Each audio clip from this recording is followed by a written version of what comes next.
I hope everybody can see us in the live stream.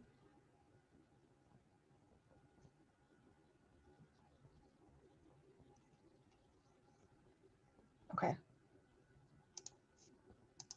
I can see us in the live stream. I hope everybody else that is joining us on live stream can see us too. There is a chat box in the live stream. So if you can't see or hear us, let us know. Okay, so welcome again. I'll welcome everyone to the Afghan Leadership and Reconciliation Summit, Unpacking the Hazara Experience. My name is Muska Rukai, and I'm the president of ARCH. So we're going to start with a land acknowledgement. So we would like to acknowledge the sacred land on which ARCH operates. Toronto has been a site of human activity for 15,000 years. This land is the territory of the Huron-Wendat, the Anishinaabe, the Haudenosaunee peoples, and most recently, the Mississaugas of the Credit River. This territory was the subject of the Dish with One Spoon Wampum Belt Covenant, an agreement between the Iroquois Confederacy and the Ojibwe and allied nations to peaceably share and care for the resources around the Great Lakes. The treaties that were signed for this particular parcel of land are collectively referred to as the Williams Treaties of 1923. Today, the meeting of Toronto, Canada is still the home to many Indigenous peoples from across Turtle Island, and we are grateful to have the opportunity to work in the community on this territory. It's especially important for us as Afghan Canadians to think about our settlement on this land and territory. We as Afghans in Canada were forced to settle outside of our traditional lands and in the settler state, the very same institution that has committed violence against both Indigenous peoples and Afghans. For this reason, that we feel especially grateful to live and work on this territory. We would also like to pay respects to Indigenous elders, both past and present, physically, emotionally, and spiritually. As Afghans in Canada, we are separated from the spirits of our own ancestors and the lands in which they are tied to, but as a diaspora, we are comforted by the familiarity of their footsteps echoed in the Indigenous ancestors whose lands adopted us. Because we are blessed today to have such an international worldwide audience, I encourage you all to reflect on the Indigenous lands that you may live and work upon. So if you can go to the next slide. Okay, so I wanted to talk a little bit about us, ARCH. So ARCH stands for Afghans Reviving Culture and Heritage. ARCH is a registered not-for-profit organization based in Toronto, Canada. We aim to create awareness for Afghan culture, heritage, and history in Canada while breaking generational gaps. We hope to unite Afghans and non-Afghans by promoting and sustaining Afghan culture, heritage, and history through cultural, social, educational, and charitable events. We recognize that there are significant barriers between multiple generations of Afghan Canadians living in Canada, and we hope to bridge that gap. ARCH aims to provide a safe space for the expression of social, political, and cultural ideas, while also bringing to light concerns and issues facing the Afghan population in Canada. We can go to the next slide.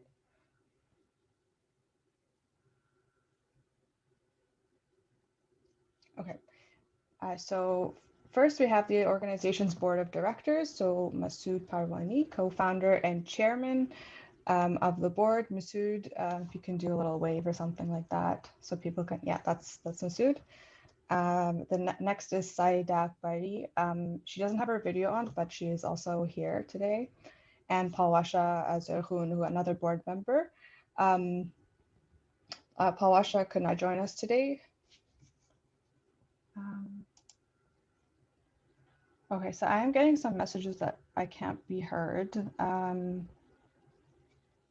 wonder if, okay, so some people can hear me, but some people cannot. Okay, I wonder, so I'm maxed out, I'm at 100. Okay, so some of you can hear fine, some can't. So I don't, there's not much I can do. Okay. I can hear you loud and clear. Okay. You can hear me too? Okay. Okay, thank you. Okay, so it'll depend on the person. We're really sorry if you can't hear us. Okay, I'm going to continue because we do have a lot to get through. The next slide is our executive team. So I am the president and co-founder of Arch. Medina Siddiqui is here as well, and she is a project lead. We also have Media Hassan here, and Zara Husseini, our graphic designer. She couldn't make it to the event today. So, okay. So I'm still getting some messages about my audio. I did check my settings, and it seems to be fine on my end.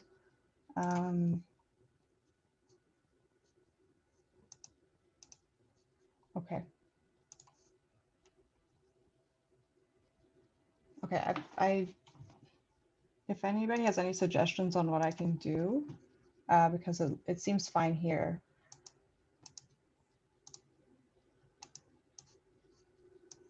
I know that sometimes if you're using like AirPods and stuff, the voice doesn't come through clearly. So you might have to just take it off and on, or just restart your laptop or whatever, see if it works.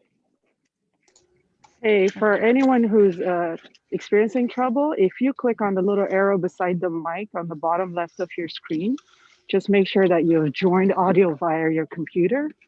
Sometimes if you miss that little pop-up at the beginning of the call, you won't be able to hear the speaker.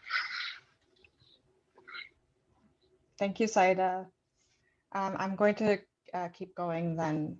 Again, we are recording all of this, so it will be, if you miss some things, it will be posted on our website eventually as well.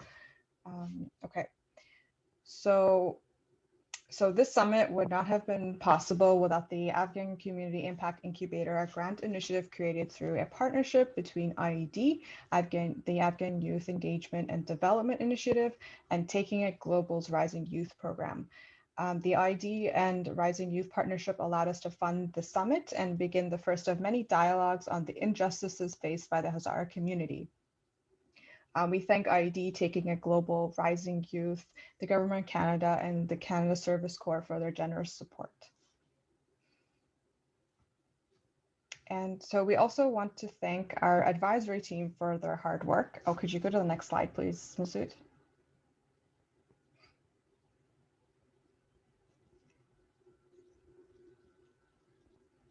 Okay, so before we planned anything for the summit, we knew it was important to get the perspectives and advice of Hazara identifying members of our community, which is why we created the advisory team of experts whose photos you see here. Without them, this event would not have been possible. They were instrumental in the success, structure, and content of the summit. Their full bios are on the Eventbrite page, as well as we're going to be putting on our website as well. But thank you for Bastan, Rasa Sarwari, and Darshan Kurban Ali as well for being part of our advisory team.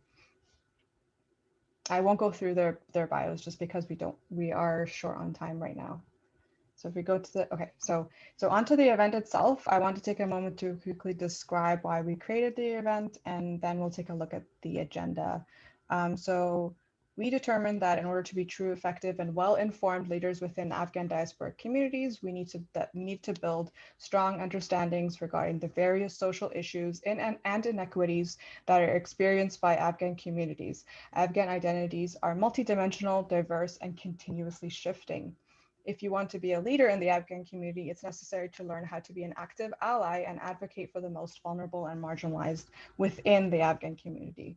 The Hazara community has continued to disproportionately experience systemic discrimination and violence, both within the nation state of Afghanistan and beyond it in diaspora communities around the world. For this reason, the summit was a no-brainer. We knew it needed to be done.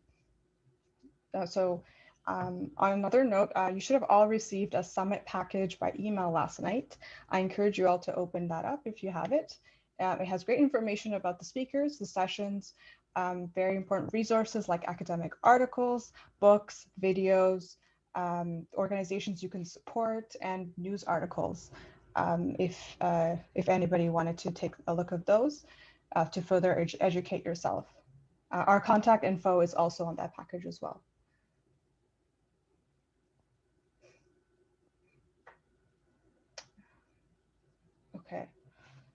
So yes, the agenda. Before we go into the agenda, I wanted to just quickly mention, I want to take a moment before we go into it to mention that anything that occurs during this summit that you don't agree with, or you don't like, or you have strong feelings or opinions about, please contact me through Arch directly. So as president of Arch, I'm responsible for the summit and its content, and I will not tolerate any harassment, abuse, or attack against any speaker, advisory team member, safety person, or the rest of my executive team for anything related remotely to the summit. I will take full responsibility, and I welcome feedback and your opinions. The Arch email is in your package, and you all should have received an email from us yesterday, so you have our email. Please connect with me there. Okay, so moving on to the agenda. So through multiple sessions, this summit will address the important social inequities that are experienced by the Hazara community, provide necessary overview of the often undiscussed histories of Hazara people. So this will be discussed in the first session, which should be starting soon. As well as the ongoing systemic discrimination that is experienced from their Hazara identities in the diaspora. This will be discussed in session 2. Session 2 will be followed by a community action planning and allyship session. But before we do get into session 3, we do have a short talk about the current peace talks in Afghanistan, and as you can see, there are 15-minute breaks just thrown into this, the summit as well. And we encourage you to get up, stretch, maybe grab some food, grab some water.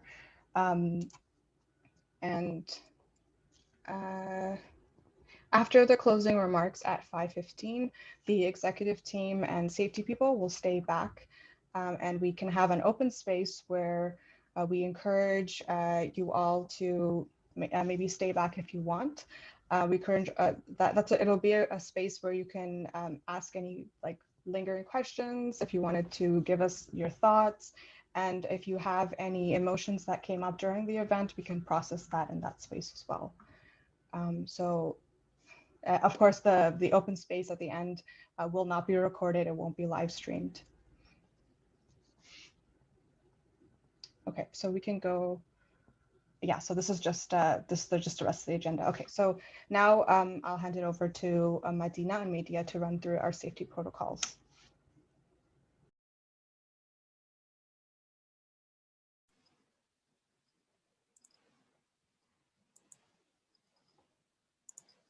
Thank you, Muska.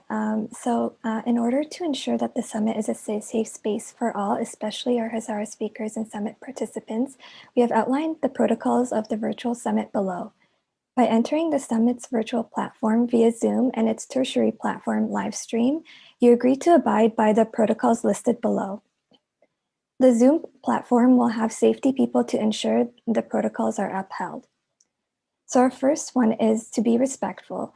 0 tolerance for profanity, hate speech, or racist remarks. You will be removed. The second one is share airtime while prioritizing Hazara voices. We want to amplify and make sure that we are centering Hazara voices. The third one is we all suffer, and or hashtag all lives matter is not tolerated in this space. It's like saying my dad died of cancer and another person says all dads and moms die too. Everyone is aware that all dads, quote unquote, all dads die. It's saying that statement doesn't discount everything else that occurs, but it points to a specific pain that a person is experiencing right then. How would you feel in a similar situation? For an example, for the Pashtun community, if you're trying to explain the violence against Pashtuns in Pakistan and bringing attention to this issue, how would you feel if someone responded with, well, they aren't the only ones dying in Pakistan? Though it is true that Sindh, Hazara, Baluch, and Christians, etc., are also persecuted, it is not helpful or constructive to point this out when someone is communicating this to you. It serves to silence, not support. Also, the fourth one is you will be muted. All communication is through the Zoom chat. Number 5 is English is the summit's language of communication. If this is a barrier to you and your participation, please reach out to a safety person or ARCH executive. We want to make sure that everyone can participate in the discussion and communicate with each other easily. Number 6 is you can disagree with ideas but not lived experiences. For example, those with lived experiences have direct knowledge. If we're talking women's issues, a man isn't and doesn't know about women's issues because they have never lived in their shoes. Here, a lot of racism and discrimination happens behind the scenes overtly in policies and life, for example. People who have lived these experiences are the experts of the experiences. It is your intention with it. Is it your intention with to disagree or silence someone? So before you say your point, ask yourself if you are disagreeing to learn something and learn more, or are you disapproving someone's experience? Every question and disagreement should be coming out of love and not anger to make sure the space is safe. And so number 7 is nobody knows everything, but together we know a lot. And so number 8, what is said here stays here, and what is learned here leaves here. If you're having difficulty processing something, take the time to step back, leave the Zoom if you need to, and when you're ready, you're welcome to rejoin. This is to ensure that this space remains safe. Active listening, listen to hear and not always to respond. Number 11, there's no learning in the comfort zone and no comfort in the learning zone. Number 12, be compassionate, give each other space and time to reflect and process. Number 13, personal stories and opinions remain confidential. Nothing leaves the space, no screenshots or recordings of sessions and conversations, including the chat box. It is important for us to maintain as safe a space as possible together. We recognize that the space may never be 100% safe, but in order for us to do our best, we must all follow and uphold these protocols listed here. If any of the rules above are violated, we will remove you from the session immediately. These protocols apply to both video and audio and in the chat box. So just kind of gauging everyone's, now that we've gone through the protocol, we just want to open up the floor. If there is something on this list you would like clarification on, now's the time to let us know. If not, these will be the protocols that we will uphold throughout the entire session. And if there's something that you don't understand or would like clarification on, you can feel free to message any of the exec team and we'll be happy to support you. Okay, next slide. So we do have safety people to uphold and enforce the safety protocols in this space. If you or someone you know is feeling unsafe, please reach out to any of us directly. If you violate any of the safety protocol guidelines, you will be removed and will not be able to re-enter the event. These are our safety people. So Farazan Nasiri, Mosca Rokai, Medina, myself, so Media Hassan, we'll all have SP in our usernames, so you'll be able to easily identify us. If you are a member of the Hazara community and you are in distress or feeling unsafe, we also have a designated safety person, Farishta Bastan, who is your community support person. You can reach out to any of the safety people mentioned above, but if you feel most comfortable, please reach out to Farishta, and her username is annotated as SPH. And so try to reach out to any of us privately through Zoom. You can message us. So now I'll hand it over to Media to introduce our first speaker for our first session. Thank you, Medina. So our first session is the Hazara story, a brief history.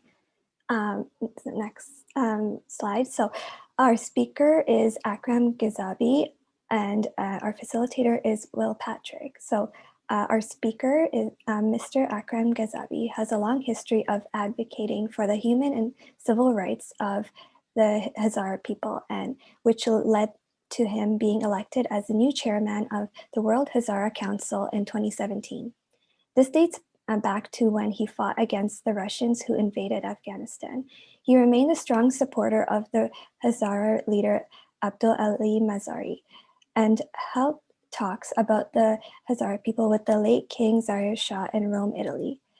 Ghazabi is a well-respected figure among the Hazara community in Pakistan too. For the years he resided in Quetta.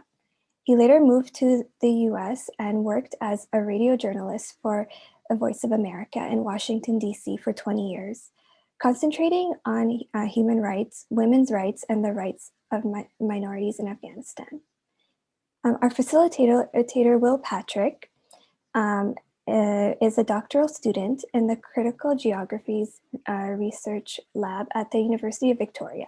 He's a political geographer researching settler colonialism in Canada and self-governance in Central Asia, where he focuses on Afghanistan and Tajikistan. In solidarity with the local struggles and to support the region's autonomy, he does a translation and organizes with Afghan refugees and activists in the diaspora and in Afghanistan. So with that, I'd like to please welcome our speaker for the session, Mr. Ghazabi. Thank you. I think I should put on my camera as well so that you would see, although I look differently, but it's the same person that you see in that picture. First of all, I would like to thank Arch for the initiative Afghan Leadership Reconciliation Summit, Unpacking the Hazara Experience. And also, I would like to thank Mosca Rokai, who was in touch with me, and I appreciated our candid conversation. And also the rest of the group, Madina Siddiqui, Mehdi Hassan, and Masujane Parwani. It's a pleasure to be with you, and I thank you also very, very much for not only organizing this meeting, but also to giving me the opportunity to come and talk to you about the rather sad history that we have in Afghanistan, or we have had in Afghanistan. With all honesty, I'm not a historian, so I don't claim to know everything about the history of the Hazaras in Afghanistan or Afghanistan as a whole. So I will not go very much into details of the origin of the Hazaras in Afghanistan. Suffice to say that a lot of historians do believe, some of them believe that Hazaras are the remnants of the Mongols, so they are mostly Mongolian people. Some others say they have Turkic origin. But my observation, I have been to Turkey many, many times, and also to Mongolia quite a lot of times. At the same time, I have traveled extensively in Hazarajat. And my personal observation is that we are, as a lot of the historians say, a Turkic Mongolian people. We are not purely Mongolian, we are not purely Turkic. So it is a combination of both. Of course, my view is more in favor of the Hazaras being of Mongolian origin, because I see the physical similarity is enormous, absolutely enormous. If you go to China, for example, the Chinese have the same more or less features as Hazaras, slanted eyes and high cheekbones and so on and so forth. But the Mongols are different. They are totally different. Believe it or not, at times I would think that you take part of Afghanistan, the Hazara resident area, and taking it to Ulaanbaatar. The only exception is that here people wear chadors and this and that. There they don't. But I saw my relatives more or less in Mongolia as if they were there.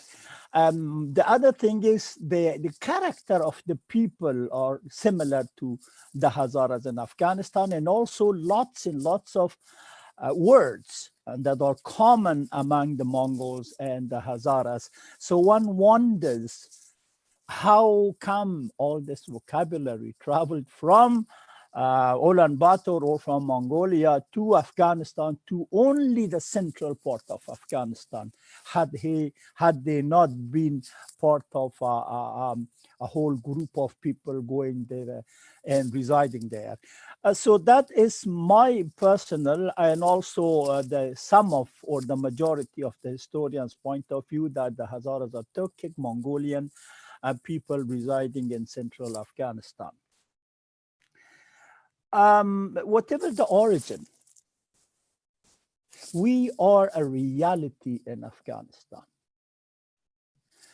That country is ours, not solely ours, but we have a right to it. Like you, Moskajan talked about the beginning about the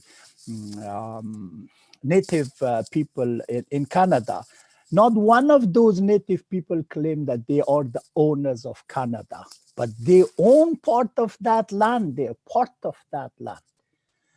So whatever my origin, at this moment is beside the point. I have the right to live in that country in dignity, in respect, and also to have all the facilities, the resources that are available to a normal citizen in that country. But that was denied to us. One person came as an emir in Afghanistan, and that is where most of the problem started. It was in 1890s or 1880s to 1890s and beyond. And his name was Abdurrahman. So the whole thing, the whole disasters that we face nowadays started from Abdurrahman, who denied us the very, very basic right of life, of living in that country. He not only committed genocide, and this is true, it is genocide. It has been documented and studied. He committed genocide against the Hazaras, killed hundreds of thousands of these people, made what in Persian it's called kalamonar. In English, I don't know, they for the lack of proper word, it is head piles. So they collected all the heads of the Hazaras and made huge piles out of them, not once, not twice, several times in many parts of the Hazarajat. And the survivors were taken to slavery. They were sold in the market, women, men, and children.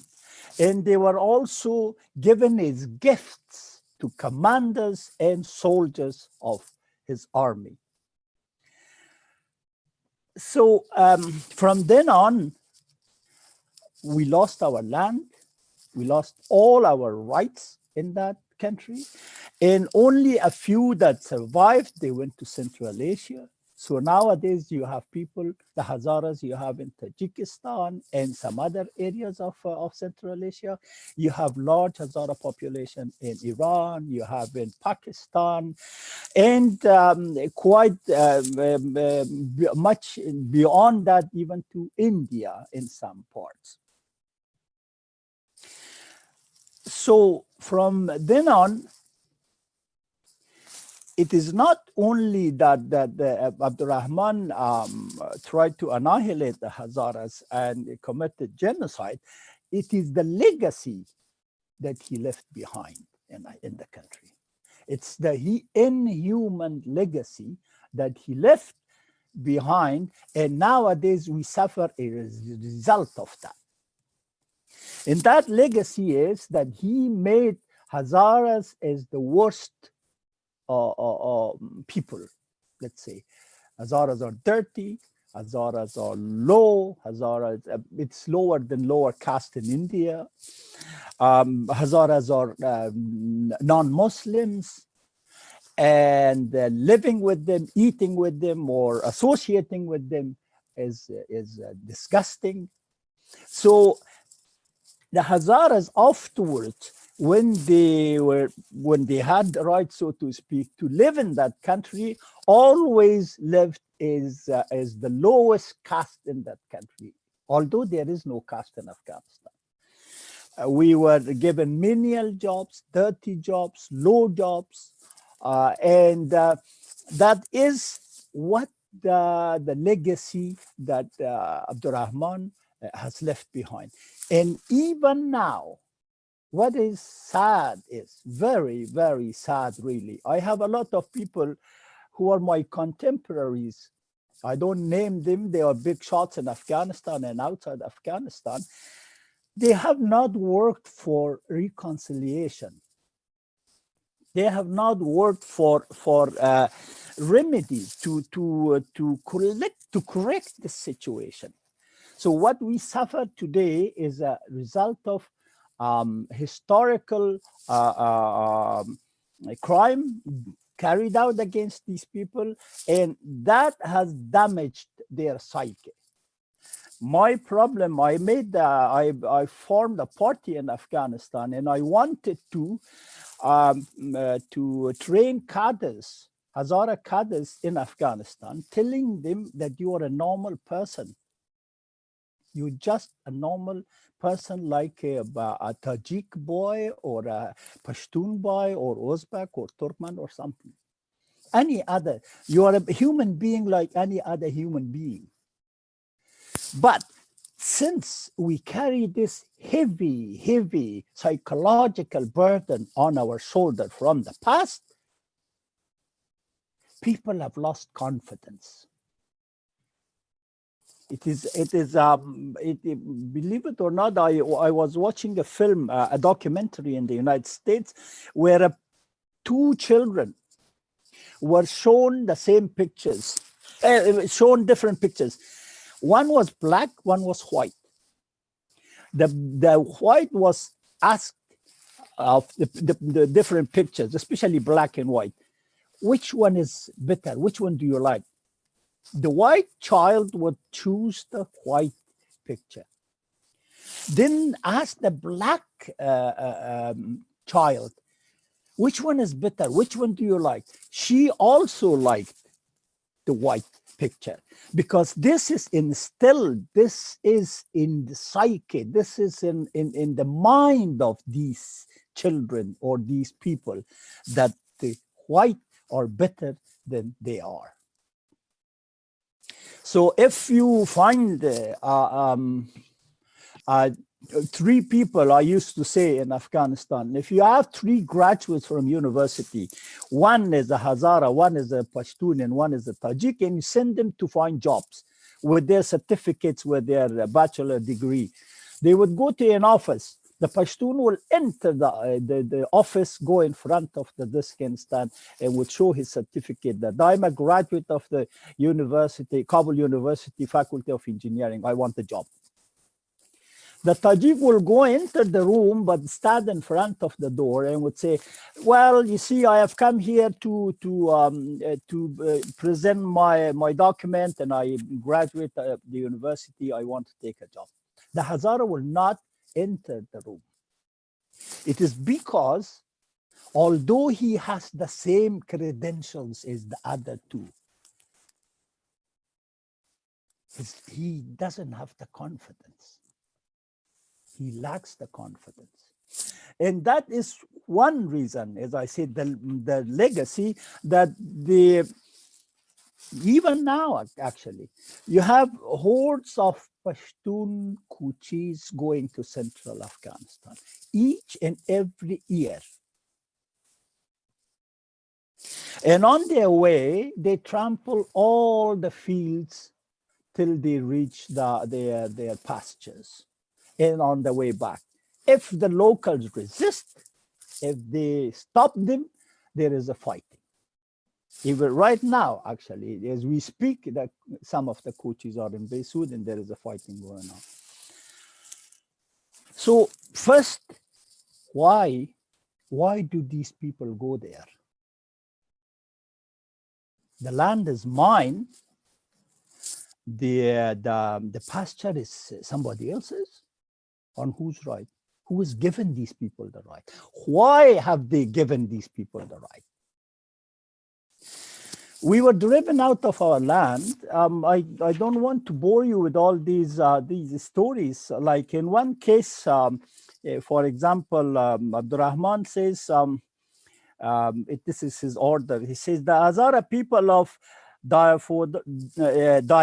Folad, Zauli, and Sultan Ahmad, these are huge Uruzgan tribes, of Uruzgan and others, should be wiped out in such a way that there won't be any sign left in the region.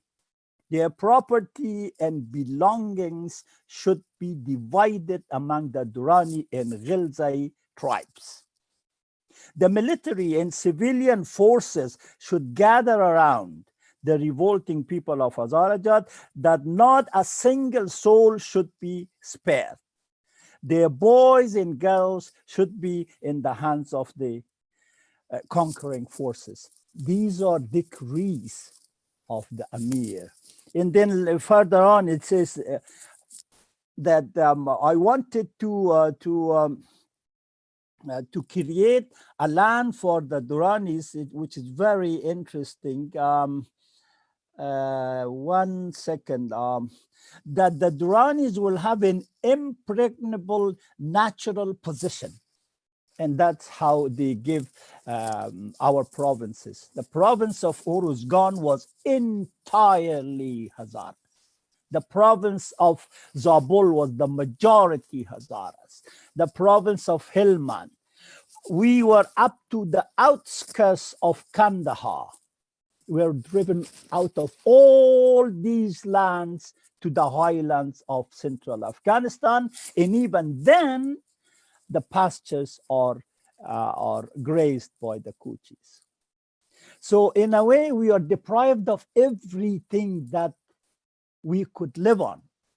And believe it or not, the Kuchis were not just innocent people going there. On their way, as I said, trampled the land, and then they would take merchandise from Pakistan and sell them forcefully to the Hazaras. There are documents, there are papers, there are books.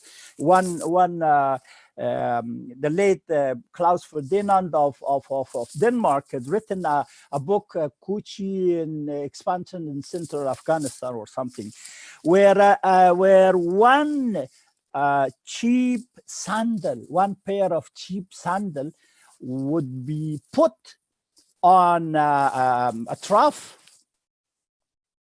for animals, and would say, next year I will come and I will get so much money for this.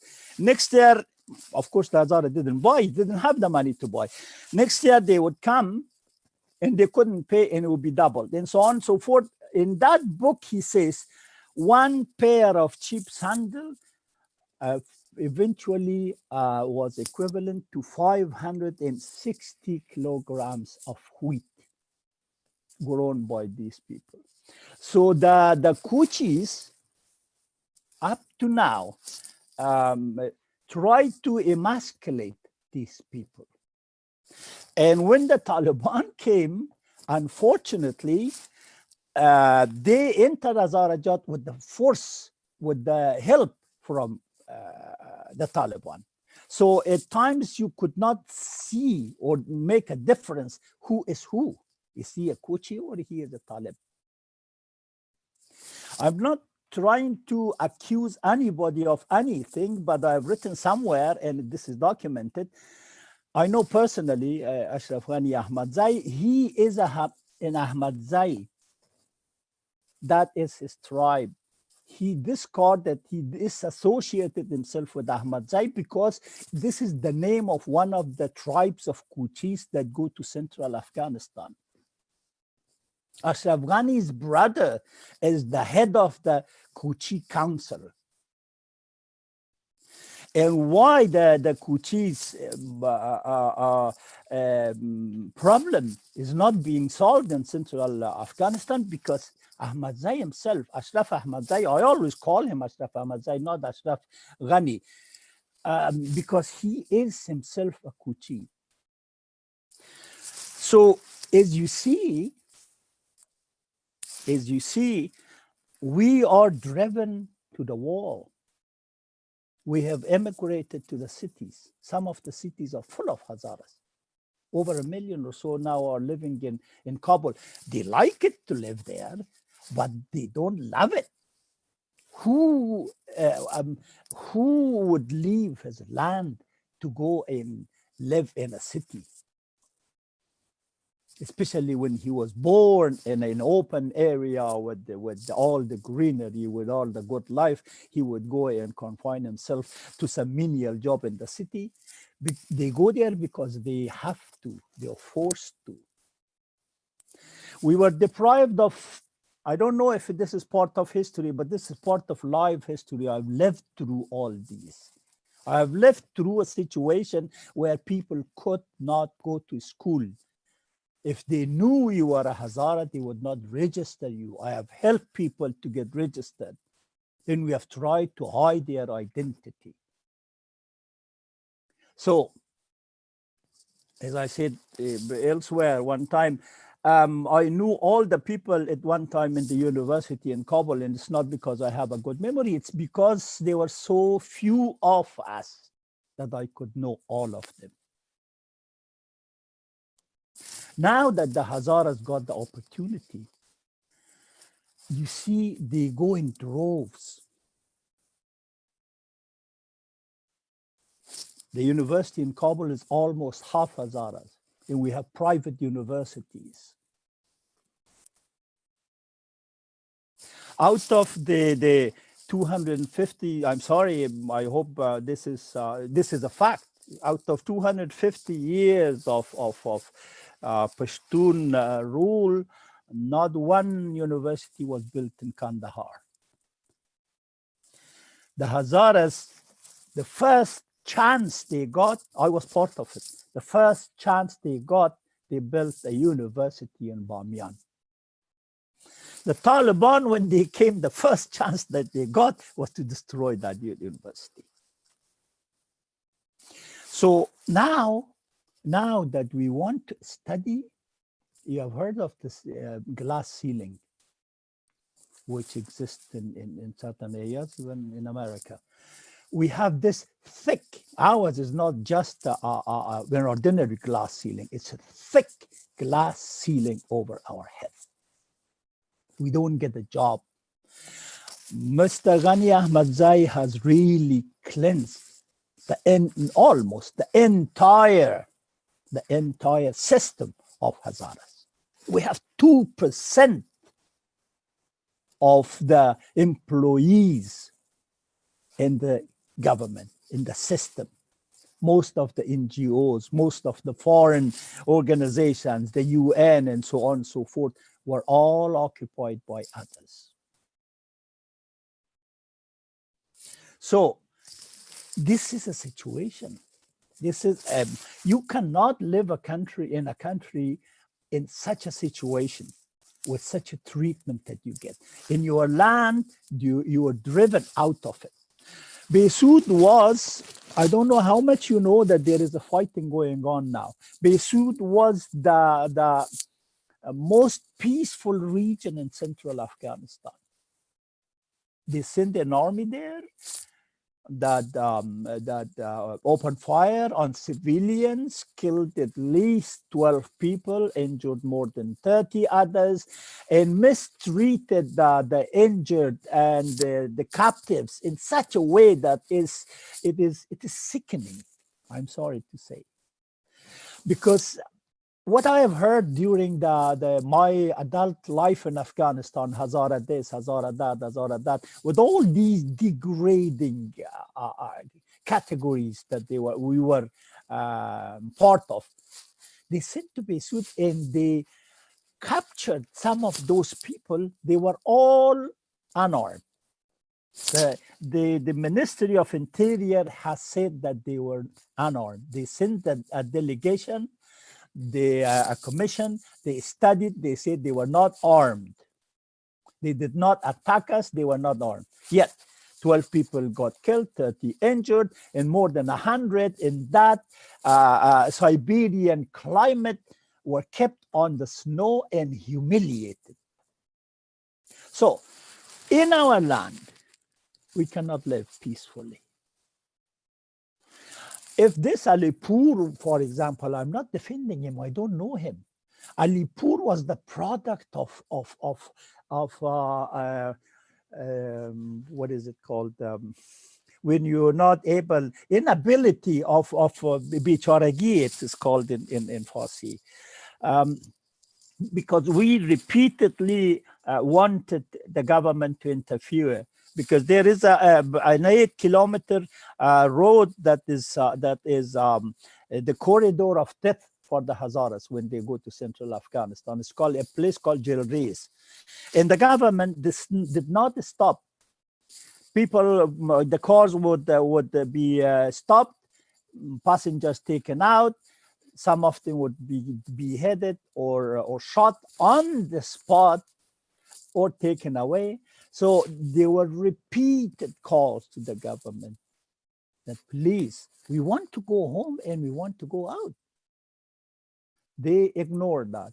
They then, just to, I don't know, symbolically, started some checkposts there.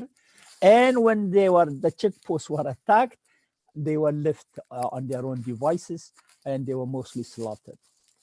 So the Kuchis came in central Afghanistan. The Hazaras pleaded, please, these people should not come here. Find another way for them. They ignored it. So the people picked up arms to defend themselves, both in Jalres and in central Afghanistan. So this is not, this is totally out of desperation. And yet they have not attacked anybody, anywhere. This force that is there, what they call unauthorized force, this unauthorized force has not attacked anybody beyond their region. Hazara's Jat, Central Port, is the most peaceful region in Afghanistan. Why do you send the force there? And why do you attack the people? When they ask, what are you doing here? There is no fighting. There is nothing going on here. Go to other parts of the country that you've lost control of to the Taliban. What are you doing here? They've opened fire. So this is a war crime, and we are trying to pursue that. We are not immune. We are not safe in our central port. We are not given the chance to study, to follow education in our region. When we go to Kabul, we have the same problem. Most of the educational institutions in Kabul of the Hazaras were bombed one way or the other. Who are these bombers? We don't know. The Taliban deny responsibility. ISIS claims it. Of course, government denies it. We don't know. We have indications who they might be, but we don't have proof. So what are we to do in a situation like this? The bottom line is that we have not learned from history. Afghanistan himself, Ashraf Ghani called it, I'm on Twitter, yesterday I tweeted, I think, that I want to remove the central natural jail or something. He himself calls it natural jail. We don't want to live in a natural jail. We want to live in our land, in our country. Like I said at the beginning, just like everybody else. Nothing more, nothing less. We're not asking for too much. All the money that has gone to Afghanistan, the central port is denied. The developmental money that has gone there, denied.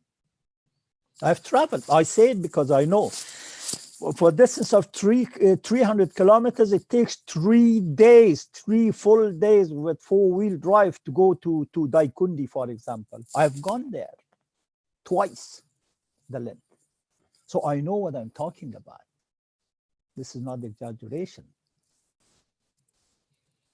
There's not a single airport. There is not a single university that the Kabul government has built in those areas, or the hospitals, or the roads, or the clinics, or any other projects.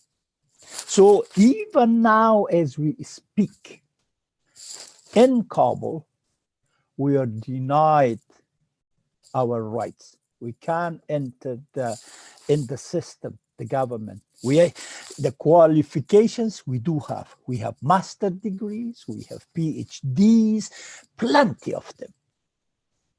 Isn't it disastrous that an engineer goes and registers to be a normal, common policeman because all the roads are blocked? He cannot go anywhere. So he goes there and he is taken on the road by the Taliban and his head is sent to his family. Isn't it a disaster that the man with a master's degree sells vegetables on the streets, while semi-literate, semi-illiterate people from outside and inside are brought together in Afghanistan, and they are taken as advisors and this and that, and they take enormous amount of money in the form of dollar income. They have income dollars. Anytime, ladies, I can talk to you for a whole day if you would like me to. I would like to talk. I like talking. That's all I have from. It's been many years that's what I do, but I don't want to go beyond what is required of me or what is allocated for me. So the main point, as I said at the beginning, is that Afghanistan is our land. We want to live there in a decent and respected way. We would cooperate with every government that has come to Afghanistan. We have cooperated with it. Not one suicide bomber has been a Hazara. Not one. Not one foreign soldiers since 2000 has been killed by a Hazara. Not one. We have arms. We used to have arms. We know how to use them. But we don't. We don't. We have gone to education, to civil movements. If we had anything to raise against the government, we have gone to peaceful protests, which they responded with 86 people of our finest, master's degree, bachelors, engineers, doctors, so on and so forth. 86 of our finest were cut to pieces. We don't know who did it. Government knew, it was informed that we make this protest. So we cannot protest. We cannot study. Our hospitals are not safe. Our courses are not safe. Our schools are not safe. And nobody is protecting us. When we ask for protection, we don't get it. So if you cannot at least give us the wherewithal so that we will defend ourselves, they don't. That's why although it's not my topic, but I just want to say that no matter who comes to Afghanistan, there won't be peace unless there is justice. You can't force the people to submission, to oblivion. You can't do it. Not for long. Not for all the time. You have to acknowledge their rights. You mentioned that we should not talk about Black Lives Matter or this or that, but the human lives do matter. Human lives. So Thank you so much. I think I should stop here. Yes, thank you very much indeed. You're wonderful. I not because you have invited me, but because I have always said in the past, most of my friends are young people because I get inspiration from them. With old people, they think of the next word. Well, next word comes when it comes. So I want to live in this word, and I really am happy for you as young people, boys and girls from different ethnic groups, from different backgrounds. That's way to go. Keep up the good job. Whatever we can, we are on your side. We'll be in touch, and we support you. I personally fully support you. And in fact, one of my granddaughters should have been here. I don't know if she is. I've given her the address. And I wish you all the best. Thank you very much. Thank you so much, Gazabi Saib, for a very informative presentation. Our facilitator now, Will Patrick, will go next and facilitate the Q&A session with Direction, who is our advisory expert.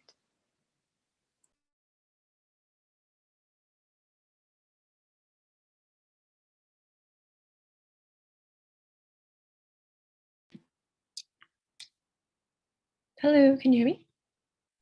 Yes, hello. So thank you for your talk, Akram Ghazi Sahib. So I was asked by the organizers to provide historical context for thinking about the systemic ethno-religious persecution of Hazaras in Afghanistan. So for about 10 minutes before the Q&A, I'm going to cover 3 periods of Afghanistan's history very briefly and supply some of those names and dates. These 3 periods are the rule of Dost Muhammad Khan, the rule of Abdur Rahman Khan, and then after Abdul Rahman's death. My sources for the talk are included as a part of the package, and as mentioned in the chat, they include the Hazaras in the Afghan state by Naimatullah Ibrahimi. First, I want to thank Arch for their invitation to participate in this important event. I also want to begin by acknowledging that I'm a settler currently living in Victoria on the unceded territory of the Lekwungen and Sashathan speaking peoples. And with that, prior to Abdul Rahman, Dost Muhammad Khan, who ruled from 1826 until his death in 1863, began to centralize power in Afghanistan and brought Hazarajat further under Kabul's control. Before Muhammad Zai rule, the Hazaras near the exterior of Hazarajat paid tributes or taxes to the nearest center of power around them, like Kandahar, Kabul, or Herat. Meanwhile, the Hazaras in the interior regions, like Daikundi or Daizangi, had a lot of independence. Early in his rule, Dost Muhammad Khan made his Pashtun ally, Taj Muhammad Khan, governor of Bamyan. And part of Taj Khan's role was collecting taxes. Mir Yadzan Bakhsh was an influential Hazara who controlled several important trade routes in Basud to bring back Basud.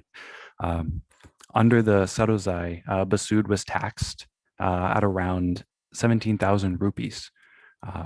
But Taj Khan was to collect upwards of 60,000 rupees a year from his territory. And this is a significant increase. Dost Muhammad Khan feared that the Shia Mir, Yadzan Bakhsh, would unite the Kizilbash and Hazaras against him. So he invited Mir Yadzan Bakhsh to Kabul, promising protection, but then he imprisoned the Mir when he arrived. Instead of being executed, Mir Bakhsh ransomed himself for 50,000 rupees, which is a significant amount. After being released, Mir Yadzan Bakhsh hoped that he could ally with Kabul against some of his Hazara rivals. And in 1832, while Taj Khan was collecting taxes with Mir Yadzan Bakhsh and several other Hazara leaders, he was executed by Taj Khan because, unknown to Mir Bakhsh, Taj Khan has allied himself with Bakhsh rivals. And with Mir Bakhsh's death, a large barrier was removed from Dost Muhammad, so he was able to extract more wealth out of Hazarajat. And so we can see before Amir Abdul Rahman Khan began his rule in 1880, Dost Muhammad was already doing some of those some of those things, like gaining more control over Hazarajat. And although his grandfather, Dost Muhammad Khan, declared one of his sons, Shah Ali Khan, to be the new ruler of Afghanistan, there are a bunch of civil wars between all the different claimants. Abdul Rahman was eventually given the throne by the British at the end of the Second Anglo-Afghan War in 1880. He was given funds and weapons by the British in order to keep Afghans out of the British Raj, or British India. Throughout Abdul Rahman's 2-decade rule, there are at least 40 rebellions, including the Hazara Wars from 1891 to 93, and there were 2 additional civil wars. Many Afghans were oppressed and opposed by the Emir's rule, including the Taraki Ghilzai Pashtuns, who rebelled in 1881, the Shinwari Pashtuns, who rebelled in 1882, the Mangal and Zormat Pashtuns in 1883, and the Ghilzai Pashtuns in 1886. So prior to the Hazara Wars, different Hazara tribes fought on both sides of these conflicts by supporting claimants to the throne, primarily Ayub Khan and Ishaq Khan, in their rebellions against Abdul Rahman. And then there were also Pashtuns who backed the Emir against his cousins and also joined his armies to suppress rebelling Pashtuns. Abdul Rahman often justified quelling these rebellions by calling his enemies uncivilized, ignorant tribesmen, and opposed with his own civilized and benevolent state. And he referred to quelling rebellions as fighting bandits. And he talked about all rebels this way. In addition to this, he used jihad as a tool to fight those who rebelled against him by claiming that he was chosen by Allah to rule, and anyone who opposed him was kufr. If anyone refused to join his armies to suppress rebellions, then they were also kufr. And this gave him another way to justify his conflicts and mobilize more warriors. And much like how Dost Muhammad Khan wanted to extract more revenue out of Hazarajat, Abdul Rahman began to do the same thing. He appointed Sardar Abdul Qudus Khan to be the governor of Uruzgan in 1891, and he sent him there with 10,000 soldiers.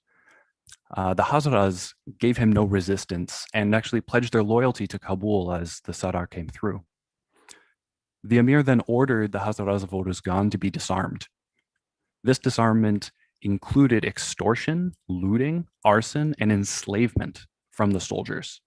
In response to this treatment, the Hazaras rebelled. There were popular uprisings against these many crimes of state soldiers across Hazarajat. And in 1892, the Daizangi Hazaras and their leader Sardar Muhammad Azim Beg, who were once allied with Abdul Khan, declared war on Kabul. In response to the growing insurrection, Abdul Rahman declared that all Hazaras were kufr, infidels, and inflamed existing anti-Shia prejudice to mobilize a so-called jihad to repress the people rebelling against him and against his army's brutality. He sanctioned plundering and the seizing of slaves and property to those who joined his armies. And goaded by the promises of pastures and loot, many Pashtuns and nomadic Pashtuns, or Kutchis in particular, as Ghazabi Sahib mentioned, answered the Emir's call to arms. Even Hazaras who were loyal to the Emir were targeted. And this war became a genocide. Entire tribes were wiped out. Many families were forcibly displaced. Their land was dispossessed and seized by Pashtuns or the Afghan government. The economy of Hazarajat collapsed, and Hazaras fled to Iran. They fled north across the Amudarya. They fled south into Baluchistan or British India. And surviving Hazara leaders who were not exiled were subservient to the Barakzai aristocracy in Kabul. While other groups faced violence from Abdul Rahman's rule, the scope and scale of violence against Hazaras was on a different magnitude, and the genocide has become the basis for ongoing systemic discrimination and acts of violence. So finally, I want to briefly discuss the successive discrimination by Afghan governments. After Abdul Rahman's death, the state's grip on Hazarajat and other parts of Afghanistan repressed by his rule was weakened. We also had reforms. Amir Habibullah Khan allowed displaced Hazaras to return to Hazarajat in 1904, and Amir Amunullah Khan outlawed slavery in 1923. However, these measures did not remunerate Hazara losses, and there was no reconciliation or reparations. And as well, there was still continued ethno-religious persecution and economic oppression that the state perpetuated. As Ghazabi Sahib said, Many of the Hazaras who returned to Hazarajat no longer own their land. The governors of Hazarajat also banned Hazaras from grazing their herds on pastures. The Hazaras had to become sharecroppers for absentee Pashtun landlords, and many of these landlords were the nomadic Pashtuns, the Kuchis in particular, who benefited from this arrangement because of their access to pastures. And this is a source of conflict until this day. Another example of ongoing state persecution was the butter tax, or the Rogani Sharkat, in 1940. Kabul started giving a subsidy of butter, or clarified butter ghee, to its own public servants, and the Hazaras were supposed to be compensated for the butter that was taken from them, but this ended up being a new tax as the governors refused to compensate. The tax was slowly increased, and in 1942, Hazara Ibrahim Khan rebelled in Sharistan, which is part of Daikundi province. And in response, Zahir Khan replaced the prime minister and eventually abolished the tax. And I would be remiss without mentioning that massacres also continued against the Hazaras. During the Soviet War and the following civil war from 1979 to 1994, Hazaras were massacred by their Mujahideen factions. In particular, the Ashfar operation in 1993 is perhaps the most infamous. And perhaps most notoriously, the Taliban carried out executions and mass killings of Hazaras, notably when Mullah Niazi reconquered Mazar-e-Sharif in 1998. He executed up to 20,000 Hazaras in the city, and this violence eventually spilled out and reached Bamyan.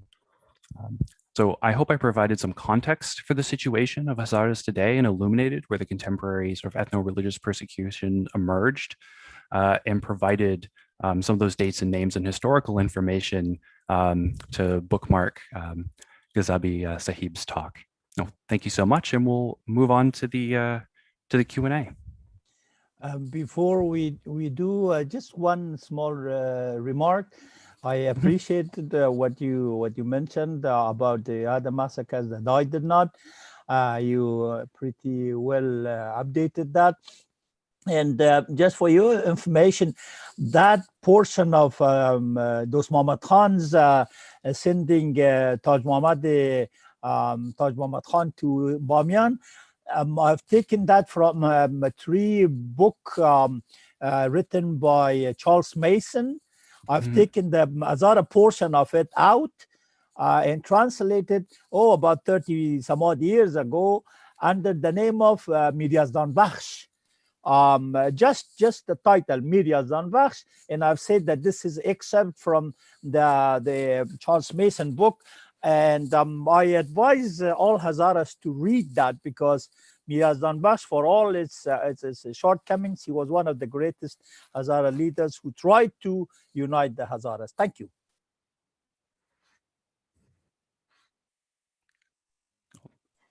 Thank you both so much. Just before we go into Q&A, just wanted to remind everyone that the safety people are here to support if you require it. So Medina, myself, Muska, Ferozan, and Frishta as well are here. Feel free to reach out if you do require. And I've been speaking, but Derek, Sean, did you find any questions in the Q&A for the Q&A to begin? Yeah, there is, unless you want to add some final comments. I'm just looking for it in the Google Doc. Oh, don't worry. Yeah, I think I have a few questions prepared as well. So fantastic. There's a few, actually, before we move on to the Q&A in the chat, I wanted to ask if you could expand a bit, both of you. By the way, thank you for the talk. It was really fascinating from both of you. I was wondering if either of you wanted to expand on the Afshar or Mazar-e-Sharif massacres and what happened exactly, because there is a lot in history that from the 1800s. And I think that a lot of people, there's confusion about what happened in the 90s, what happened prior to the 2000s in that period of the Civil War. If either of you have any comments or thoughts to elaborate, that would be great. Ghazabi Sahib, if you have anything to add. Well, actually, you can talk about any of those that you like. My I was at the time I was a journalist when the events in Mazar Sharif took place. The Taliban went to Mazar and they took the city and they were trying to reinforce their positions when the people from Saidabad, the Hazaras, organized an uprising and started actually, to be frank, killing the Taliban, the invading forces. So quite a few of them, a lot of people say hundreds or maybe not thousands, but hundreds. They were confused because they didn't know the area, and they were hunted by the Hazaras. So in a way, you can say that they were cleared of the city. Next time when they came very powerful, in a powerful manner, very organized, and then they would go to Hazara areas and they picked as many Hazaras as they could. I have got all this kind of stories that some of them are really true, that Talib was walking around with $100 bill in his hand and was saying that, for God's sake, I need a Hazara to kill, and this is a $100 bill that I would give in return. So they massacred, and afterwards they put them in containers, sent them to Shibirgan. On the way, a lot of them died. In Shibirgan, a lot of them died. Some of them were sent to Kandahar. But basically, in the city itself, this was one of the most outrageous military operations, where this Manan Niazi, who is still alive, declared in the main mosque in Mazar Sharif that Tajiks to Tajikistan, Uzbeks to Uzbekistan, and Hazaras to Goristan, which means to cemetery. So we were massacred in the thousands. I can't say that it was a real genocide, because I have talked to a lot of people who say that it is not genocide. I think the Rekhshan was also present when we talked about this in Geneva. The German and UNHCR told us that this is not really genocide, but it is close to genocide. So Afshar was, this is a painful situation that I really, it's hard for me to talk. And the atrocities that were carried out there was unbelievable. And the combined force of Sayyaf and the government, Shura Nizar, they invaded Afshar with the help from within the Hazara community, the Shias. Some of the non-Hazara Shias notably were involved in this because they were lured in this operation by Ahmad Shah Massoud, and they massacred more than 1,000 people. They took women with them, they killed children, and the atrocities that they carried out there is beyond description. I know them because I was working in a while in Kabul in a human rights organization called Afghanistan Watch, and I translated some of the horrible stories that came out of that as a result of the interviews with women in Afshar. And it is I don't want to talk about it. I'll just want to say that this was one of the worst human rights violations and crime against humanity that they carried out in Afshar. I would appreciate if Will Walker would add anything to that. I do have lots of horrible stories. I don't want to repeat those, but the massacre was horrible. Yeah, I mean, just to reiterate, it was in 1993 in Kabul. the Ittihad-e-Islami and the Jaimat factions were fighting against an alliance between the Hezb-e-Wadat and Hezb-e-Islami. Yeah, there were a lot of atrocities, and it's just very exasperating, like unbelievable that so many of these massacres happened. But yeah, they committed massacres and abductions in Kabul in 1993 while Kabul was being shelled. And to expand on what I mentioned about Mazar-e Sharif, in 1997, an alliance between Junbush and Jamiat. So Junbush was run by Dostum, and it was a largely Uzbek force. Were holding Mazar-e Sharif from the Taliban, and Dostum's second in command, Abdul Malik, he defected to the Taliban. And the Taliban had claimed that Junbush and the Uzbeks would be able to rule Mazar-e Sharif and Balkh province jointly. But when the Taliban arrived, there was heavy fighting, and this proved not to be the case. The Taliban took over. This in 1987, this occupation lasted briefly. I think famously, there was a massacre of 3,000 prisoners of war during that time under Abdul Malik's watch. And then after anti-Taliban forces pushed the Taliban out, Mullah Niazi reconquered Mazar-e Sharif in 1998.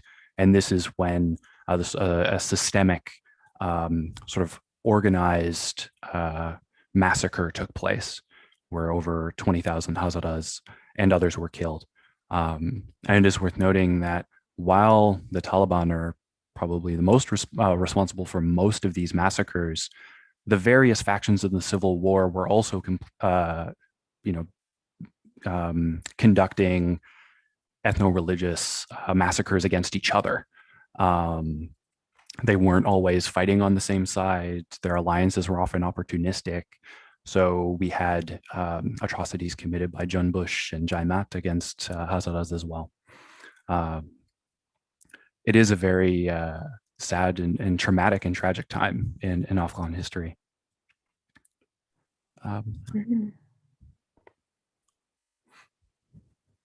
Thank you for sharing. We have a lot of questions. Maybe I'll read one or two of them at a time. So maybe you can decide which one is best suited. So we have, again, we have more interest in expanding on the Afshar massacre, who was responsible. But the question, here's a one about the history. There isn't, one attendee says there isn't a National Remembrance Day or day to remember the genocide of the 1800s. And slavery is also an unfortunate episode of that history to learn from. The question is, how much has the lack of the recognition of the Hazara history have had an impact on the unity of all ethnic groups in Afghanistan moving forward? How has that affected relations to this day? If you don't mind, Ghazabi Sahib, to answer specifically who was responsible for the Afshar operation or the Afshar massacre, Abdul Rasul Sayyaf's Ittihad-e-Islami was that paramilitary force was primarily responsible, but it was also forces of Rabbani's government and Massoud's forces that participated. It wasn't necessarily ordered, but it was something that was done by commanders on the ground. I believe that Sayyaf's forces included many foreign fighters in the civil war, from the Gulf states and Saudi Arabia in particular. And I think initial reports emerged of, Saudi forces, like Saudi fighters carrying this out, but it wasn't just these foreign fighters. Just one small point.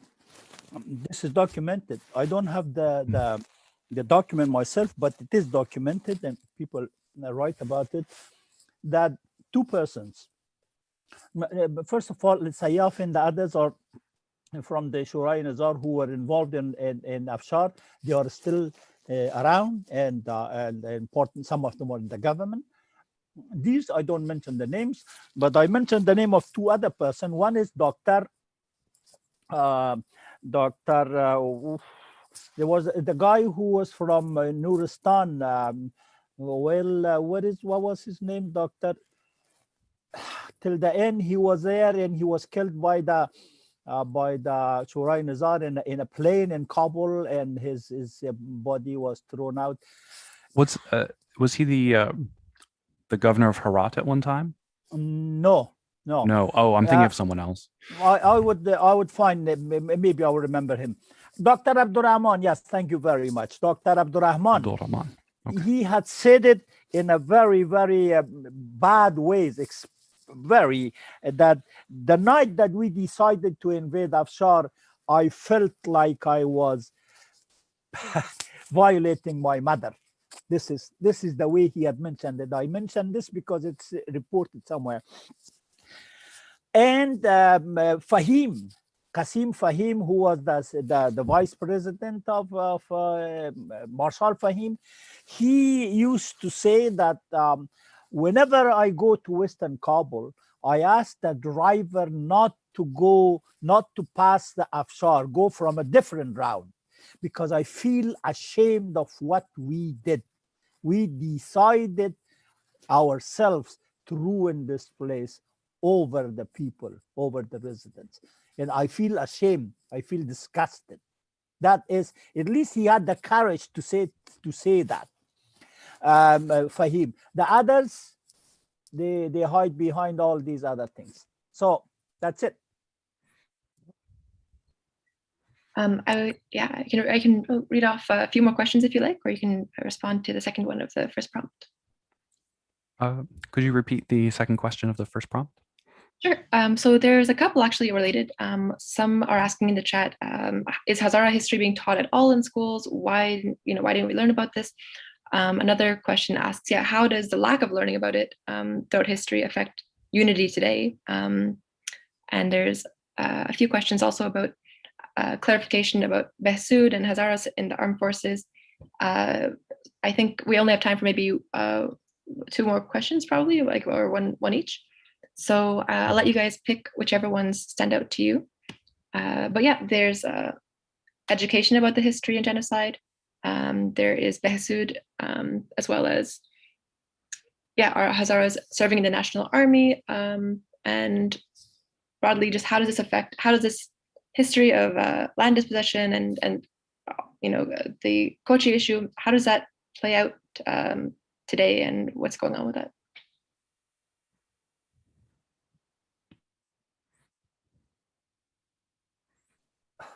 Would you like to comment on any of those? For the simple reason, first of all, my experience shows that there wasn't any research done on Hazaras, except for some foreigners who did some research, like Mount Stuart Elphinstone during the British Raj and a few others. But locally, even they were, in a way, their contacts were the government.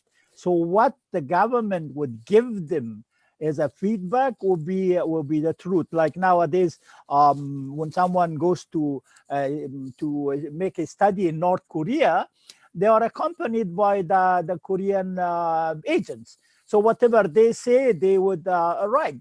Because they have no other way of knowing what the reality is. Or in China, Wuhan, for example, the people who want to study COVID.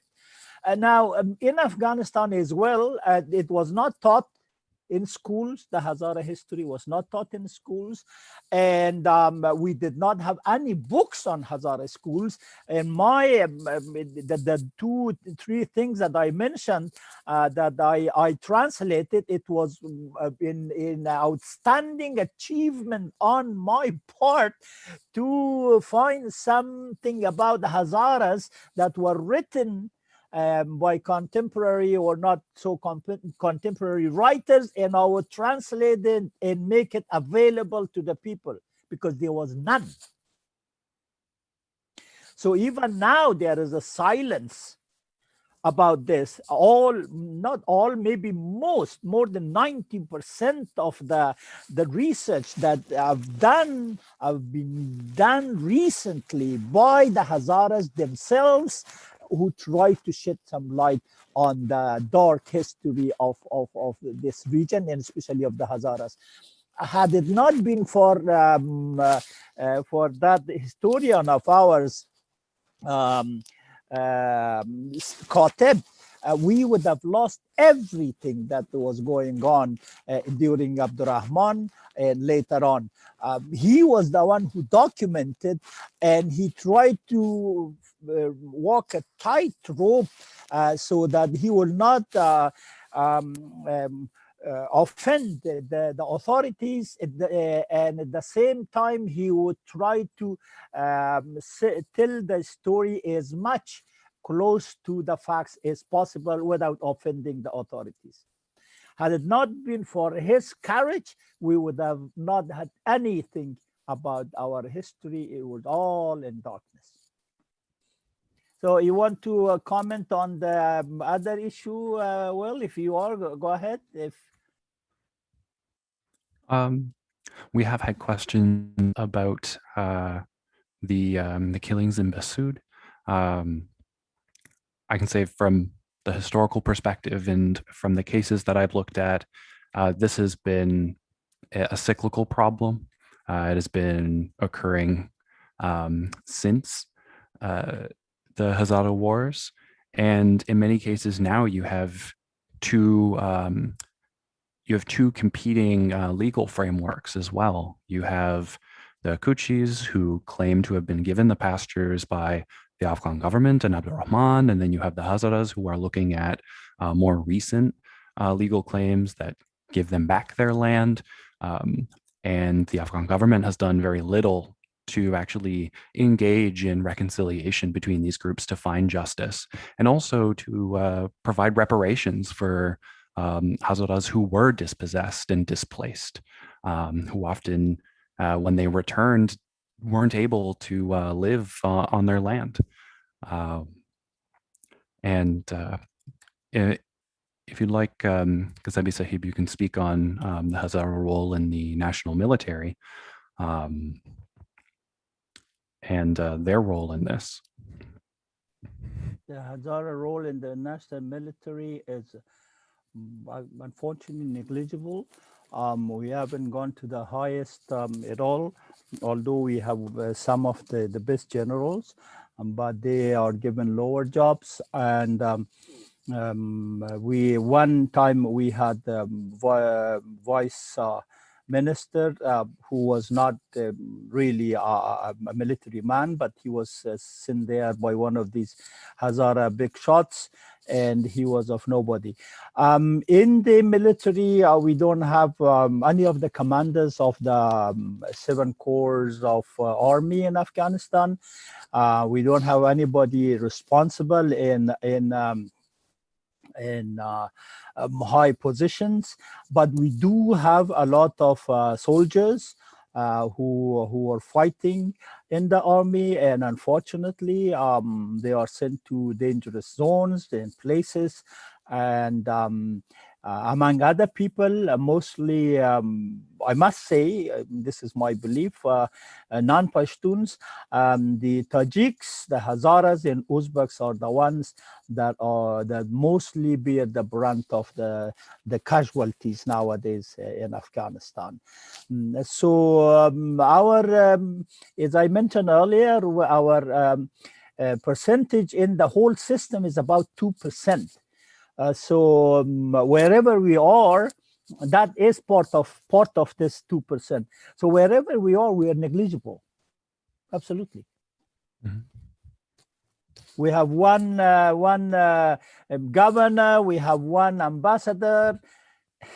Man, we claim to be about 40% of the population of that country. You know, so this is 1% of this, 1% of that, 2%. I have, anybody who wishes, I have, by the way, a copy of the percentage of the Hazaras in the system. This we have obtained it. I cannot document it in the sense that this was published here or published there, but this I have obtained it, and I can tell you that it is authentic. You would see how negligible we are in the system. Okay, thanks. Thank you both so much for that. I know there's a lot more questions in the chat, and we're going to try to, at the very end of the summit, have another Q&A at the very, very end. So we'll save some of those questions. I guess I think the maybe reflecting thought is, how do we begin to have any sort of reconciliation, reparation, considering this history, because it is a lot. It is generations of oppression and the history of genocide, slavery. It still plays out. The effects of it plays out today. So I guess that's what the summit will focus on moving forward. How do we begin to make these reparations? And if the speakers again have any final thoughts on what do we do from here? What do we do with this information, this history that you've shared? How can we start making it right today, given all the tragic events that have happened? What does reconciliation start with today, based on the history? And then I think that's a good place to end off. My focus as a geographer is on infrastructure, and I would say that a big role for the rest of Afghanistan to play for Hazarajat would be development. Much of the wealth and funding that has gone to Afghanistan has largely gone to several urban areas. Rural areas have seen very little funding, and that is especially true for Hazarajat. Building infrastructure, building roads, having access to clean water and electricity, that would go a long way to making reparations and making efforts towards reconciliation. I would also say really criticizing and analyzing the idea of Afghan nationalism. I think there have been a lot of Hazara scholars who have criticized what Afghanistan is as a nation, and the role of all of the different ethno-religious groups and minorities that are a part of this region.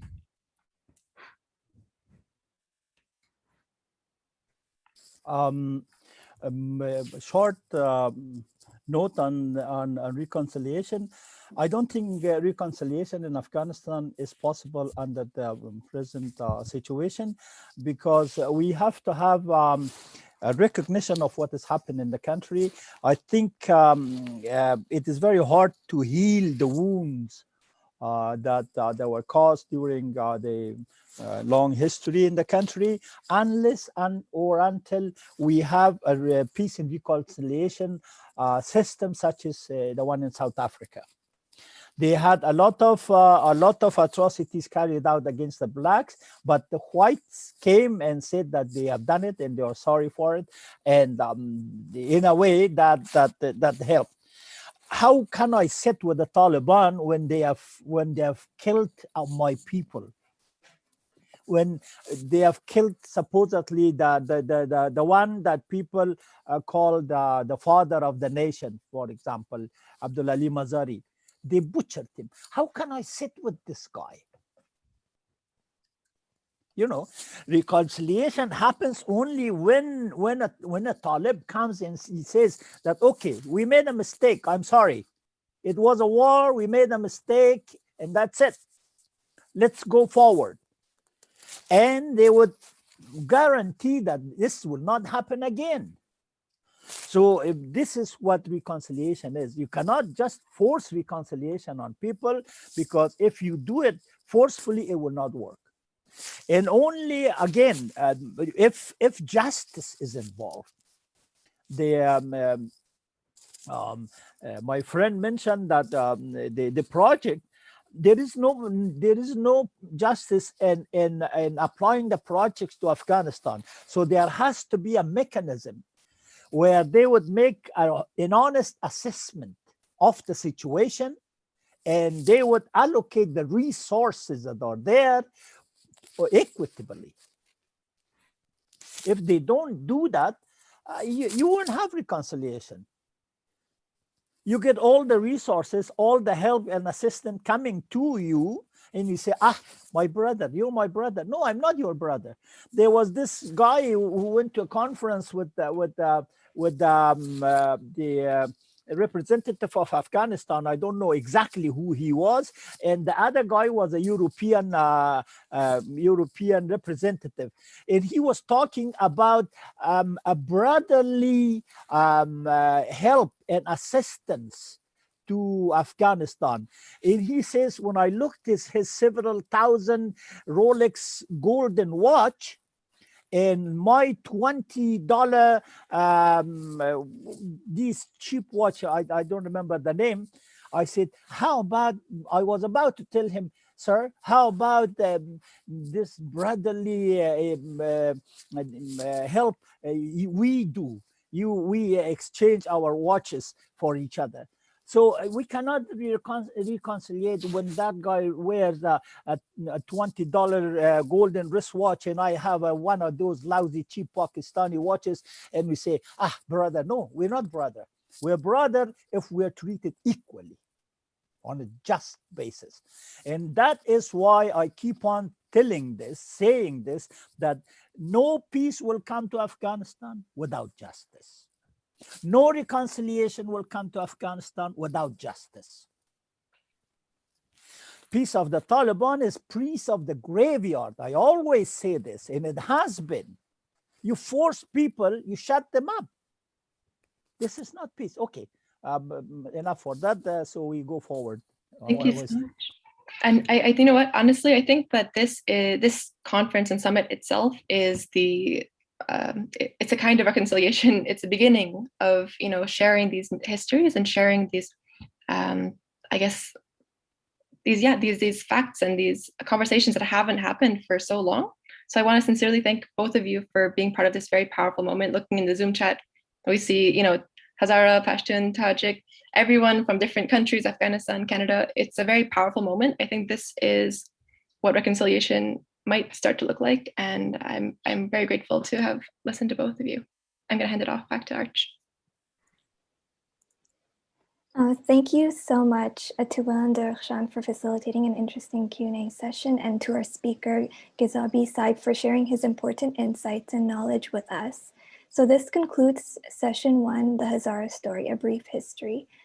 And a reminder to reach out to safety people if you require any support, as well as just wanted to check in to see if everybody is all right if we move to the next session, or if you prefer a really quick break in between, since we are running behind on our schedule. And so for the next session, if we do move straight without a break, there will be a 15-minute break after the next session.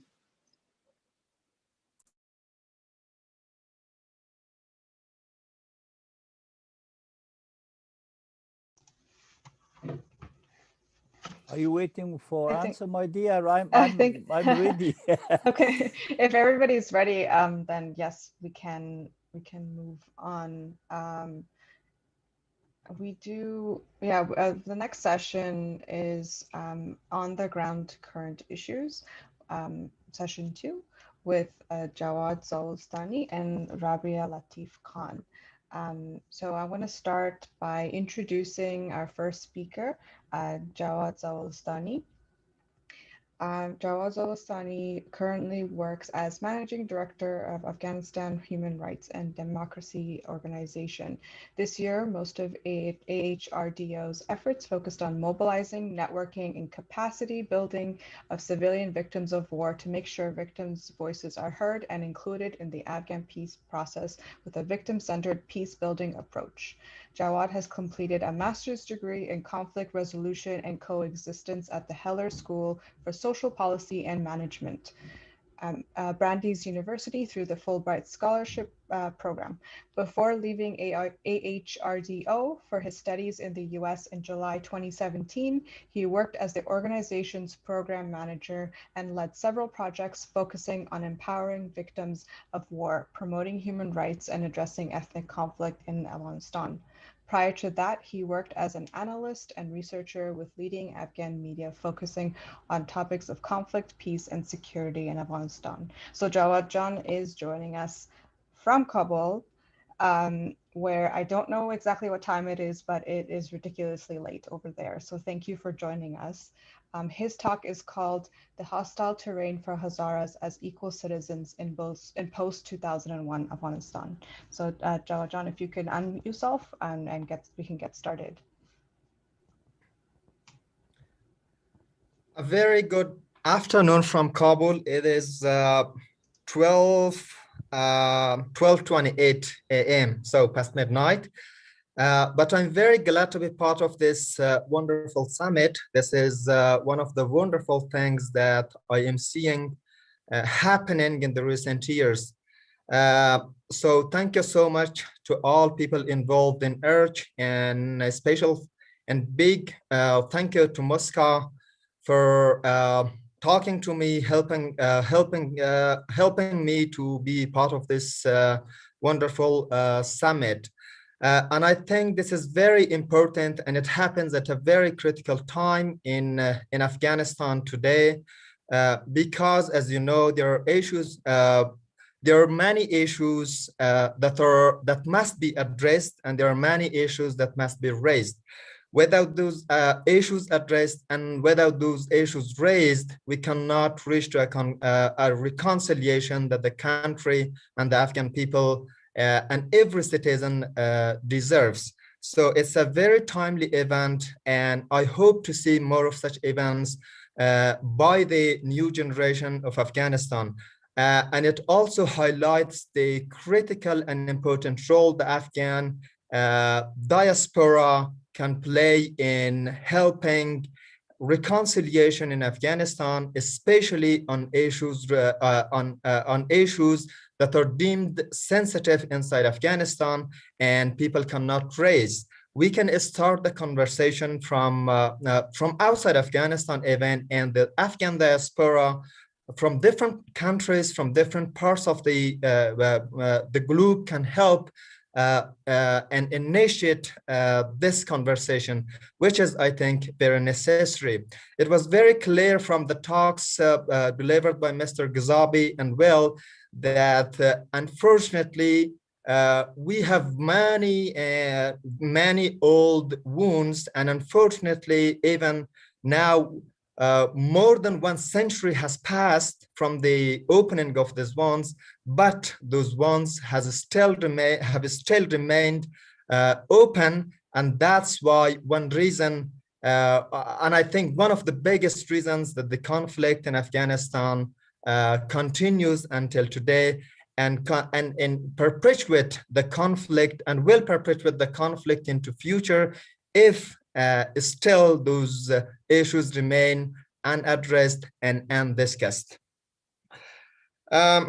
A lot of context was provided by Mr. Ghazabi and Will Patrick on the historical situation of the Hazaras, but the post-2000 situation of the Hazaras was a little bit different, but it was not something that you can understand in isolation from the historical context that these people and the general Afghan people who identify as part of the Afghan nation state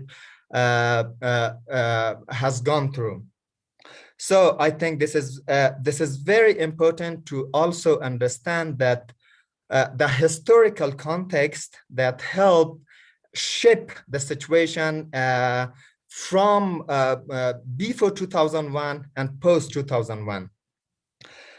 One major thing that happened after 2001 was that we were able to develop a constitution, draft and write a constitution that basically, I think, maybe in a lot of contexts, for the first time recognized the rights of the people and the citizen, no matter from what ethnic background do you come, it recognized you as an equal citizen. For example, the Article 6 of the Constitution declares that the state shall be obligated to create a prosperous and progressive society based on social justice, preservation of human dignity, protection of human rights, realization of democracy, attainment of national unity, as well as equality between all peoples and tribes, and balanced development of all areas of the country. So this legal provisions provided a lot of the legal framework for equal citizenship in Afghanistan. But unfortunately, in post-2001, what we experienced was totally different from what everyone was hoping in the beginning, and most of those high hopes were dashed. And unfortunately, that is one of the reasons that the conflict still continues, and the underlying reasons for perpetuation of the conflict remains unaddressed. And as it was very rightly stressed by Mr. Ghazabi, one reason that has perpetuated conflict in Afghanistan has been that never justice was delivered, never grievances of these different communities were acknowledged, and never the Afghan government demonstrated a genuine political will to address very legitimate concerns of all Afghan citizens, especially the Hazaras, who have suffered and continue to suffer for more than a century. So for a reconciliation to happen, especially now that they're everywhere, especially in Afghanistan and outside Afghanistan, there are talks about the peace process. So it is very important that these issues are acknowledged, recognized, and a genuine will is political will is demonstrated to address these issues. But the Bonn Agreement had created a framework for balanced representation of different ethnic groups, and it had created a lot of hopes for the people of Afghanistan that maybe decades of conflict, decades of violence will be finished, and they will start a new era in which they will experience a prosperous life. And Hazaras were among the first communities who welcomed this new development and tried with all their forces and mobilized with all their forces to make the best use of the opportunity provided by heavy international presence in Afghanistan. But as we moved forward, we realized, unfortunately, that most of those gains were attainable, gains were achievable, and Hazaras could make progress in a lot of areas, but they could be very transient because there were no legal and institutional foundations to safeguard and guarantee the achievements of this country and the achievement of an at-risk ethnic group like Hazaras in Afghanistan. So the course of the development that started from the Bonn Agreement in 2001, though it was not favorable to everyone, including the Hazaras, it started to deteriorate. And one of the developments that happened was that the Afghan government gradually reduced the participation and representation of the Hazaras in the government. And though there were legally every citizen had equal rights, but in practice everyone could not enjoy those equal rights. And unfortunately, because of their underlying conditions and due to their historical experience, Hazaras became the most vulnerable in post-2001 Afghanistan too. And that was why that despite the historically comparing it in a better situation, Hazaras realized that their hopes and their situation as it started and as they were hoping will not remain like that. And gradually the situation started to become unfavorable to Hazaras, especially in terms of their public participation in politics, in economics, and even in education. The reason was that, unfortunately, the Afghan government did not show that willingness to provide equal citizenship to everyone, and saw Hazara progress as a threat to other ethnic groups and to even maybe to the Afghan state. And that was why you could see a different development of events, which was to some extent a systematic effort to further marginalize Hazaras and stop them from making progress in different fields. One example was for example, in 2010 election, the Hazaras representation increased in the Afghan parliament. And one major reason for that was that the community very willingly welcomed democratic process and participated very strongly in democratic process like election. One indicative example was the Ghazni case, which is a province toward southeastern Afghanistan and inhabited by Hazaras, Pashtuns, Tajik, and smaller minority groups. But all parliamentary seats dedicated to the province, allocated to the province, were occupied by the Hazaras. And it was not a case of election fraud or anything, but it was due to their strong participation in this democratic process. But that was unacceptable to the Afghan government, and they created back then. Karzai was the president, and he blocked the process and wanted to turn over the process and make ways for participation of other ethnic groups, unlike the democratic and against the democratic decision of the people who had voted for the people, though all of them were Hazaras. So democratically, that was unacceptable, because you could not overturn a democratic process because the result produced was not something that you would like to see it. And this, unfortunately, did not stop there, because one indicative example was that soon after the government realized that Hazara students could make better scores in general university entrance exam, and they could enter in university, in different universities, public universities in Afghanistan.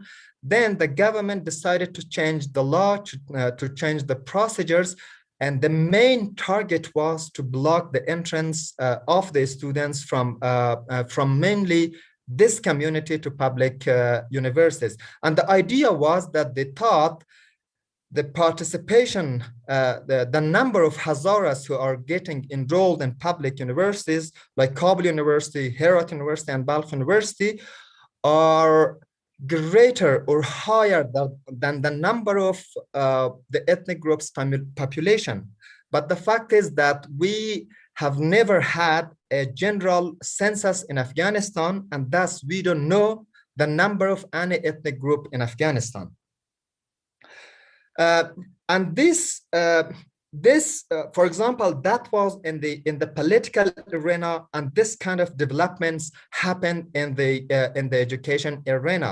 Though there was not so much progress by the Hazaras made in the in economy, but still, because of the widespread corruption and nepotism prevalent in Afghanistan, you could easily understand that this situation economically very certainly works against the people who are coming from a minority background and who do not have influence and connection inside the public institution and government entities who oversee this kind of activities in economic and plan and develop strategies for economic development of Afghanistan. It was as mentioned by Ghazabi, one clear example was that, for example, in post-2000 in Afghanistan, despite the fact that Hazara's situation in post-2000 Afghanistan was always and it's still being sold as a success story of post-2001 Afghanistan. But the fact is that no Hazara has been able to break the glass ceiling that has become part of the political culture of Afghanistan. For example, you have never seen in the post-2001 Afghanistan a Hazara become a defense minister, become a minister of interior or a minister of finance. It is not because that you cannot find a Hazara to fill this position. It is because there is a glass ceiling, and that unwritten law tells you what position you can get and what positions you can never get. And that what the idea, though I read the article 6 of the 2004 Constitution of Afghanistan, which does not discriminate against citizen, but in practice, you see this kind of discrimination, especially in public institutions, very clearly. And what kind of feeling, what kind of sense that creates for Hazaras, especially for the new generation of Hazaras who grew up and who advanced, who made progress in post-2001 Afghanistan. The sense that they get is that, oh, though it is not written in the constitution, there is an unwritten law that tells you you are a second-hand citizen. You are a second citizen. You cannot enjoy equal rights as other citizens do. There is a glass ceiling that will always control your aspiration and your imagination, especially when you are inside Afghanistan and planning to progress through the democratic bureaucratic processes of the Afghan government. The example of the embassies was also mentioned by Ghazabi, and those and even if a Hazara is unfortunately this is the norm in Afghanistan, promoted or gain a position in a key institution, that is always seen by people, oh, he cannot do what he wants, or he cannot exercise his legal authorities because he will always be monitored and will always be controlled. He is or she has been handpicked by someone who is favoring him to be in that position just for the public opinion, to see that, oh, there is a representative of us in the government. So this political culture that has taken shape and has unfortunately taken roots in the political culture of Afghanistan created a lot of grievances among the community.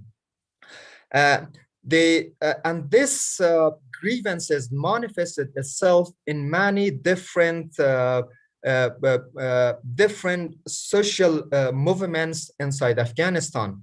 The first and very inspiring, the strongest and very inspiring example of that was Junbish Roshnai, the enlightening movement that started in opposition to a decision by the Afghan government, which decided to reroute the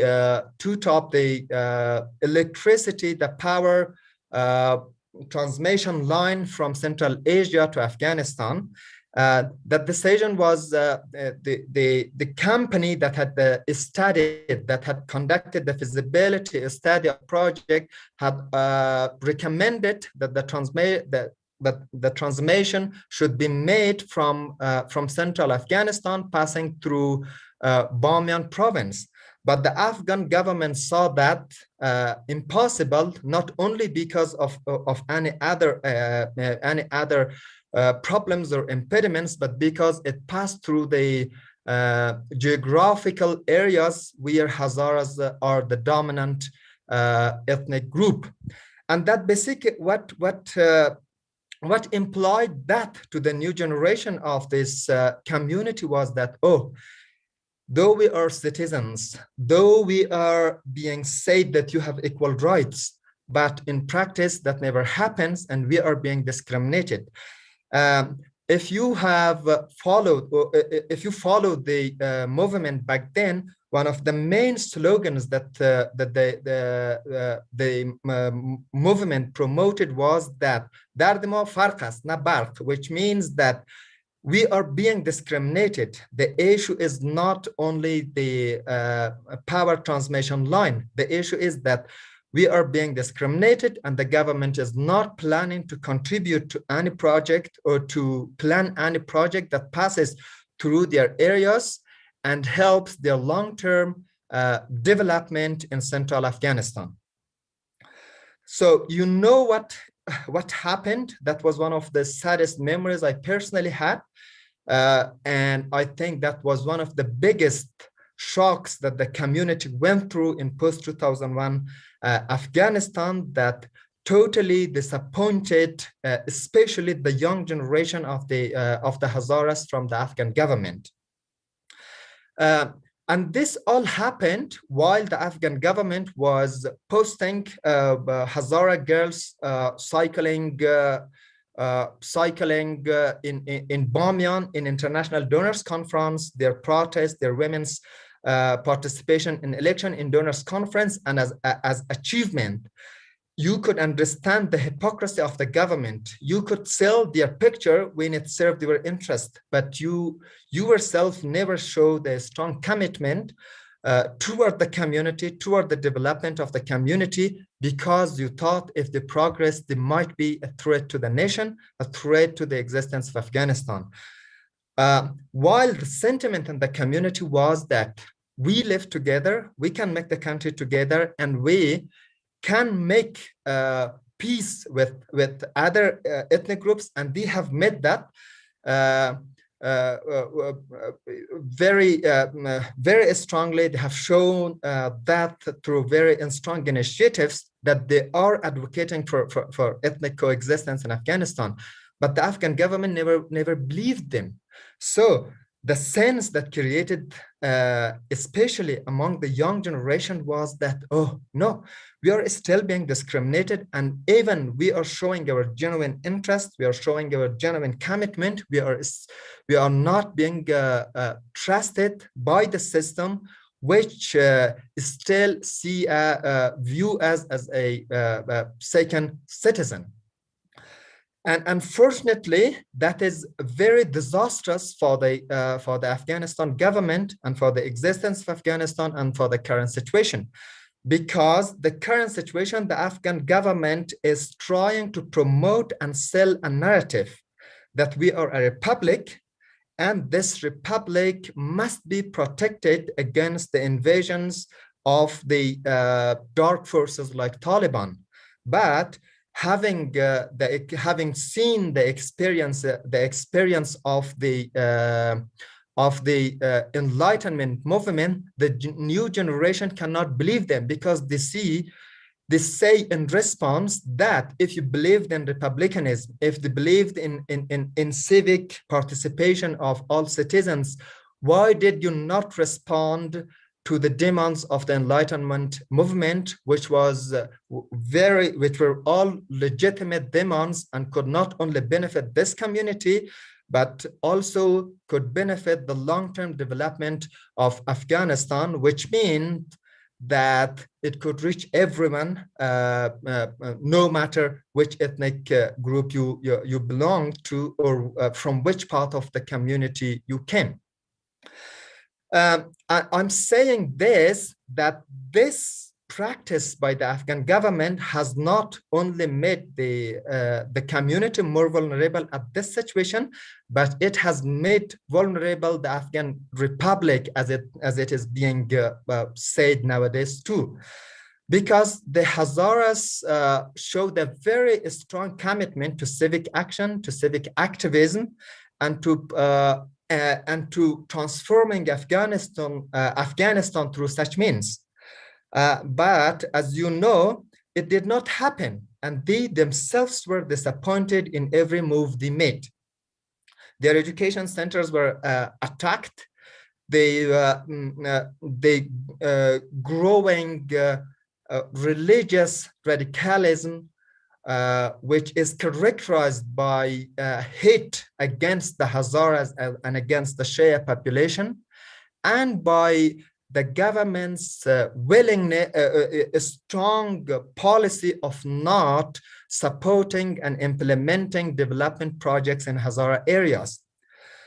One expectation that I think the community had was that their regions and their communities were among the poorest communities of Afghanistan. And one thing that the post-2001 development and international aid could do was to alleviate their poverty and expect the government to invest in projects and initiatives that could help the community develop economically.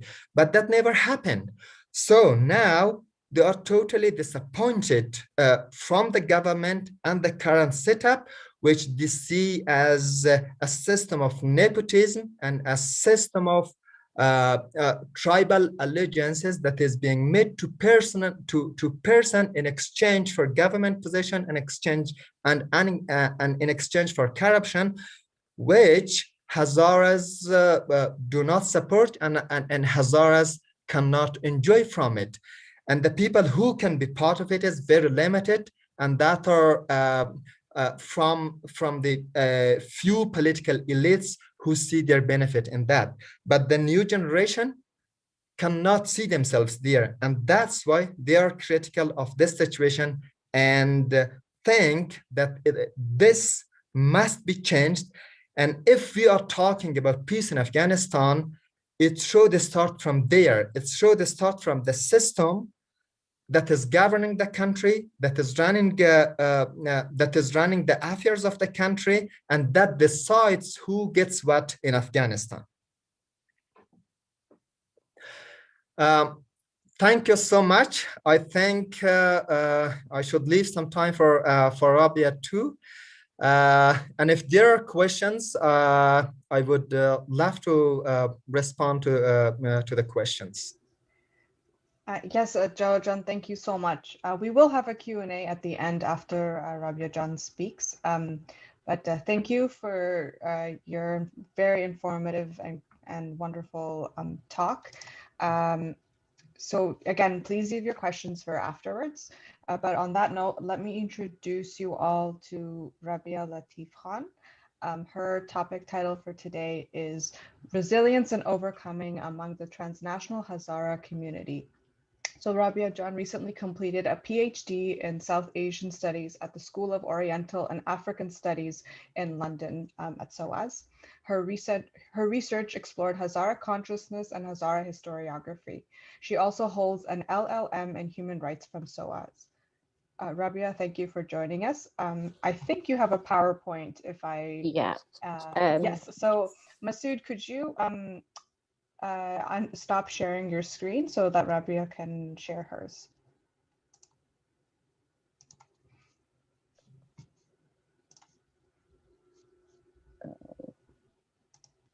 Can you, is it showing? Yes, it is showing. Okay, cool. Thank you. Fantastic. Thank you. Just a quick slight disclaimer. Firstly, thank you to ARC and all the organizers for this really important and insightful event. One thing I do want to add is obviously my topic deviates slightly from the previous discussions, but as someone from outside of the community and as a researcher, I felt that, you know, the talk we just had, when we had the discussion prior to the today's conference, it was better for, you know, the issues of marginalization and institutional racism to come from someone within the community. So what I have to say today is not trying to undermine the current issues, but also talk about, you know, more to do with like agency and issues related to the diaspora. So just one thing to bear in mind, I'm very aware that obviously, unfortunately, there is, you know, precarity is a daily reality for Hazaras in Afghanistan, sadly, and the issues of targeted attacks. So I don't mean to ignore that through my talk. So I'll get started. So oh, sorry, just got. Yeah, okay.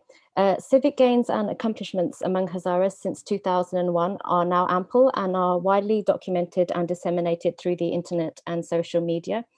Examples of well-known Hazara accomplishments in Afghanistan since the fall of the Taliban regime include sportsman Rohala Nikpai winning the country's first Olympic medal at the Beijing Olympics in 2008, human rights activist Dr. Seema Samar becoming the first chairperson of the Afghanistan Independent Human Rights Commission, and singer Zara Elham being the first female contestant to win the popular music TV show Afghan Star in the show's history in March 2019. These gains also link to the shift in Hazara consciousness that Dr. Nematullah Ibrahimi refers to in his work on Hazara ethnic consciousness, which has dramatically altered the self-perception of the Hazara community and has led to a growth in ethnic consciousness, stemming considerably from Abdul Ali Mazari and other Hezbi Wadat Unity Party members in the 1980s and 1990s. Ibrahimi also notes that the Hazaras more generally offer the most potent example of a shift from violent conflict towards peaceful and civilian politics, and as a result are one of the success stories of post-2001 Afghanistan. Here it is also worth noting some statistics from the annual Afghanistan survey conducted by the Asia Foundation in 2018. The first Afghanistan survey was conducted in 2004, and the Asia Foundation is a non-profit international development organization committed to improving lives across a dynamic and developing Asia. Opinions of Afghans on a variety of topics from all 34 provinces of the country were analyzed as part of the survey, representing the country's diverse ethnic groups. Multiple topics were assessed within the survey, including security, governance, and migration, with numerous statistics being provided about the perceptions of Afghans on these topics. In terms of voting, the survey found that 95.4% of respondents in the Hazara-dominated Hazarajat region stated that they planned to vote in the 2019 presidential elections. The survey also noted that Hazaras are more likely to support women's voting rights, which was at 92.9% in 2017 and 96.8% in 2018, which was higher than other ethnic groups surveyed.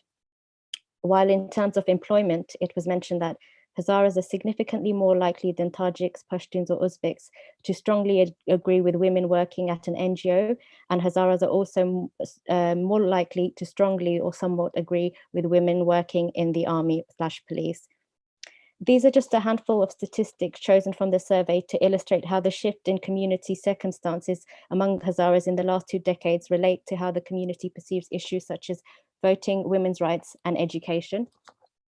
While doctoral researcher Fazana Marie notes that education is being utilized by Hazaras as a means to resist against systematic and ethnic and religious discrimination, Marie also adds that education was still being pursued by Hazaras when the Taliban were gaining control of vast parts of Afghanistan in the 1990s, with a co-education university being established in Bamiyan in 1997. Marie states that one of the founders of this university was a woman, as well as mentioning that the first female governor of an Afghan province was Hazara, Dr. Habiba Sarabi. This increasing trend of acquiring educational opportunities among the community was also noted in the early 2000s by Professor Robert Canfield, who mentions the following correspondence with Hazara acquaintances. One feature of the Hazara community that augurs well for their future is their avowed emphasis on education. As an educated Hazara wrote to me in 2001, this is probably where Hazaras are currently distinguishing themselves. There are more schools probably in the mountains today than ever, and if what we hear is correct, it may be the only place technically under Taliban control that still has girls going to school. Beginning under communists, Hazaras in particular saw education as the way off the bottom rung of the social ladder, and their pursuit of it has only become stronger in recent years. Resources are meager, but funds are raised both locally and internationally. These are mostly independent type schools. Curriculum is not like the Sunni madrasas, but much wider, a point even the Iranian schools pride themselves on, including English and computers. According to another educated Hazara, even before the Taliban appeared, a university began via some relationship with the University of Balkh in Mazar-e Sharif. Those involved were Hazaras from Kabul who had fled to Mazar. Also in the mountains, schools have actually multiplied and may have been the only place where girls were attending classes. All are locally supported. The pursuit of education among Hazaras has been referenced in interviews for my doctoral research with Hazaras in London, Birmingham, and Nottingham to show that Hazaras are a progressive community, a term used by my research participants themselves, with an emphasis on the fact that women from the community are also pursuing education. In an article by Radio Free Europe, Radio Liberty, published in November 2018 on Taliban attacks in the Hazara-populated Jaguri district of Ghazni province, this trend among Hazaras was also noted, as the piece stated that, in Jaguri, for example, there is near universal girls' education, and the numbers of boys attending school is higher than the national average. Hazara achievements in education were also mentioned in a 2010 article by the New York Times, which said that the Hazara gains have already been rapid. Two Hazara-dominated provinces, Bamiyan and Daikundi, have the highest passing rates on admission exams for the country's top rung of universities, according to officials from the Ministry of Higher Education. In the high school graduating class of 2008, 3/4 of students from Daikundi who took the test passed, and 2/3 in Bamiyan, compared with the national rate of 22%. Similarly, this was also referred to by Dr. Naimatullah Ibrahimi, who mentions that the scale of transformation among Hazaras is often captured by Western newspaper headlines such as Afghanistan's success story, the liberated Hazara minority, Afghanistan's Hazaras coming up from the bottom, and Hazaras hustle to the head of class in Afghanistan. Some of my research participants also affirmed the importance of education among the community, with one research participant who is based in Birmingham and in his late 20s stating that, I guess the Hazaras are moving in that direction, studying and education. As you can see in Afghanistan, the Hazara community is working really hard. I think the fact that they were oppressed, and a lot of people look at the past and see that we were oppressed, and they use that as a sort of sense of motivation to work harder than others. I think they're generally really talented people. While another research participant who is based in Nottingham and in his 40s noted that Hazaras are development-orientated people, and they are a progressive people, and they wanted to have progression from 100 years ago, but they were systematically deprived of that. And that's why, so usually, the Hazaras were looking for other channels to go forward. This is starkly illustrated by the example of Shamsia Alizada, who topped the National University Entrance Exam, the CANCOR, last September. Shamsia survived a 2018 attack on an education center in the predominantly Hazara district of Barchi in West Kabul, and her educational achievement gained international news coverage as well, with the Voice of America writing that Alizada was attending a tutoring academy in Kabul when a suicide bomber in August 2018 stormed the lecture hall and detonated explosives strapped to his body. The ensuing blast, claimed by the Afghan branch of Islamic State, killed at least 40 students and wounded many more. And the article also noted that Shamsia wants to become a doctor, so that she can bring change and serve Afghanistan. Here it's also worthwhile to note diaspora responses to educational achievements among the community and community activism more broadly. One case to consider here is an incident which took place in 2018. It relates to an image which went viral on Hazara social media. The image was of a Hazara lady, Jahantab Ahmadi, which was also broadcast by the BBC, CNN, and Al Jazeera, as well as other international news outlets. An image of Jahantab was widely circulated, which showed her nursing her 2-month-old baby while sitting on the floor at an outdoor examination, which was the university entrance exam. And she had traveled on foot for several hours to take the exam. Hazara social media shared her image with captions denoting how Hazaras value education, women's rights, and how Jahantab demonstrates the community's resolve to succeed. Furthermore, in an article by The Telegraph about Jahantab's viral photo, it was noted that Mrs. Ahmadi's story has resonated with social media users across the country who have praised her determination to be educated and cited the following as an example. You are a true world champion. You have shown that a Hazara girl can do anything in any conditions or circumstances, Nazar Hussain Akbari wrote on Facebook, referring to the fact that Mrs. Ahmadi is part of the persecuted Hazara ethnic group. With the photo of Mrs. Ahmadi having gone viral on Hazara social media, there was even a Jahantab hashtag on Twitter in March 2018, which people were using to tweet about Jahantab, with some tweets congratulating her for her fortitude and wishing her greater success in the future. While in relation to community mobilization through the use of social media, an online fundraising page was set up and circulated by the UK-based Afghan Youth Association in the days that followed the circulation of the image, and £10,000 was raised for Jahantab in 3 days, as she had passed the entrance exam, could not afford to pay the university fees, with CNN also mentioning that an online donation site had been set up to assist her. So Jahantab's story, which on a personal level was one of overcoming personal struggles and determination, became part of a wider narrative among the Hazara community to show that despite the adversity that individual Hazaras and the community more generally endure, the resolve to access and seek education is widespread among the community. This example is also central to how the community is seeking to alter its individual and collective future in contemporary Afghanistan, principally through utilizing education. And this is also evident in the diaspora. Another key example of community engagement to consider here is the Hazara community response to the Australian bushfires of 2019 and 2020. In January 2020, several Australian news articles mentioned the Hazara community's response to the bushfires that had been ravaging the country for several months. These articles detailed how this refugee community from Afghanistan had been engaged in multiple donation campaigns across the country in their local Hazara communities. In several of these articles, Hazara community members who had been central to the fundraising efforts were interviewed. An SBS article reported that the Khatib Hazara Association, a large Sydney-based community organisation, was among the first groups to raise in excess of $18,000 for the New South Wales Rural Fire Service in mid-December.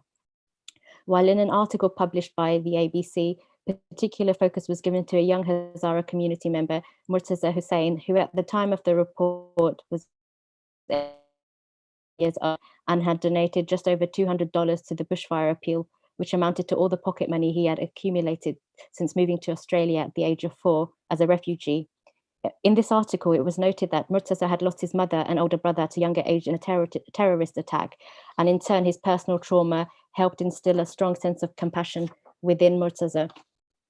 While an article published by the Australia-based Settlement Services International Organisation mentioned that Hazara communities across the country had raised over $100,000 for the Australian bushfire appeal. An overarching theme of these articles on the Hazara community's response to the bushfires was how reference was made to the suffering that these Hazara community members had themselves endured, either on an individual level or in more general terms, and how as a community which has gone through so much hardship and loss, Australian Hazaras could directly relate to the plight of Australians suffering due to the bushfires. Hence the heartfelt community response to the catastrophe, which saw multiple articles written to highlight the Hazara community's generosity towards their co-nationals. The stories relayed in these news articles intertwine both the themes of resilience and overcoming, as violence of the past, both underscored by personal and collective memories, have become the impetus for the community to work to assist their co-nationals. In one article published by SBS, the focus was on a Hazara resident of Western Sydney, Arif Nabizada, and his efforts to fundraise for the bushfire appeal. The article itself was titled, "I'm helping the bushfire appeal because I know what it's like to lose everything," with Arif further noting that we came from a fire zone country. That fire was in terms of bullets and guns and suicide attacks. Here it is a physical fire, but we know the pain of people who lost their properties. While Australian Labor Party MP Zoe Bettison, in a parliamentary speech from February 2020, thanked the Hazara community of South Australia for their fundraising effort, noting that the community saw it as their duty to stand with their Australian brothers and sisters during such a difficult time.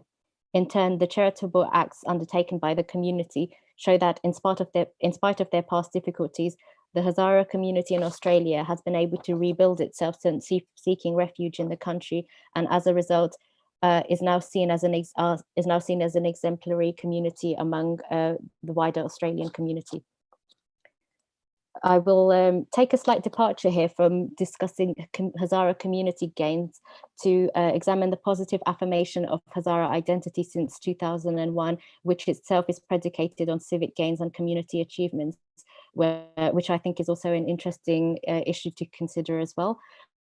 I'll start by discussing a Hazara cultural event that I attended during the course of my field research, as it relates to the newfound confidence of the community, not only in Afghanistan, but also in diasporic spaces, taking shape in the last 2 decades.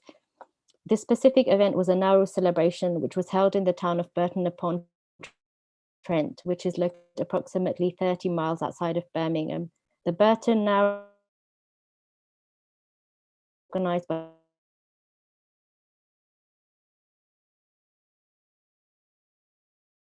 dressed in traditional Hazaragi outfits, and many men and boys at the event were wearing traditional Hazaragi hats. Traditional Hazaragi hats, which commonly have diamond shapes sewn in black, orange, and purple thread, usually with a pom-pom at the front. There was also a painting of Bamiyan displayed, which showed one of the iconic statues of the Buddha from the region, as well as a Hazara boy and girl in traditional Hazaragi dress. Alongside this image, there was also a painting of women with headscarves in a mud hut cooking.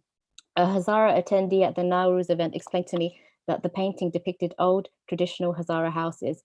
Hazara culture was on display everywhere at this event, and affirmed that a larger transnational ethnic consciousness was now manifesting among the community, where in this case, clothing, ornaments, and musical instruments were of great importance.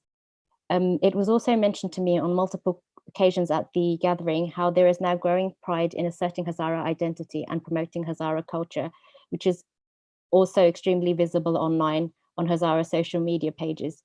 One of my research participants, who was also present at the event, said to me that in the past, the trend had been for Hazara women to wear Kuchi dresses Kuchi dresses to important formal events, but that in recent years, Hazara women are choosing to wear traditional Hazara outfits. Another guest at the Nowruz event also mentioned how singing in the Hazaragi dialect has become very popular in recent years, with many well-known Hazara singers choosing to sing in Hazaragi instead of standard Farsi Dari, and with more non-Hazara Afghan singers opting to do the same, such as the renowned singer Ariana Saeed. The above examples were also noted alongside a trend among Afghan singers choosing to wear traditional Hazaragi dresses and headdresses, as has been worn by the singer Sita Qasimi on multiple occasions, and she has also sung some songs in Hazaragi. Furthermore, a musician who was also in attendance at the Nowruz event, and he sang all old Hazara folk songs while playing a dambura. In recent years, the dambura has become a symbol of Hazara identity, with images online expressing Hazara culture through the use of images of damburas. So the reason I chose to give a brief description of this particular Nowruz event is because the images, symbols, and sounds I witnessed at this event demonstrate a growth in Hazara ethnic consciousness, which stems from the gains of the community since the fall of the Taliban regime, and show how contemporary achievements are also impacting and enhancing the and are also enhancing community members' associations and affiliations with their identity, which was historically seen as marginal. Here it's also interesting to discuss a recently established cultural event, which also relates to how the Hazara community seeks to position itself on the international stage post-2001. In relation to this new positioning of the community, the Bamiyan Dambura Festival is an interesting case study. The Bamiyan Dambura Festival first began in Bamiyan in 2017 and was initially promoted online by the Bamiyan Cultural Center. This cultural festival has been covered by Tolo News, Khama Press, and Voice of America Diary. Online, the Bamiyan Dambura Festival has been used as a means to promote Hazara culture, with many images of the event being circulated on Hazara social media pages. The festival is also used to highlight that contemporary Hazaras espouse liberal ideals, with some comments online claiming that regions populated by Hazaras like Bamiyan are the only places where one would see such a music festival taking place, with no segregation of male and female performers, no compulsion in veiling, and where no threats of violence would manifest. Furthermore, the festival itself is now an example for motivating and inspiring community event, which has now become entrenched within the Hazara community. Similarly, in terms of how the Hazara community chooses to present itself online in relation to such cultural events and other community initiatives, I think it's also worthwhile to briefly discuss the Dambura in relation to Hazara identity, given the development of individual and shared articulations of Hazara identity since the collective gains of the community from 2001. The shift which has occurred among the community since the initial proliferation of Hazara consciousness in the late 1980s and again since 2001 has seen the Dambura as a central pillar of Hazara community events, Hazara culture, and Hazara identity. The Dambura as a symbol of Hazara identity was discussed in a journal paper by Dr. Ali Karimi titled Medium of the Oppressed, Folk Music, Forced Migration, and Tactical Media. Karimi mentions how a revered Hazara singer, Sarwa Sarkosh, would make reference to the Dambura in his songs in the 1970s and 1980s, as well as that in Quetta, Hazara Dambura folk music was popular at the time and was one of the last remnants of Hazara identity. Karimi notes that the Dambura was not always seen as a positive element of Hazara culture and identity and was previously shunned by the community. As he notes that oral poetry and folk singing were common among the Hazaras, but they maintained a negative view of instrumental music, considering it un-Islamic, and that the journey of Dambura music from a stigmatized un-Islamic practice to a proud symbol of its ethnic identity was long and rough.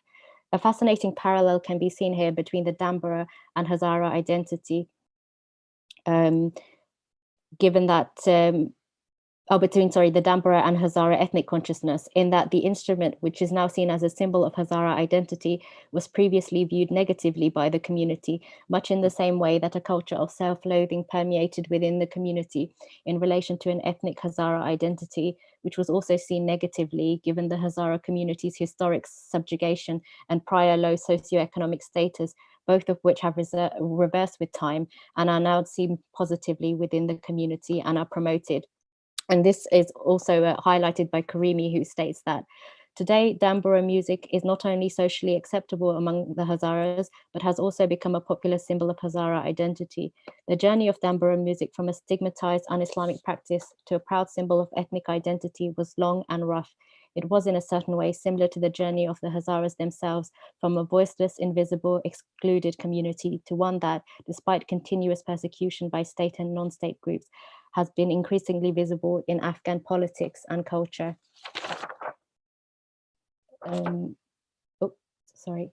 The shift in internal perceptions of being Hazara among the community and overcoming more generally were also highlighted in many of my research interviews, with one interviewee who is based in Nottingham and in his 20s stating that being Hazara in Afghanistan, it differs. I will tell you from two perspectives, back in the day historically and then today. So being a Hazara back in the day was people who would do menial jobs for the very low level of the community, people who were not labeled as proper human beings, only as laborers, that they would just do labor, like the Black community back in the day in American history. And now calling as a Hazara, right now, if I say I'm a Hazara, I'm a person that is more into knowledge, which is more into going far and wanting to become something. I just want to improve myself, want to improve my community, and want to become something that could bring pride into Afghanistan. Now, if you're Hazara, like, people really respect you. People say we are the community that brings light in the face of Afghanistan to the world. He also added that, so now if you go back to Afghanistan, you see all the sportsmen who bring the gold medals are Hazaras. We have got a system called Kankor system, which means that there are like 15 to 20 public universities, and you can't go there unless you have top marks. It's an examination that takes place every year. And you know the top person? The person who takes the top score every year is Hazara. And especially with the women's rights in Afghanistan, the Human Rights Commission is run by a Hazara, Dr. Seema Samar. If you are Hazara right now, Afghan people say that these people are modern, educated, have a worldly perspective, and they respect you for that.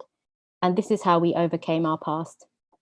So to conclude, it can be seen that since the fall of the Taliban regime in 2001, the Hazara community has made great strides in many fields, both for the betterment of their community and country, namely in relation to education, sports, and politics. This has also impacted diaspora activism and community engagement. And these community gains have meant that the community in Afghanistan and the diaspora is now working to showcase their culture and achievements to a larger audience. This is most effectively being done through social media. Lastly, these civic gains are now positively impacting how the community perceives what it means to be Hazara and Hazara identity more broadly. Thank you. Thank you, Rabia Jan, for that wonderful talk. Thank you both. Thanks to both Jawad Jan and Rabia Jan for their talk. Yes, you can stop sharing if you'd like, and then Masood, if you can start sharing your screen again. But we do have we do have some time for a Q&A, for a quick question and answer period here. We do have a few questions, but if you have more, please add them into the chat right now. So a question that I saw that went through a little bit earlier was about, so the question was, are there still restrictions on university acceptance for Hazaras? There was something about potentially being a certain percentage only accepted, but is there currently any sort of restrictions like that? Either of you, if this is for either of you, if either of you know the answer to this question. I'll just be brief. It's something I've heard a lot about, and when I've tried to look it up, I haven't been able to find much information about it, but it's like in my research interviews, it came up so much. So if Jawad knows why, I'd be really interested, because clearly people believe that it is a thing. So. So I think that's not in, there is a quota system in Military Academy of Afghanistan, and that quota system, not quota system in the sense that you are familiar with in Northern America or in Europe, that is supposed to provide some assistance for members of the people who are coming from a disadvantaged background. In Afghanistan, that means you limit the participation of certain ethnic groups to a certain percentage. And that is there in place in the Afghan military academy. And that quota system was mainly developed after the Hazara participants of the Academy's general entrance exam scored the highest. And the fear was that they may be they may comprise more than 50% or even more than that of the number of students who are entering the academy every year. So that was basically to put a control, a stop on mainly Hazara enrollment in the academy. But until 2 years or 3 years ago, there was not such a system within the higher education system. I mean, non-military education system, public universities in Afghanistan. But now there is it's not a quota system kind of thing, but it's a division or allocation of certain number of students being enrolled in certain universities and certain field of studies based on the provinces, which is very complicated thing. But Hazaras generally also views that as a bar that is being raised against them, so they do not surpass the number of students in certain fields and in certain universities than the government expects them to enter and enroll in those fields and in universities. Is it possible to make a small comment in this? Since it was promulgated as a law, it was announced as a law, it's still there until and unless we see a change in the law, a change in the system. It is there. It may come on occasions, draw the attention of people who would try to use it in the social media, but the system is there and it's effective and it's enforced.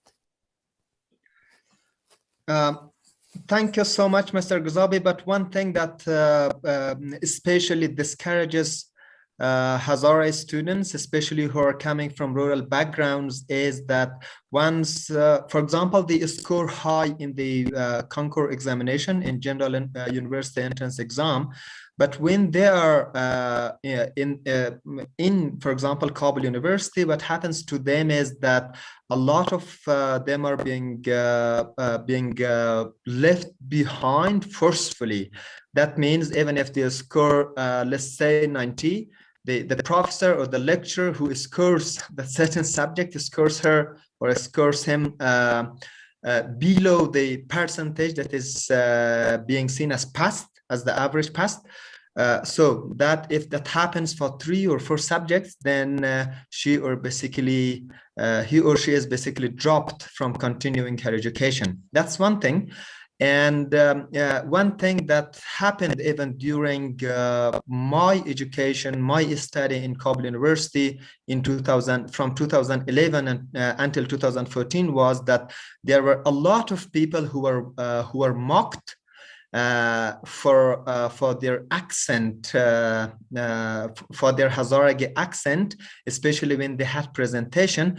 And for girls who came from Bamyan, from Daikondi, or other rural areas of Afghanistan, that was basically intolerable. And what happened to them was that after that, and after seeing that being repeated 3 or 2 times, they would voluntarily leave the university and try to do something else. That was another way that forced them leave their education and classes after they had entered university through Concours examination.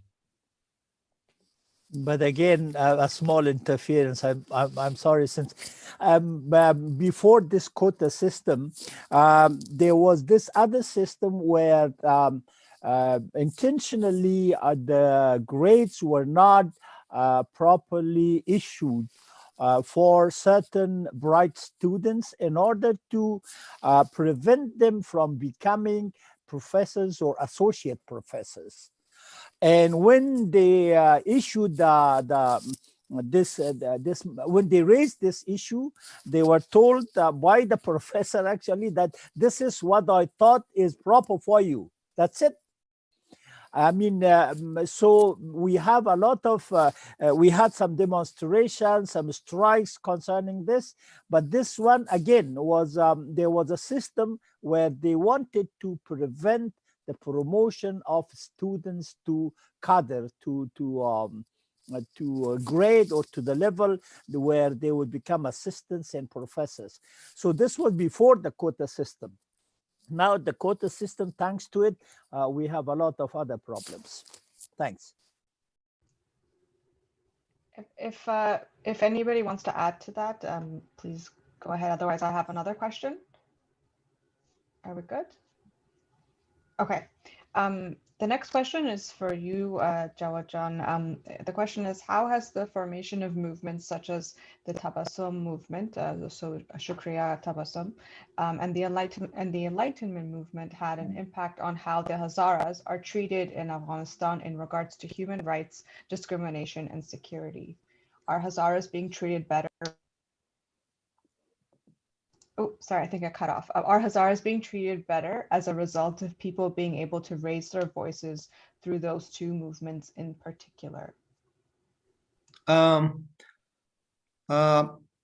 It's really difficult to answer that question in precise terms because you do not see the effect immediately. But one thing that happened was that it really raised awareness about the discrimination, the systematic discrimination being practiced by the government for several decades, and that still continues until today. But inside the Afghanistan, I think that did not change anything, unfortunately. For example, you could understand from the government response to the 23rd July attack on the demonstration, which killed 86 people from the protesters and wounded more than several hundreds of them. And then the government still did not decide to go with the two top as it was planned initially, and it was recommended by the technical company who had studied the feasibility of the project and had recommended that the route should pass through the Bamyan. So the general public reaction in some cases were very, very, very bitter and sad to see, because there were a lot of people who acknowledged the experience, the historical experiences of the community, but there were also a lot of people who said that these movements, this kind of actions from their young generation, from these people, are not tolerable and acceptable. And it was very common to see that when you were walking in the streets, people mock you, your demonstration and the Enlightenment movement's demonstration, and say that, see, you were demanding too much and you deserved that kind of attack. So the reaction after the attack, after the movement, was very much mixed. So you cannot make a conclusion or judgment that what the impacts or outcomes of those movements were. But it highlighted one important thing, and that was the sensitivity and the mobilization power of the new generation of the community. And it was very strong, representative of different sectors of the community, different segments of the community. And it was mainly driven and led by the young generation. But for the long term, you cannot make any judgment, and you cannot even make any judgment about the outcome of it in the immediate term. And we did not see anything. But the situation in Afghanistan also did not allow, the unfolding situation here also did not allow to see the results of this kind of movements, because security situation changed everything, and especially the rising targeted attacks against mosques, against education centers, against supporting clubs and events. All those things even overwhelmed the previous pain, the previous tragedies that the community were facing. So everything in another sense got lost, because one reason was that the community lost its maneuvering power on the streets of Kabul, on the streets of big cities, due to this rising and deadly attacks against the community members in almost every big city in Afghanistan. Thank you, John. I'm going to try to get to as many questions as possible. So the next question I wanted to ask was for Rabia John. So you have a question here. It says, did you see a difference in opinion between different generations of Hazaras in the UK and how they identified themselves?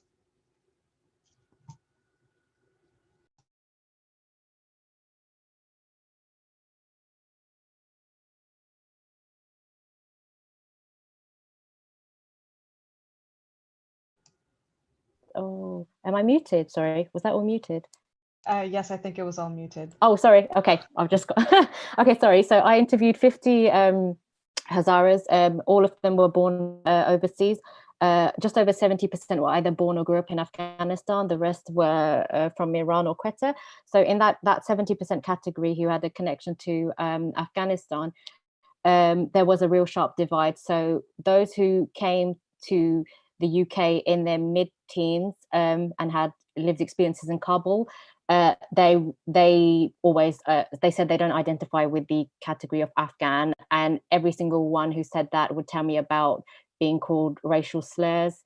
You know, people making fun of them because of, like what Jawad said, this dialect and how they speak and their appearance. So that was very, people who had experienced discrimination in Afghanistan, they totally disconnected with identifying with as Afghan. And they would say, if I always tell people I'm Hazara, and if I'd say to them, you know, I mean, there's quite a lot of ignorance about Afghans in the UK anyway, and especially about Hazaras, if people don't know, they would say, still, I'll spend time educating them. I'd never call myself this. But with the younger ones, it was the total opposite. The younger Hazaras would say, you know, to be Afghan, you know, it represents a diverse collective and a multi-ethnic country. And for the younger Hazaras, especially those who, a lot of them said that, you know, they hadn't had much interaction with Afghans of other ethnic groups until they went to university. That really changed their perception, and it made them more kind of it made them more had made them more positive towards like espousing the Afghan label. And so for the younger ones, it was like a dual identity. They'd say, if I introduced myself to someone, I'll say I'm Afghan and Hazara. So that came up a lot with the younger ones. But with the more mature research participants, there was a reluctance to see themselves as Afghan. So just to make sure we have some time for the break and everything, I'm going to ask one last question, but for both our panelists. So what would you say are the biggest challenges for Hazaras in contemporary times since 2014, and what needs to be done to address them? I guess, John, if you could go first. I think that the biggest challenge today is that the Afghan government was supposed to carry out a general census of the population. And that census would also determine what percentage each ethnic group comprises. So I think that's an important thing for the Afghanistan generally, because if you have an accurate number of the people, and if you know exactly how many people are living in this country, then you can plan better everything else. And that's, I think, also important for at-risk communities and ethnic groups to make evidence-based advocacy and demand participation and inclusion based on the number of their members living in a certain area, in a certain province, in a certain city, and in this country. So I think that's an important thing that everyone must push, that should happen, and that will benefit not only Hazaras or any at-risk communities or minority groups in Afghanistan, but everyone. The other challenge we are currently facing is that so Rabia laid very clearly discussed about the progress the Hazaras made, and but in Afghanistan, that has also created a very negative image of the community among the religiously extremist groups in Afghanistan. So who basically see them as infidels or the community who do not respect the Afghan tradition. So that basically promotes, unfortunately, a very strong hate towards the community. Having seen what has happened in the recent years and fearing the worst things that might come and might happen in this country, I think the biggest challenge is how we can address those issues in Afghanistan and make sure that even the progress of the community is not being used as something against the community, especially by the extremist groups. And the second thing is, I think, continuation of such discussion at a very national level in Afghanistan to make a national dialogue on inclusion, on diversity in Afghanistan that not only benefit at-risk communities, but everyone in Afghanistan, where everyone should see themselves as equal citizens with equal responsibilities and equal share of everything that the country can offer for themselves, for those, for every member, for every individual citizen in Afghanistan. Yeah, so I'll just be very quick. Sorry if I say something that's a bit repetitive. I got cut off when Jawad was answering this, I got cut out of the meeting, but I think it's best to just say what was said to me by research participants, as obviously I'm not from the community, but one thing that came up a lot in my interviews, and this was in 2017, 2018, was, security and safety, and just the fact that, there's so many targeted attacks and nothing has been done by the government to ensure the community safety. Several times it was mentioned how, like, when an attack happened, the NDS would say, yeah, we had prior warning. So people would say, if you had prior warning, why was nothing done to no preventative measures? And another thing related to that was, if security is not afforded to the community soon, then people will start picking up arms, and Hazaras were historically one of the first communities to lay down their arms.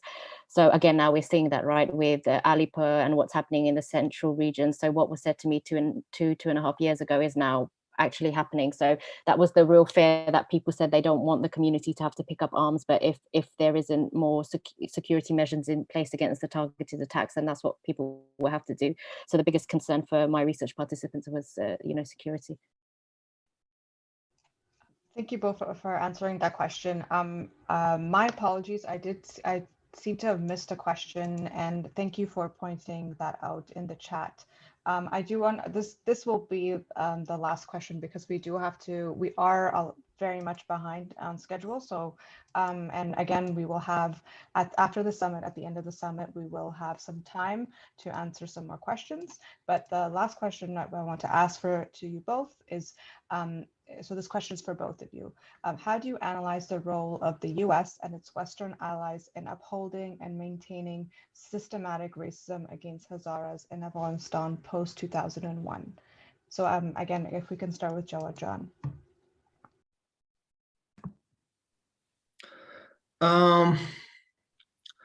That's a really difficult question to be answered, but I think the international presence in Afghanistan to some extent perpetuated the systematic legacy that the Afghan state had maintained for decades. So it was to a large extent a continuation of that. And you can see, you might have also heard a lot that our current constitution is a copy of the 1964 Constitution of Afghanistan, which was drafted and developed under the monarchy. So you can see that everything we see in Afghanistan, despite dramatic changes in some contexts and in some areas, was a continuation of the historical legacy that we had. So the international presence and the US presence did not change anything in respect to that, because their idea was that if we maintain things like that, or if we can take things back in order, then the country might become stable. But generally, you can say it was, and it had, I would say, collateral advantages for minorities, for public participation, for women, and for the Hazaras, that it opened up spaces for them to work, to realize their ideals, and to prove that they are not the people that were demonstrated historically as inferior, as people unable, as traitors, as not loyal to the country. So those are the advantages that provided for everyone. And then there was, though there was not a strong political will in support of those things, but there was always an emphasis on participation, on inclusion. And I think that also created an atmosphere where other people like minorities, like at-risk ethnic groups saw that maybe their views, their contribution are also valued. But one thing that happened in Afghanistan, especially practiced by the US presence, was that in a lot of areas of Afghanistan and in a lot of their initiatives, in one way and unwantedly encouraged insurgency. And that was that to put more money in infrastructure projects in areas that were more insurgent infested, and then forgetting about the areas that were peaceful and you could really build some infrastructure and they were not bombed or destroyed by the insurgent groups or the Taliban. What happened that the communities that received this kind of assistance thought that if we do more of these things, we might receive more of the assistance by the international community. And the communities who thought that, oh, we are peaceful, we are receptive, we are already practicing these values in our communities, but we are still being ignored and we are being left out. So it created a situation in Afghanistan that the people who were peaceful said, maybe we are wrong if we rise against the government, if we take up arms against the government, against the international presence, then we might be rewarded by their money, by their infrastructural project. Yeah, I'll be very quick because it's not something I'm not to know too much about, but just going back to what my research participants said, it's something quite similar to Jawad. So in terms of criticism of US and Western allies, my research participants never really framed it in relation to upholding and maintaining systematic racism. It was very much the lack of criticism of calling out corruption of the government, and the development aid was a really big thing, how there's very little going to Hazarajat compared to other areas. So that was what my research participants' critique was of the Western allies in relation to the Afghan government. And then the other thing of generally in my interviews, post-2001, it's seen more positively purely because obviously it was the fall of the Taliban regime, a regime that multiple occasions, would say that you are justified in killing Hazaras because of their religious beliefs. So that kind of shift in and of itself, even though not everything's perfect, the removal of a regime like that, it's within, for my research participants, it was seen more positively. So this issue didn't come up so much about critiquing Western allies kind of fueling systematic racism in Afghanistan.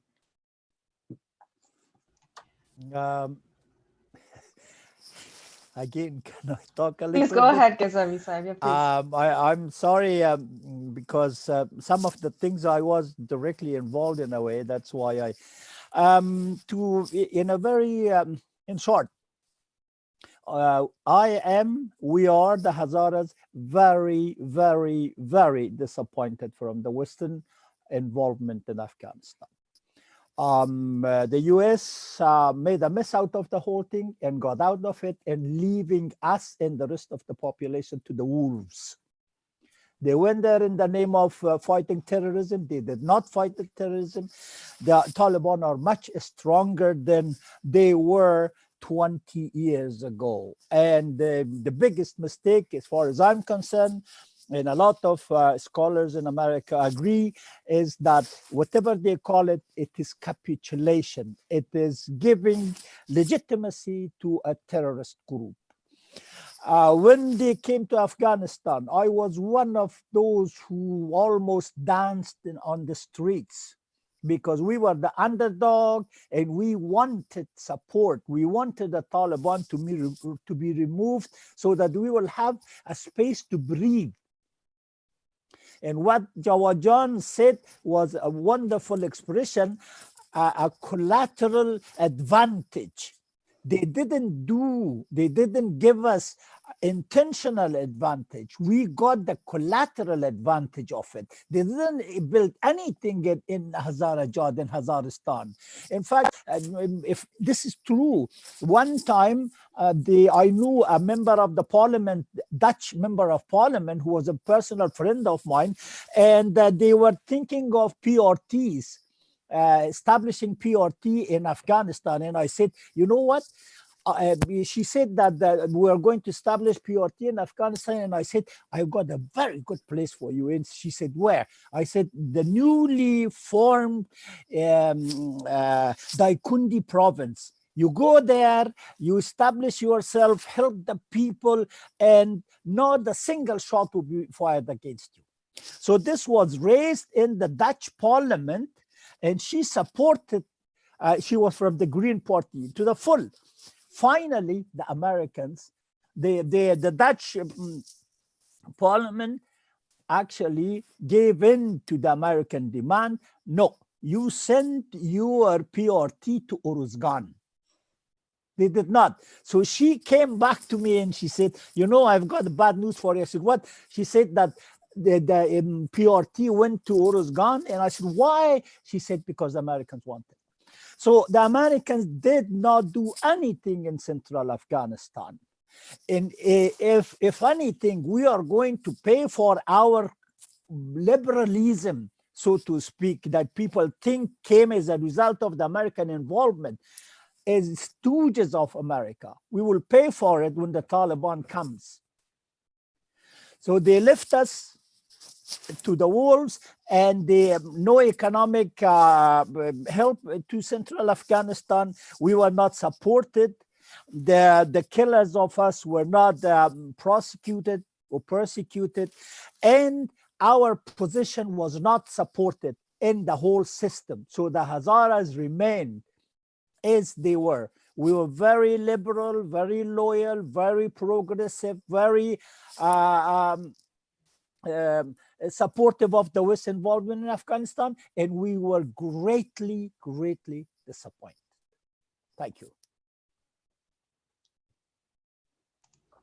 Thank you, Ghazavi Saib, for your analysis of everything today.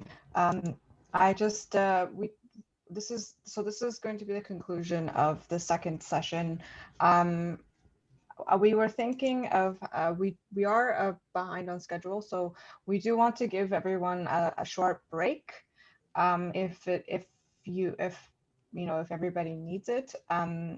I think regardless, we should have a small break, maybe about, is 5 to 10 minutes okay? I think should be okay. Maybe we can come back at 4. Are we to leave oh, no, stay on the Zoom. Oh, no, we're okay. going to leave the system on. Please stay on the then. Zoom. Yes. All if right. you can please stay on the Zoom. This is just your moment if you wanted to get up, stretch, grab some food, anything. Okay. I think it can start at about 4:30. So I guess in 5 minutes, that would be, we can get started on the next session, which is a small talk with Durakhshan and Rustam Sirat. So again, just if you can join us back in 5 minutes. Okay, thank you.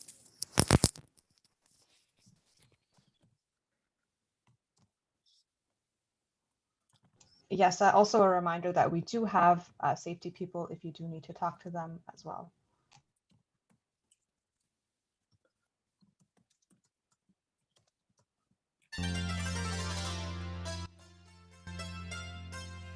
Please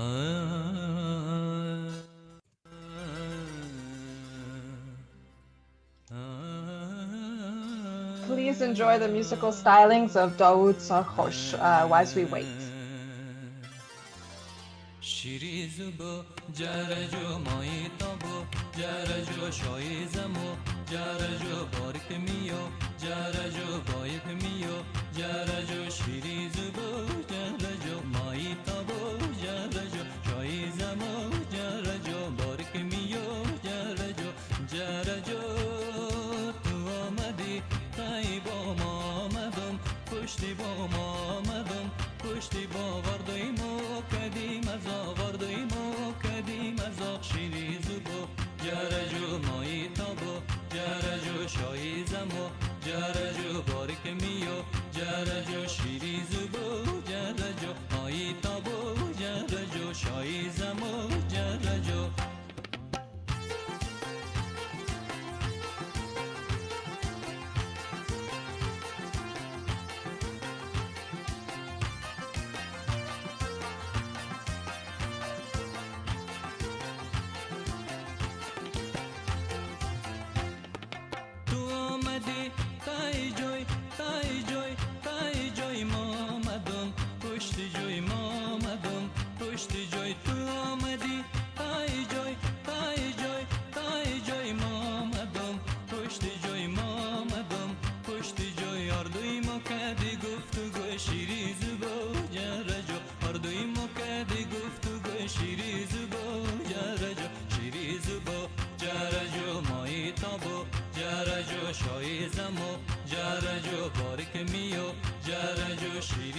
با جرجو مایی تابو جرجو شاییزم و جرجو جرجو تو آمدی ای با ما پشتی باور دایمو کدیم از آور دایمو کدیم از آق شیری زوبو جرجو مایی تابو جرجو شایی زمو جرجو بارک میو جرجو بارک میو جرجو شیری زوبو جرجو بارک میو جرجو شایی زمو جرجو شایی زمو جرجو مایی تابو جرجو شیری زوبو جرجو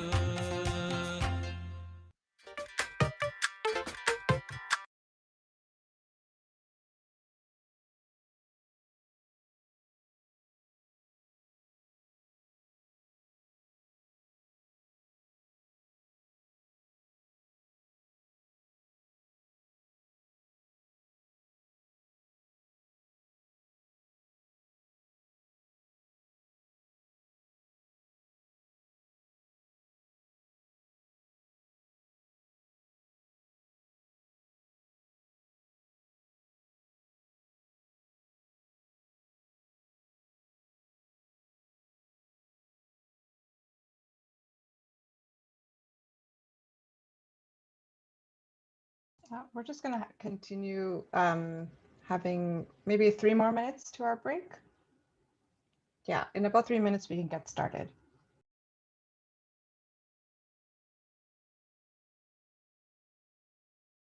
We are just going to wait another 3 minutes and then we can get started.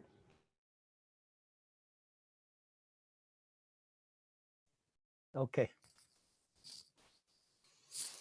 We're just the two of us, you and me. Maybe, I think so. Well, at least the others. Oh, no, the rest are here too. Oh, I see. The participants are still here, yep. Okay. They're just in the Zoom chat box talking. Uh-huh. Oh, okay. Oh, you can talk there? I don't know how the system works, actually.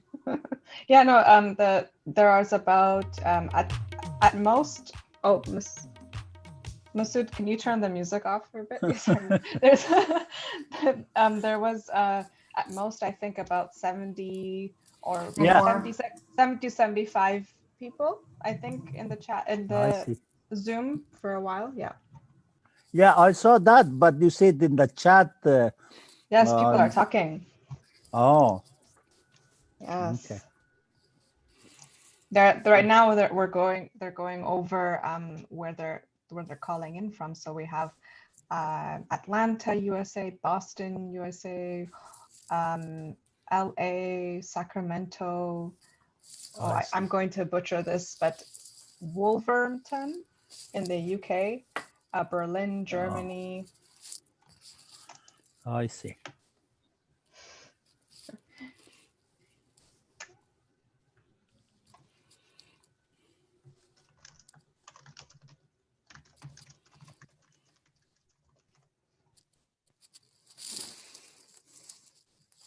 So we have till 5:30 or something?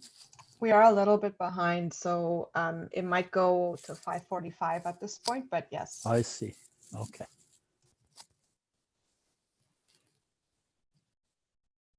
Okay, so just 1 more minute, and then we can get started. Okay.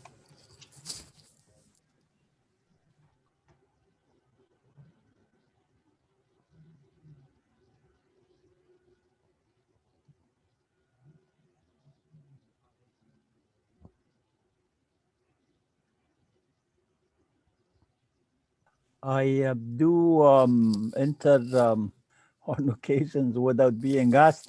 It's because some of the things I have been closely involved with, and I have information, so to speak, and I have an opinion also.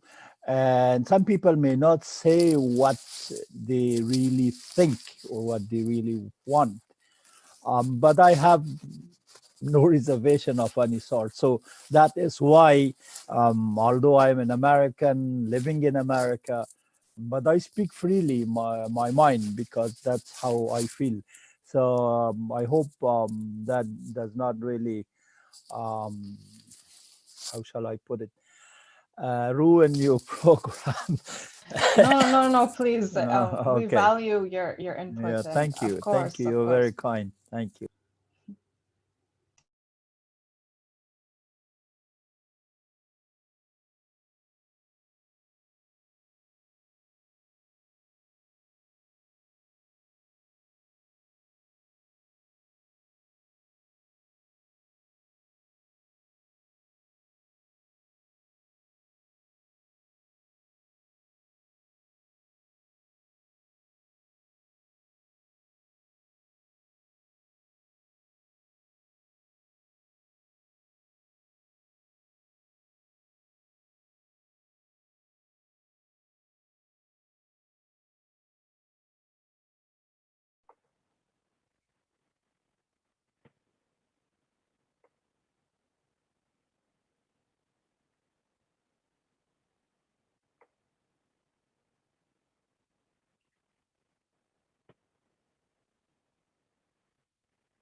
Okay. Can you guys hear me fine?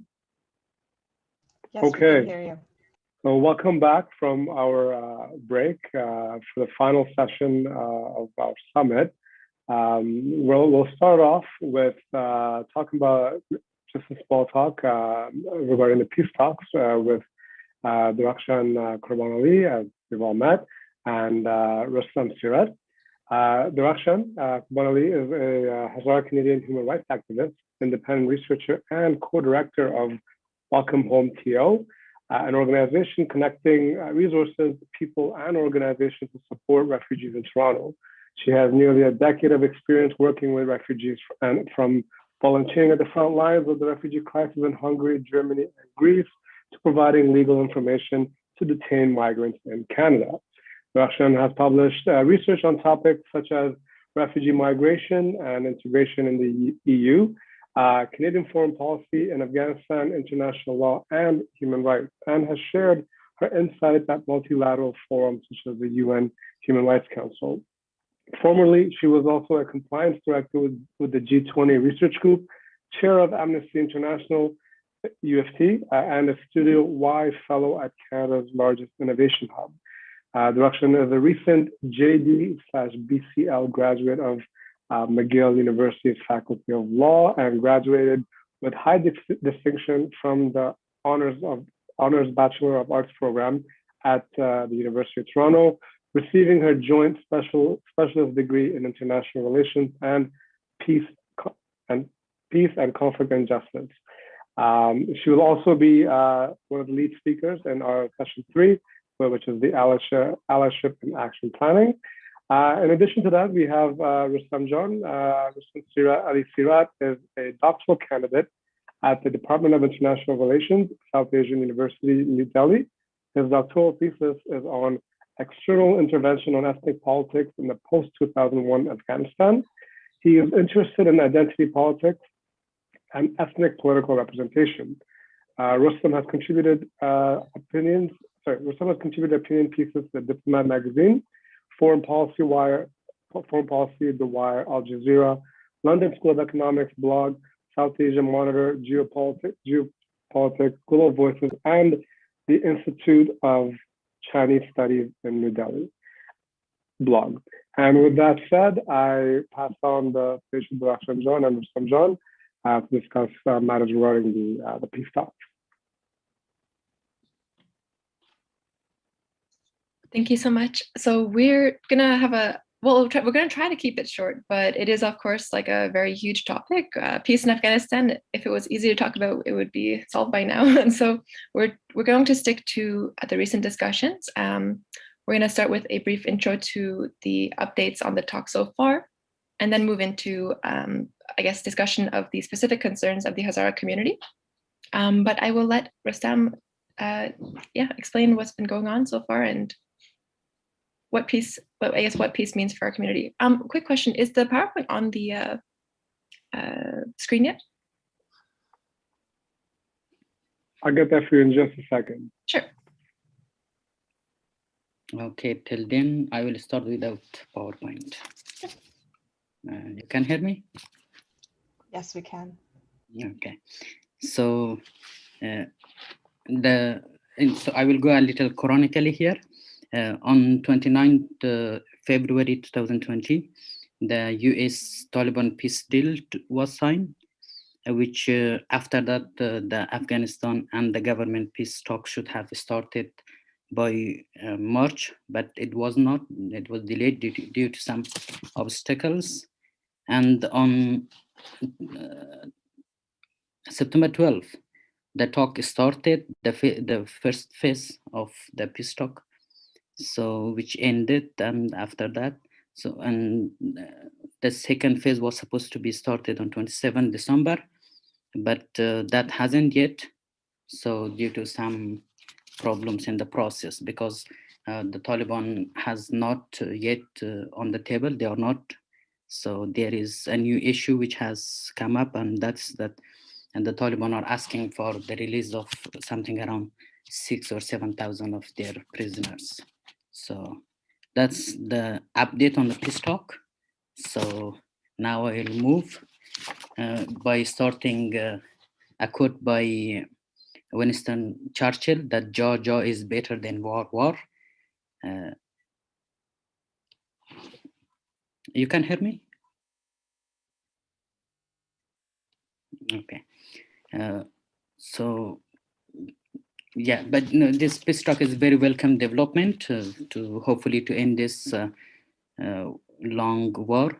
But we should not keep our expectation very high. So we should have, we should keep it very low so that we should not be disappointed easily for that, some reasons which I'm going to now tell.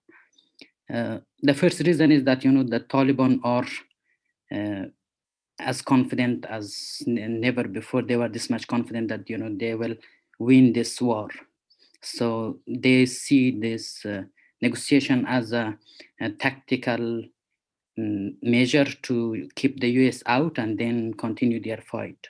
So for that, for them, it seems like a zero-sum game, and they have not shown any willingness to share the government or compromise on their ideologies and their Islamic Emirat that they want.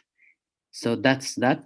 The second reason is that because of the nature of this problem, peace talk is complicated, and it will take a long time for that. And even if it happens, let's say, well, Afghanistan government with the Taliban, they will agree on some kind of arrangement, but it's likely that it will fail and it will collapse and the war might restart again. So because of numerous research have shown across the world that peace settlements are easily collapsing, but there are some successful cases like Colombia and Nepal. Colombia, which Jawad and his colleagues, I think they are working on that. That's what we could use from that. We could learn from that settlement in Colombia. In the case of Nepal, which was a successful settlement between the Nepali Maoist and the Nepali government, concluded in 2006. So that's close to home in our South Asia. But there was a factor which is not in our peace talk. And that factor is that the UN role. UN played a very crucial role in peace settlement in Nepal in terms of 3:15.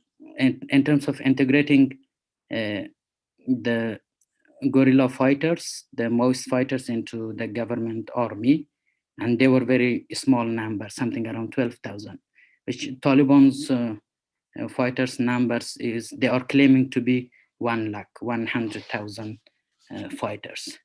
So that's in that part. But the third reason, which is close to the Hazaras, is it was evident from the first phase of the peace negotiation that the Taliban has changed their views on the Hazaras and the Shias in Afghanistan, and they did not include in their agenda to talk about the Shia, what they will do with the Shias in Afghanistan. And it was also Hafiz Mansour, one of the representatives from government side. He clearly said that the Taliban has not changed their views about Shias, and that was, which is, and they have said that we will talk about it later, which is very reminiscent of a very unfortunate event from 1990s for the Hazaras. In 1990s, after the Najib government Najib government collapsed before that actually, but the Mujahideen government, which was formed in Lahore, so there the Mujahideen government also said, well, we will talk about the Hazaras later, which we saw that how it manifested in the civil war in the 1990s. Not only that, the Taliban are not talking about what their stance could be against the Hazaras.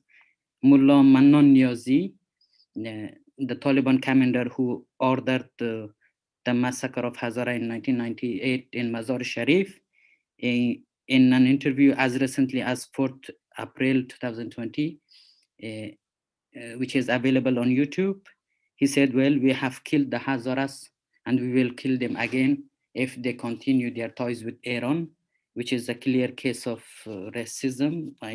Somehow Niazi thinks that all the Hazaras have some connection with the Iran. So that is another point, which is for the Hazaras, it is not seem very promising. The fourth point is that, Hazaras in Afghanistan, which in post-2001 supported Afghanistan government more than any other ethnicity in Afghanistan. But they did not get much out of that. They feel they did not get much. And increasingly, they see no difference between the Taliban and the government, since the recent development in Behsud, which the government police army, and the government army opened fire on civilians, on the peaceful protesters, killing 12 people. So these are very unfortunate, which does not draw any good picture of the Hazaras, for the Hazaras about the future. So that's why we could see this, that, Hazaras are rallying and giving quite widespread support to Alipur and other Hazara armed groups, which, it might further contribute to Afghanistan instability. And I think that's it. I will hand it now to Drukhshan.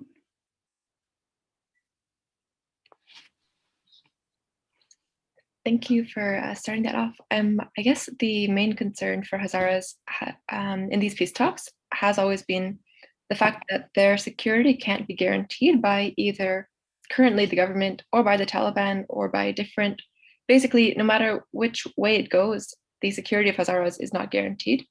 And so it's not an issue on the table.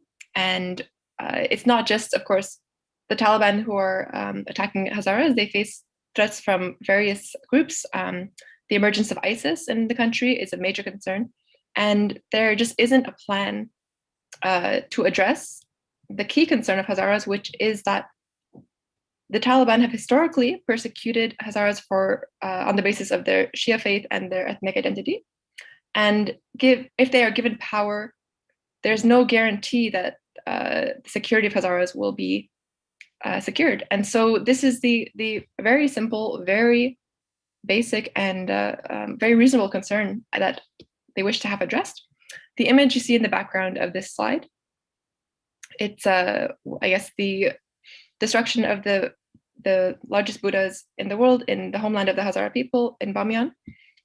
This was done by the Taliban, and there has been a lot of, massacres and different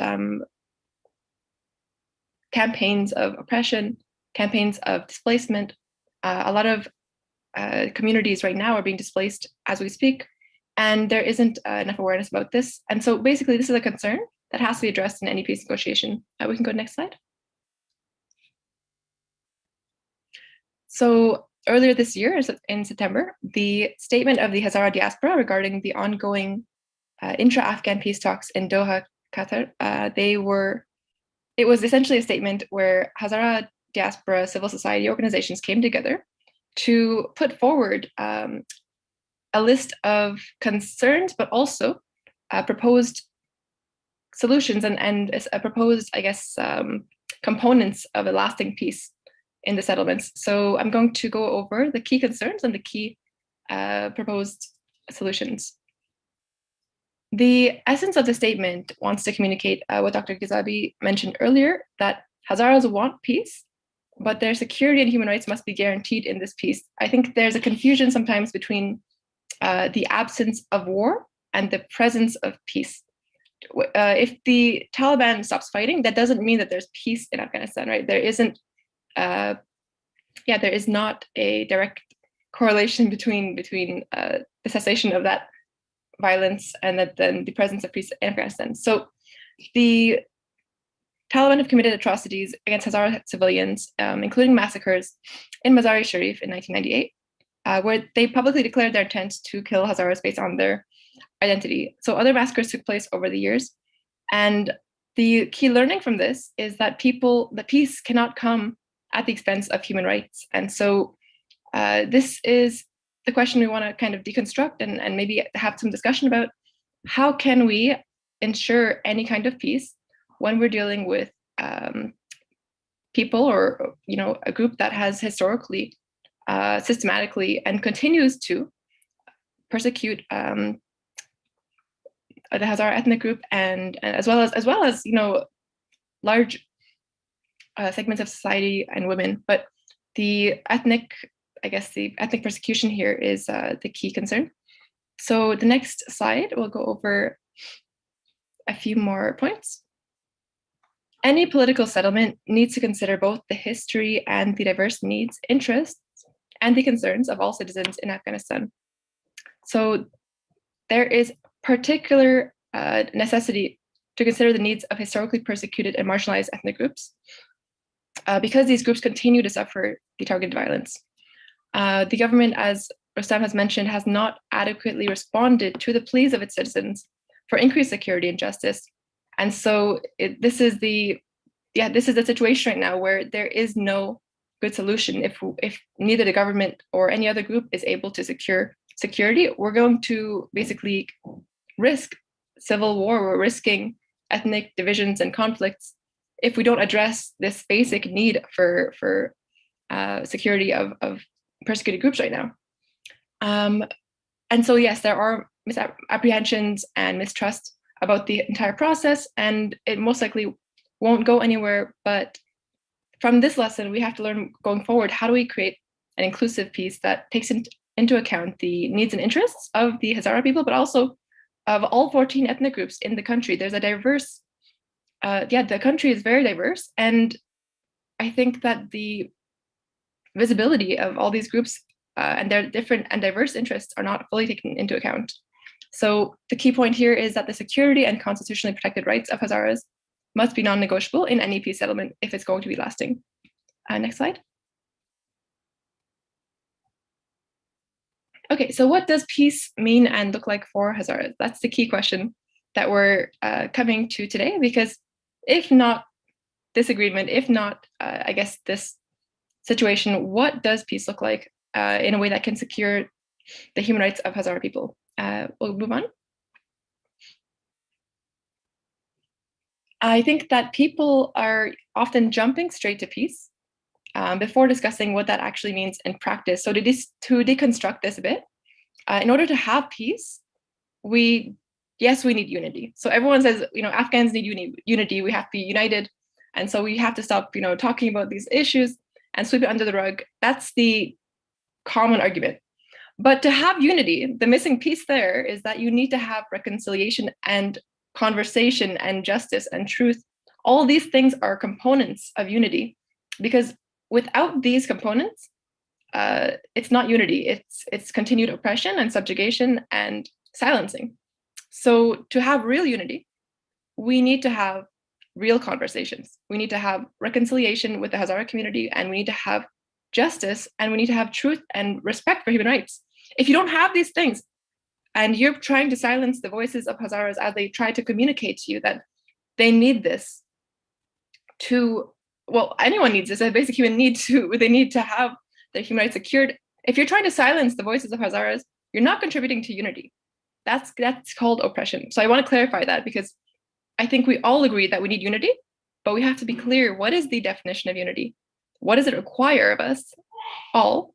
And how do we get there? And so right now, I think that we don't have that strategy. There is no strategy to achieve real unity at the moment. So moving forward, we're going to talk about how we can get there. And so this is the solution part, hopefully, of the talk in the next slide.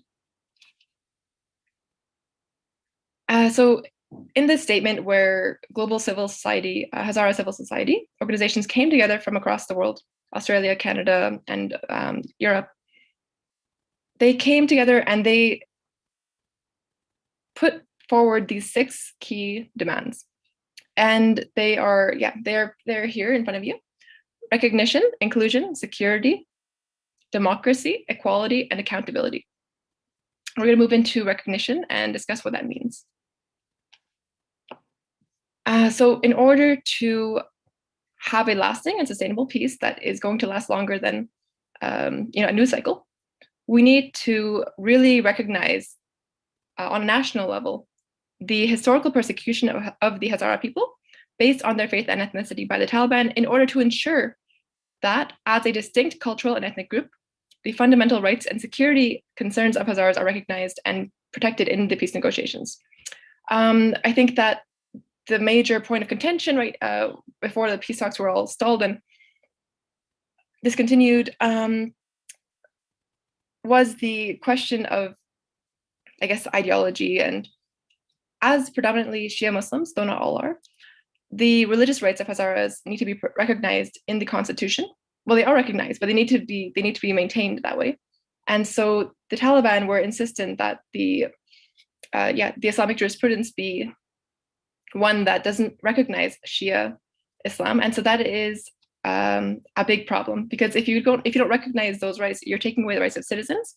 So we can't get to peace by taking away constitutionally protected rights to religious freedom and to have equal opportunities with that religious freedom. So this is something we need to safeguard, the religious rights and the rights to basically exist and believe what you believe and still have opportunities to be in government, to make decisions for society. That's something that has to be recognized and affirmed. Next slide.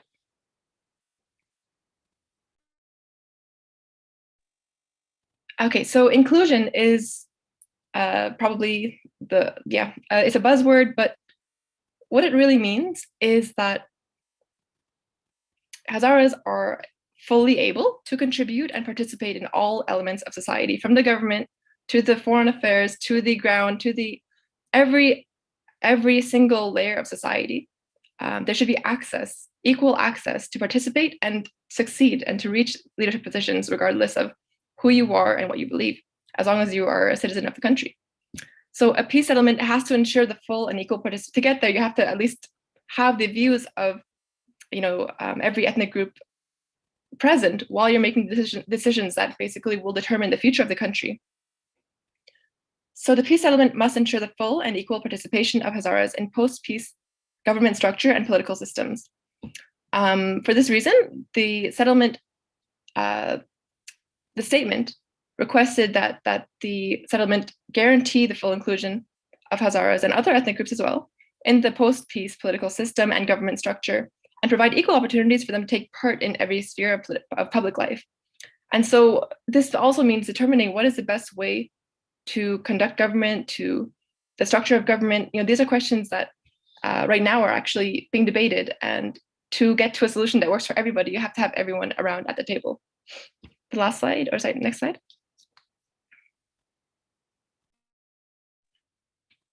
Security. So there is a massive issue, which is that beyond, I guess, the general war and insecurity of the country, there is a heightened vulnerability of Hazaras to ethnic and sectarian violence, particularly by both ISIS and the Taliban. And it's incredibly important that the security of Hazaras are guaranteed in the negotiations, because we're seeing already today with what happened in recent events that if the government can't guarantee security to its most persecuted populations, they're going to be forced to find security in ways that may not be beneficial for the long-term security of everyone. So the government has a social contract with its citizens, and it's the primary duty of a government is to provide that security to their citizens. That is the main reason the government exists, is to make sure that their citizens are, essentially that their citizens are secure, but also having access to these rights and human rights that they are protected in the Constitution. So the government and the international community involved in the negotiations have to adopt measures to protect different ethno-religious groups, such as the Hazaras, against threats of religiously motivated violence, including the massacres that have been happening, the forced displacements, the target killings, abductions from the roads. It's the job of the government to do something about this. Essentially, if your Hazara citizens are being plucked from the roads and beheaded because of who they are, it is your job to act on that and to find the perpetrators and to prosecute them and to put your resources into doing this. I think the biggest frustration with the one of the biggest frustrations is the fact that not only do these atrocities happen, there is no justice whatsoever, and there's little attempt to find justice. After the bombings of, the protests, the Hazara protests, after the Enlightenment movement, after every protest that was, bombed, after all these, Hazaras were beheaded off the roads, after every, religious gathering was bombed, there was next to nothing really done to seek justice for Hazaras. And so this, over time, it erodes the trust between citizen and government. And so I agree with somebody in the comments who says we need accountability. And accountability from the government to its citizens, accountability from everyone involved in these negotiations to really seek to include the interests of every single ethnic group and every single human that lives in that country. And these are the components to having peace. We need accountability, which is actually the next point. But yeah, to demonstrate, basically, to get to this point, the Taliban has to demonstrate that they're willing to cease all attacks. I think that Hazaras are willing to really, invest in peace, but they have to at least, I guess the Taliban have to at least stop the attacks. I think against all civilians in Afghanistan. I think it's ridiculous that while negotiations are going on, attacks have only increased. If you're committed to peace, if the Taliban are committed to peace, they must cease attacks against civilians. They can't be simultaneously displacing Hazara villages, killing civilians, abducting people, and shooting those, really hunting down those who work with the West, and at the same time say, we can represent you. That's just not compatible. And so the government's job is to represent its citizens and protect them. So if you want to bring in, former, or I guess current extremist groups that are continuing to kill civilians, the fundamental purpose of the government there is, that's not government. That becomes oppression, right? If you're not serving your citizens, what are you doing? That's the question here. So if we want a democratic government, we need to have human rights as an essential component to this agreement. If it's not there, then we're not fighting for democracy here. We're not fighting for these values that are claimed to be protected. But I'm going to move on to the next slide. Democracy. This is another buzzword, and the whole reason that all these countries claim to be in Afghanistan. To the U.S., one of the founding reasons, beyond getting rid of extremist groups, which they didn't do, because also the Taliban maintains their connections to Al Qaeda and all these groups and refused to cut those links. So the main reason was that getting rid of extremists. But the second reason they said was they want to support democracy and human rights and fundamental freedoms. And so if that was an intention by the international community to leave the country at the mercy of groups that are in direct contravention of this, is irresponsible. So I think that, I guess Hazaras believe that the security of all citizens in the country can only be ensured within a democratic political system. I think this is across the board pretty much agreed upon, that democracy, you need to have the people, you need to have the government accountable to its people, and that happens in a democracy. And so for this reason, the only system that can be supported is one that's based on free and fair elections, where all citizens have equal rights and equal opportunities to elect their representatives. Because right now, that's actually a problem, because there is a gap between those being elected, I guess appointed, and the people that they serve. And so people need to have the right to elect their representatives and their leaders if they're going to, if this democracy is going to survive. So the Constitution is a huge achievement, and so that must be protected for sure. And last two points.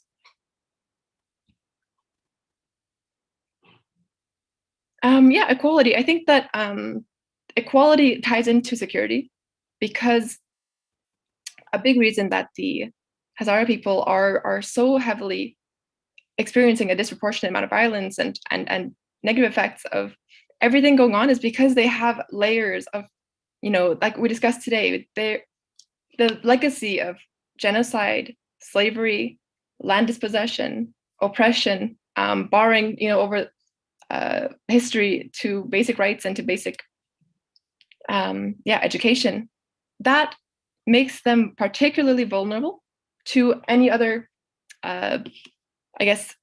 injustices that are currently happening. So, for example, take the maternity ward attacks that happened this past year in Kabul. So that was an ISIS attack, like an Islamic State attack directed at Hazaras, and that's the, I think most of you have heard about it, where they targeted newborn babies and mothers and nurses. This is the height of I guess mass atrocity, to be targeting newborn babies.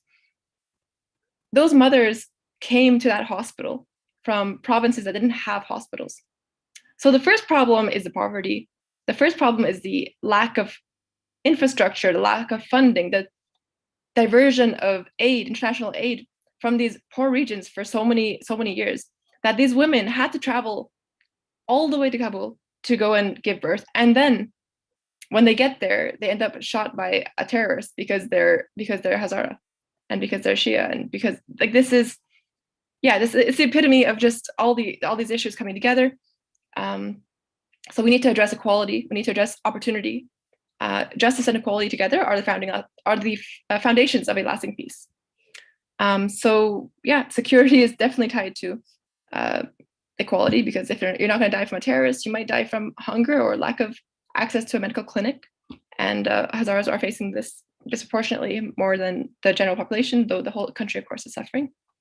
But I think just moving forward, equality necessitates that Afghanistan respects all the international human rights commitments and obligations that it has become party to.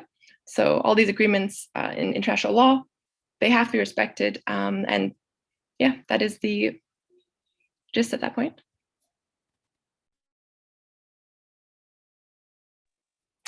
And the last point is accountability. There has to be a legally binding and pre-negotiated, a pre-negotiated accountability mechanism that ensures the rights and security of the Hazara people, and that can offer clear guidelines on what will trigger it if the Taliban fail to respect human rights laws, which there is not right now. So given the history, given the history of persecution and given the ongoing attacks, if there is no accountability mechanism and there's no way to hold them accountable, it's not only irresponsible, it's negligent to the point of causing death. And so that's something very serious to address here. And I think that summed up, accountability is the key thing. And we need to also have accountability for the international community, where further international aid and reconstruction support has to be contingent on the protection and the promotion of the rights of vulnerable groups, such as women, such as Hazaras. If these rights aren't protected, international aid it has to be contingent upon this main fact that you can't keep funding things that disrespect and violate international laws. And this is the summary of the 6 key demands of the Hazara diaspora regarding the peace talks. And I will let Rustam close off with anything else he has to say. And yes, there can be no justice without peace, and there can be no peace without justice, as Dr. Ghazavi mentioned earlier. Well, I think that's it. You summarized it very well. Yeah, we are looking for questions, and if there are any, we would be happy to answer.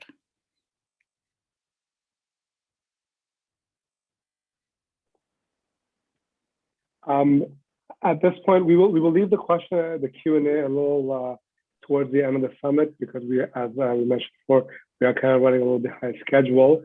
At this point, we will take about a 5-minute break, just to take a break, right? And I do want to mention that the 50 people are still here. Please feel free to mention them. Message them if you need to.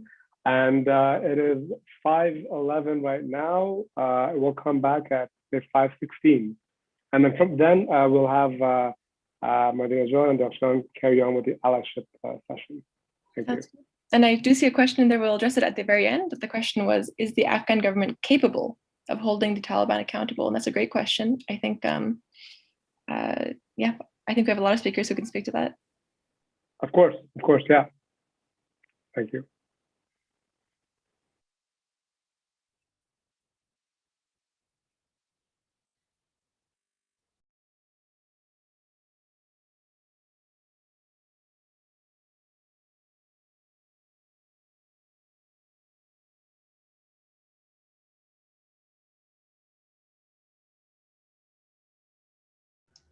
Masood, if you can put some music on, I think it would be great to during our break. I'm trying, but I'm technologically challenged. Please bear with me.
می نوشتم بیت رنگین رنگ اگر بی داشتم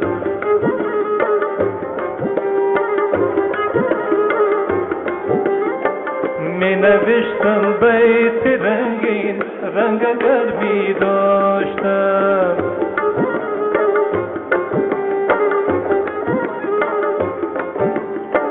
دامنی را می گرفتم چنگ اگر می داشتم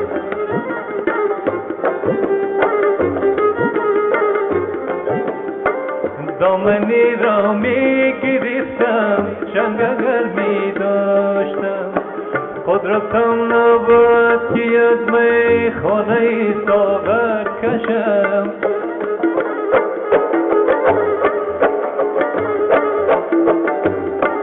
قدرتم نبود که از می خانه ساغر کشم گرمی کردم سری خود بنگ اگر می داشتم می نوشتم بیت رنگین رنگ اگر می داشتم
نمیدانم چرا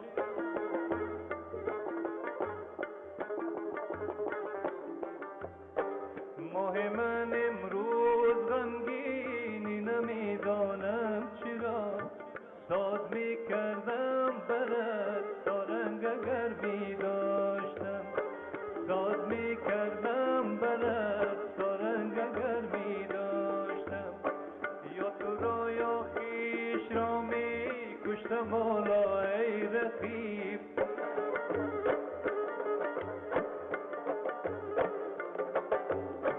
یا تو را یا خیش را میکشتم والا ای رقیب همچو ایاران یا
ما صدا ندارم. شما صدا داریم؟ No, now we were just on break. We'll just Okay, get started on sorry. that. But No before problem. you start, this song I have it. I've heard it from close when he sang in Denmark. But this version I don't, with the violin. What is the title? Where did you get it? I would like to have this because it's wonderful. I've got only with tambura and the tabla, but not with the violin included. To be honest, you just search up his name and click the very first link, but we could email it to you afterwards. Yes, All because right, thank you. I can absolutely email it to you afterwards. I have Yeah, no issues at all. Thank you very much. Thank you. Well, I wanted to welcome everyone back from our break to our final session, which is a session that's very very important to me as well. It's on allyship and action planning. What are we going to do from here on out? Now that we've attended these two sessions, how can we be better allies to the Hazara community? And for that, we have the Russian John again as our main speaker, and we also have Madina Wadak joining us as a secondary speaker. Madina Wadak is a mental health social worker of Afghan descent based in Los Angeles. Medina studied political science with an emphasis on the Middle East, as well as social work as it pertains to children, youth, and families. Medina is passionate about accessible mental health resources for the Swana community and regularly engages in dialogue on her platform, Burkas and Beer, to deconstruct taboo on a variety of issues. And with that said, the floor is all yours.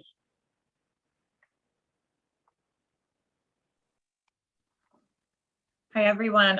Thanks for having me. I just wanted to thank Arch for putting this on.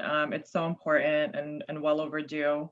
I want to thank the participants, everyone who's attending, but I especially want to thank the Hazara community for, you know, kind of bearing the labor of this for far too long. And I just wanted to make sure, as someone of Pashtun descent, I wanted to acknowledge the pain that my community has inflicted on Hazara folks. So with that being said, this is the session on allyship and action planning. And Darakhshan, I'll let you take over. Okay, well, we can start with the next slide, because I think it's, if this whole session could be summarized into one quote, I would say it's this one. So empathy. I think this is what is missing from I think discussions right now, that I think it is essential to build allyship. We can't discuss anything without empathy. This quote from Brene Brown, I love it. She says, "In order to empathize with someone's experience, you must be willing to believe them as they see it, and not how you imagine their experience to be." So I'll just give you a second to think about that. But for myself, I think this is where I feel there is the most tension when there's conversations about diverse experiences in the Afghan community, because we all have our histories, right? Everyone growing up had their history, their version, their family's history, their people's history. And when it conflicts with somebody else's history, you know, that's an awkward moment for people. That's a very difficult moment to process. And especially if you haven't done a lot of inner work, it can challenge your perception about you, about your you know, your culture, your people. It challenges your sense of self. It can shake up your internal world. And so it's really important to, you know, consider that during this process of allyship and sharing narratives, that we're challenging each other's narratives. And that's a good thing, though, when done with care and love, because there is no single history, but the only way we can, you know, find any solution for Afghanistan or any other issue is to collectively have all these histories side by side and see them and understand them. And I think me and Medina were talking the other night about how, you know, some figures in history that we considered, you know, in one light, were considered completely differently by her community. And so I'll let her expand on that later on if she chooses. But there's 10 versions of every story, right? And every experience and every figure. And so I think what I want to do with this particular presentation is just illuminate, you know, the perspective of many Hazaras who have reached out and shared that, you know, this is what I would like people to know, and on how they can be an ally to myself and to our community. So I've tried to collect some responses. It's not comprehensive. And by the way, this is only like less than 1 hour. So a full workshop, maybe we'd go deeper, but we're going to just scratch the surface of what it means to be an ally for the Hazara community. And yeah, this overview. So the session is going to basically explore what it means to be an ally first, give you some definitions, frameworks, foundations for understanding allyship, because actually I think yesterday somebody asked me, what is allyship, right? And so this is even a new word, right? It's a newer word, especially for our community. And we're going to explore, what does it mean to be an ally, to be a supporter, to be a friend, there's a lot of words for this, but how can you essentially, support the person next to you is what an ally is. Two, we're going to unpack harmful behaviors and beliefs. There's a lot of good intentions, but there's still a lot of harm being done because people have misconceptions about the Hazara community. And I think we want to just clear up some of the common myths and misconceptions, because even with good intentions, if you're sharing misinformation or these certain, belief systems, it can be harmful even if your intention is good. And lastly, offer tangible advice for and resources for next steps, how to get involved. So I'll let Medina, I guess, chat about allies. Yeah, so before we kind of go into the do's and don'ts or some of the harmful beliefs, it's important to establish what it means to be an ally, right? And so I think given the context of 2020, and we saw, as an American, there was so much exposure of racial injustice, a lot of us might have already been exposed to some of these words or these concepts. While we are having this discussion, it's important for you guys to try to contextualize this regarding Afghanistan, right? So I think we have a lot of exposure when it comes to Indigenous folks and Black folks and white supremacy.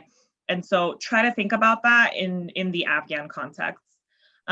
So here we kind of have a definition of what it means to be an ally. So it's a person of one social identity who stands up in support of members of another group. And typically this is the ally is a member of the dominant group, standing beside members of a group that's being marginalized or discriminated against.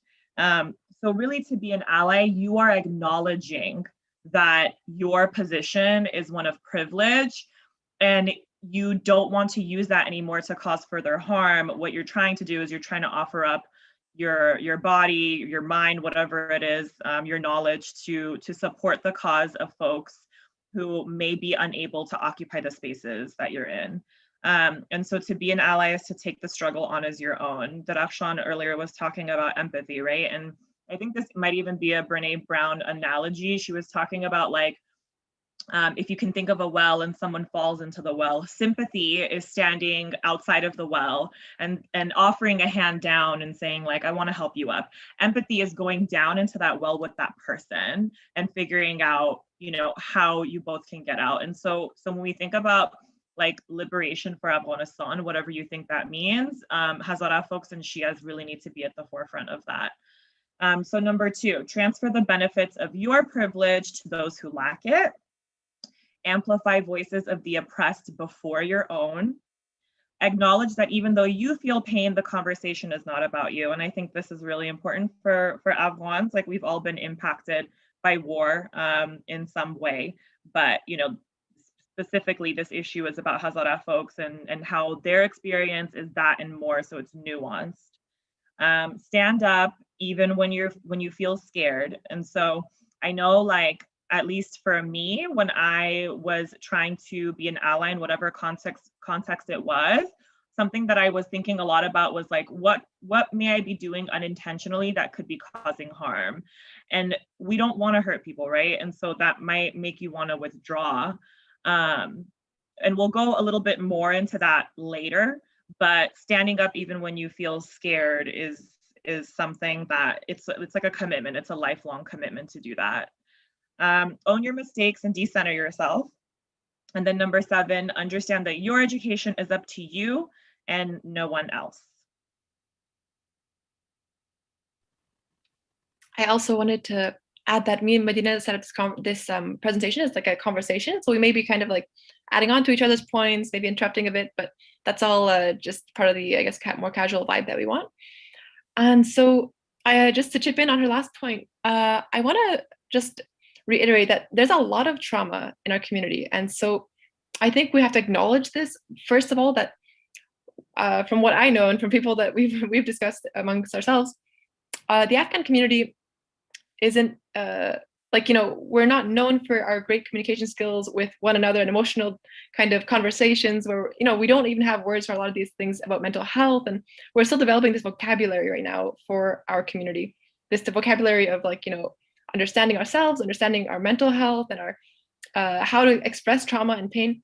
There's, I think, but the diaspora, we're starting to kind of apply these conversations, yes, from these BLM and all these things to our own community, and we're looking at that and saying, whoa, that's interesting. That's very similar to something that we've experienced, and then we're learning through the experiences of others in that way about ourselves. And so we are just in our nascent beginning stages of this self-development and awareness, and so there's going to be a lot of mistakes, I think, that but as long as I think we're all committed to improving, communicating, I think it's going to be okay. But there's I know that pain and trauma, it manifests as, harmful behaviors oftentimes. And this, when you amplify it in a whole community, there's a lot of harm that is committed. But I think just what we're trying to do here is acknowledge everyone's pain, acknowledge that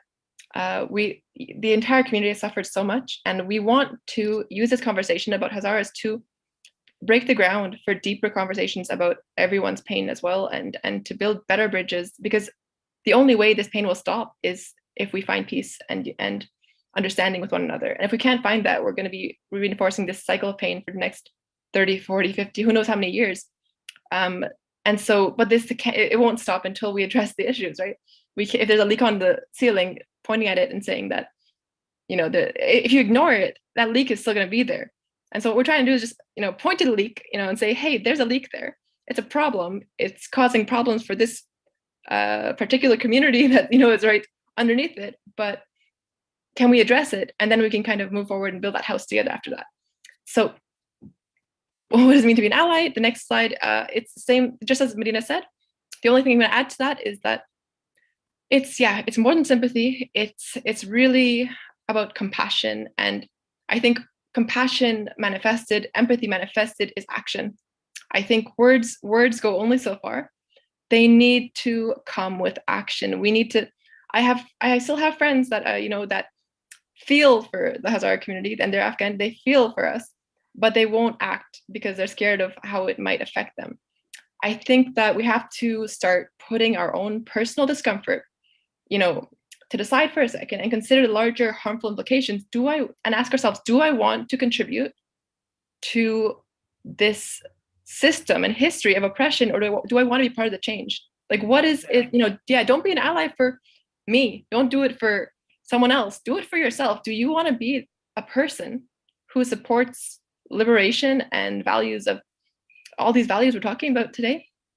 Values of care and compassion and equality. Do you want that for yourself? And if you do, we're going to guide you today to have your actions align better with that.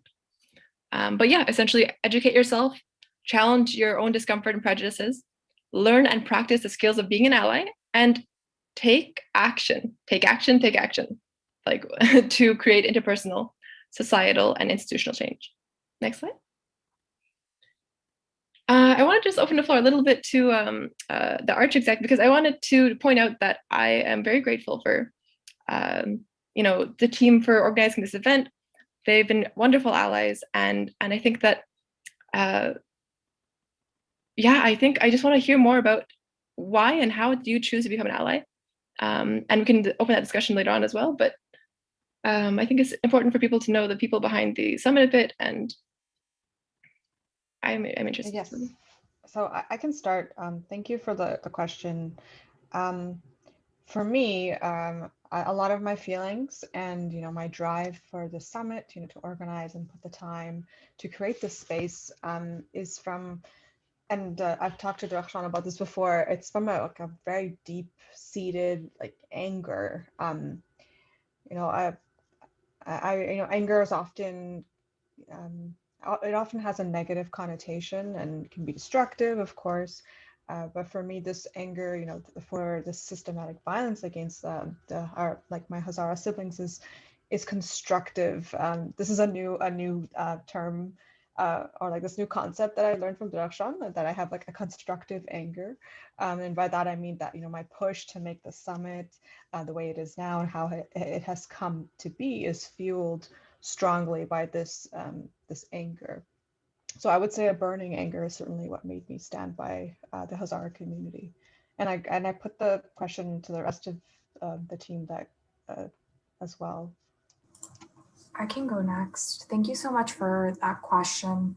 And I think it's a really important one as we are organizing for or with the community. It's really important to be an ally and to be, I always look at it as being a friend. Like, you have to be a good friend and supporter. And it's always been, recognizing that your position of privilege and how and the amount of power that you have, and be able to stand in solidarity with the Hazara community, but also support them and love with them and be angry and take action to support them. In many ways, like it's very important to stand with the Hazara community and ensure that they don't do things alone. Like for, Darashan, we've had conversations about this as well. Like, I never want you to feel alone, and I never want anyone to feel alone.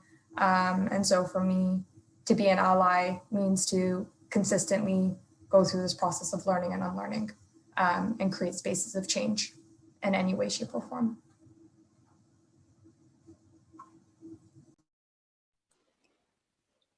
For me, I've been self-reflecting about my privilege and the spaces where I'm at, and for me, it's listening to the expertise and the diverse experiences of the Hazara community and following their lead, and just reflecting a lot about the different power dynamics and my own privilege.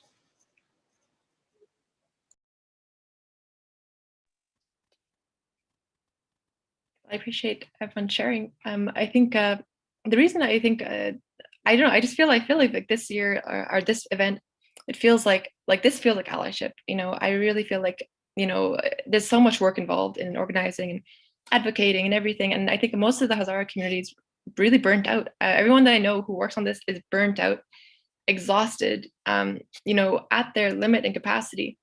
And for somebody to say, hey, let me shoulder some of that and help you out and take some action to support the rights of the community. It's to me that is I think what action and allyship looks like. And I just wanted to point it out because it's such a palpable example in front of us right now. And if people are thinking, what can I do to help, I think they can take some notes here.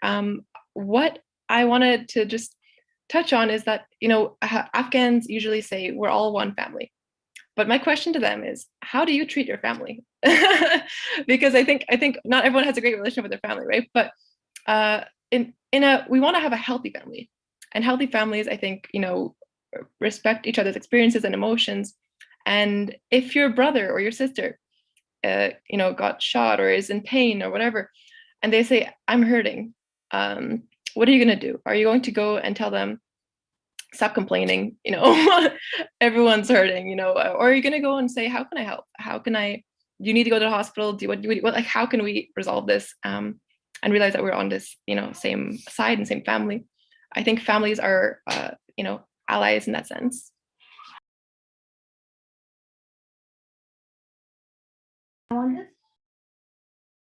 And so why are we talking about allyship and why does it matter? I'm going to let Medina take this slide. Next one. You can put the next slide, Masood. Thanks. So, we were kind of talking earlier about how all of Afghanistan and many Afghans have been impacted, right? So why are we specifically talking about this? The quote here says, there are war crimes happening all over Afghanistan. Why talk about this specific community? And so, kind of like what we've been alluding so far, right? And I like to use this analogy. If somebody comes in to the emergency room with bruises, but then also a gunshot wound, which one would you tend to first?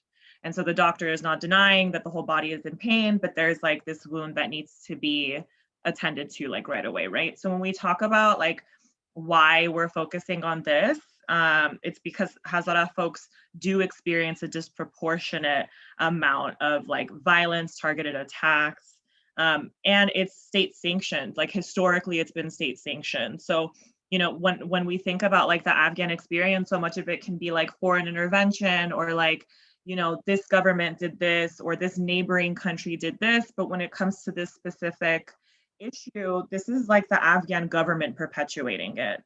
And so because of that, it's nuanced and it needs its own confrontation. The way that we confront it is going to be different. So it says right here, due to their historical and ongoing oppression, the Hazara community is particularly vulnerable to atrocities, yet little to nothing has been done to protect them from harm and ethnically motivated violence. We can go to the next slide. So here it says, why is allyship essential to unity and peace, and why is this important for all Afghans? And the quote that we have here says, a house divided against itself cannot stand. And I'm sure that a lot of us have been exposed to, you know, this idea that like Afghanistan is so diverse and we have so many different languages and at one point religions and ethnic groups, and this diversity is so beautiful. But oftentimes Afghanistan is so vulnerable to foreign powers harping on those differences and kind of using them to pit us against each other. And so I know when it comes to like my parents' generation and like folks who left Afghanistan during like the height of civil war, they kind of carry these ideas, right, in diaspora. And so it's important that we confront that and that we combat it, because none of us are free until all of us are free, and there will never be liberation for Afghanistan or even the diaspora, like the way that we communicate with each other, the spaces that we take, you know, next to each other in relation to each other. Like we won't fully heal until we're able to confront what has happened and also lend, for those of us who are non-Hazara, lend ourselves in making sure that this doesn't happen again, but also like ensuring that we're protecting Hazara bodies and mental health. You can go to the next slide. Just to add to that, I think sometimes I get from, you know, I guess maybe misinformed, or some Afghans say, the more you talk about, you know, Hazaras, you know, you're creating disunity, you're creating division. And I find that kind of ridiculous, because there is disunity and division. And I think the only way to fix that is to discuss it and address it, like that example with the leak in the ceiling. I think that if you value unity, you need to do this work to actually be unified, not pretend to be unified, not, you know, force people to be unified. You can't force unity, and unity will only happen when Hazaras genuinely feel, you know, like they're part of a country and a family that actually cares about their lives. If you don't care about a Hazara life, don't tell that person, you're my community, you're my family, we're trying to build unity by shutting you up basically and silencing you. That is not unity. I don't want to hear that anymore. If you want unity, you address the issue and you express love and care, and everything else will happen. I think that a lot of Hazaras really want to, they do want to have this unified country and vision, but it doesn't come, you can't jump to that when you don't have your rights and equality established, if you're barred from certain positions still, if you are, you know, if you're still facing day-to-day struggle to survive and the people around you don't care, you're very far off from unity. So let's get to the very first foundation step, and that's caring about whether their life, you know, is at risk or not. Afghans need to ask, okay, who benefits from ethnic and religious divisions in Afghanistan? Who benefits? And I'm coming at this from my international relations education a little bit, but I think it's not actually aware, not everyone's aware that there are numerous foreign powers that benefit directly from this division, and who, because they benefit, they do support groups, and you know, they support every major terrorist group in Afghanistan right now is funded by numerous countries. Okay, every single one of them. Taliban and the, you know, the Islamic State, they all have numerous foreign powers funding them, fighting each other. They're fighting these proxy wars in Afghanistan through Afghan people and through you know, these proxies and these non-state actors. So understanding this, understanding that, you know, maybe we're, you know, Afghans are being used as pawns, you know, in a larger geopolitical game, I think is very freeing to understand that, because you start to look at things a bit differently. If you don't see that big picture, you just see somebody, you know, why did this group bomb that group? Okay, because they hate, you know, because they hate us and they're terrible people. No, that's not the answer. It's because they've been funded to achieve certain geopolitical aims, etc. So I think, God, this is such a big topic. I can't even begin to touch on, like, you know, just like, you know, superficially on it. I'm just gonna briefly mention that go home, Google, who's funding who, and it's all on Google. It's all on, it's Google Scholar. It's all on the academic journal articles. It's all available to you. So if you're interested, go home and do your research and read a few books, and the answers will be very evident. But the answer is that, yeah, a lot of people benefit from having a divided, ethnically and religiously divided Afghanistan. Who loses? The Afghan people. Who loses? Everyone in that country. This war does not benefit Pashtuns. It doesn't benefit Hazaras. It doesn't benefit Tajik people. It doesn't benefit any single person, any citizen of that country. And so if you know that, people are, if you know that there are reasons to keep the country unstable, reasons to keep people pitted against each other. There's even, we see more and more even today that misinformation campaigns and all these, there's a lot of money going into actually feeding division as well. So sometimes even there's like trolls and bots online that will post derogatory comments against each other, and yeah, I'm not gonna get that deep into it because it's just too deep. But basically, all of Afghanistan suffers when we're divided. Unification through real relationships and, like we mentioned, real unity and real reconciliation is the only way to find peace for the Afghan people. And so I think that keeping that in mind, is essential. Just ask who benefits. That's all. Ask who benefits and who loses, and go from there. Next slide. So just like how we kind of established what an ally is and what that looks like, these are definitions and phrases that are helpful when you are wanting to be an ally or just kind of wanting to understand what is going on here. So these are probably definitions that you have been exposed to, but again, like how we mentioned earlier, like think of it in the Afghan context. And so racism, the belief that groups of humans possess different traits corresponding to physical appearance and can be hierarchically divided based on the superiority of one race over another.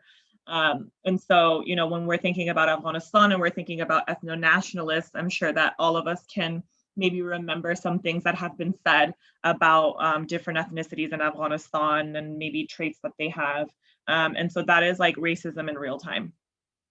So oppression exists when one social group exploits another social group to its own benefit.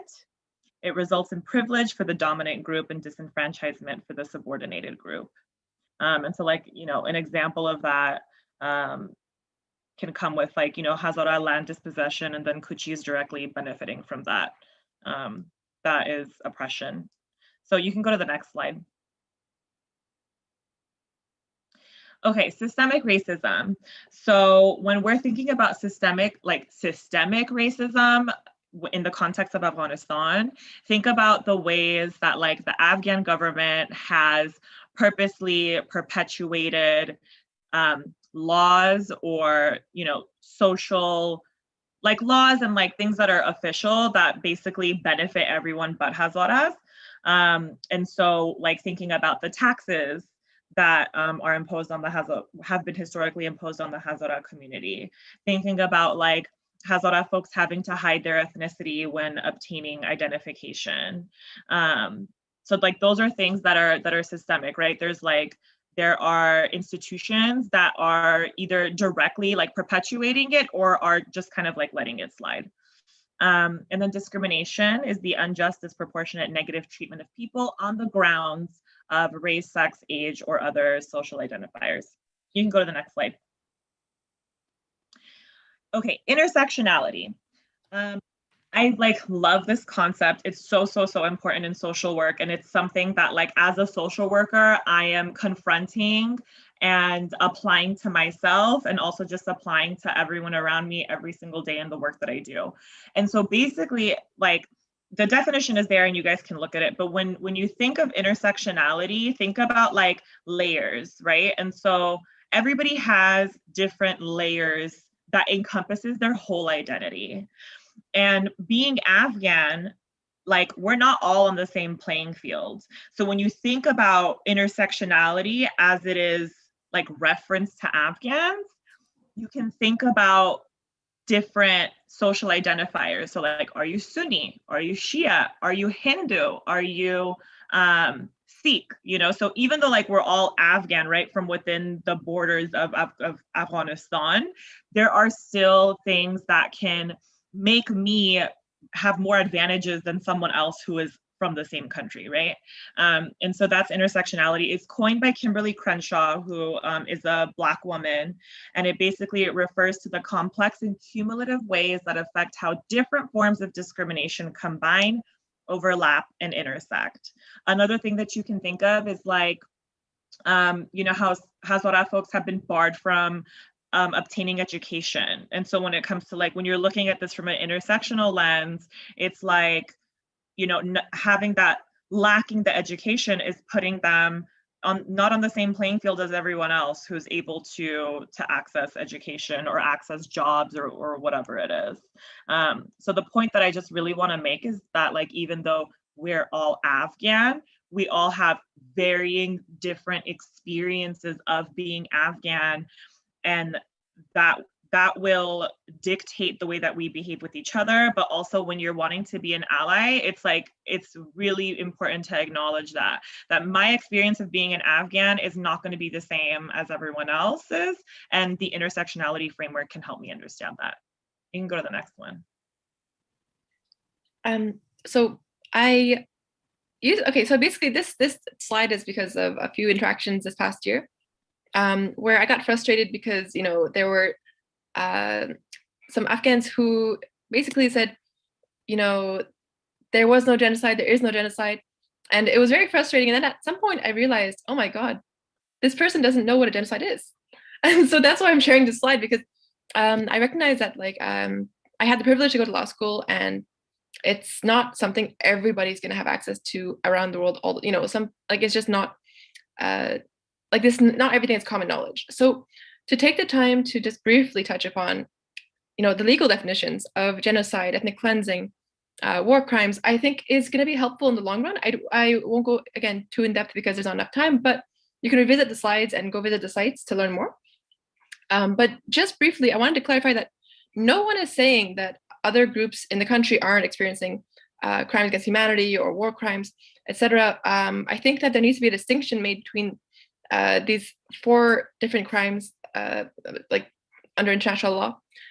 That the reason we're talking specifically about Hazaras when discussing these massacres is because I think they're the only group that is being targeted directly because of their ethnic identity and, you know, ethnic religious identity together. Like the other, everyone else, everyone, including Hazaras, are dying because of poverty. Everyone's dying because of you know, war and all this stuff. But the Hazaras are dying because of that, and on top of that, because of their ethnic identity. So this is the distinction I want to make.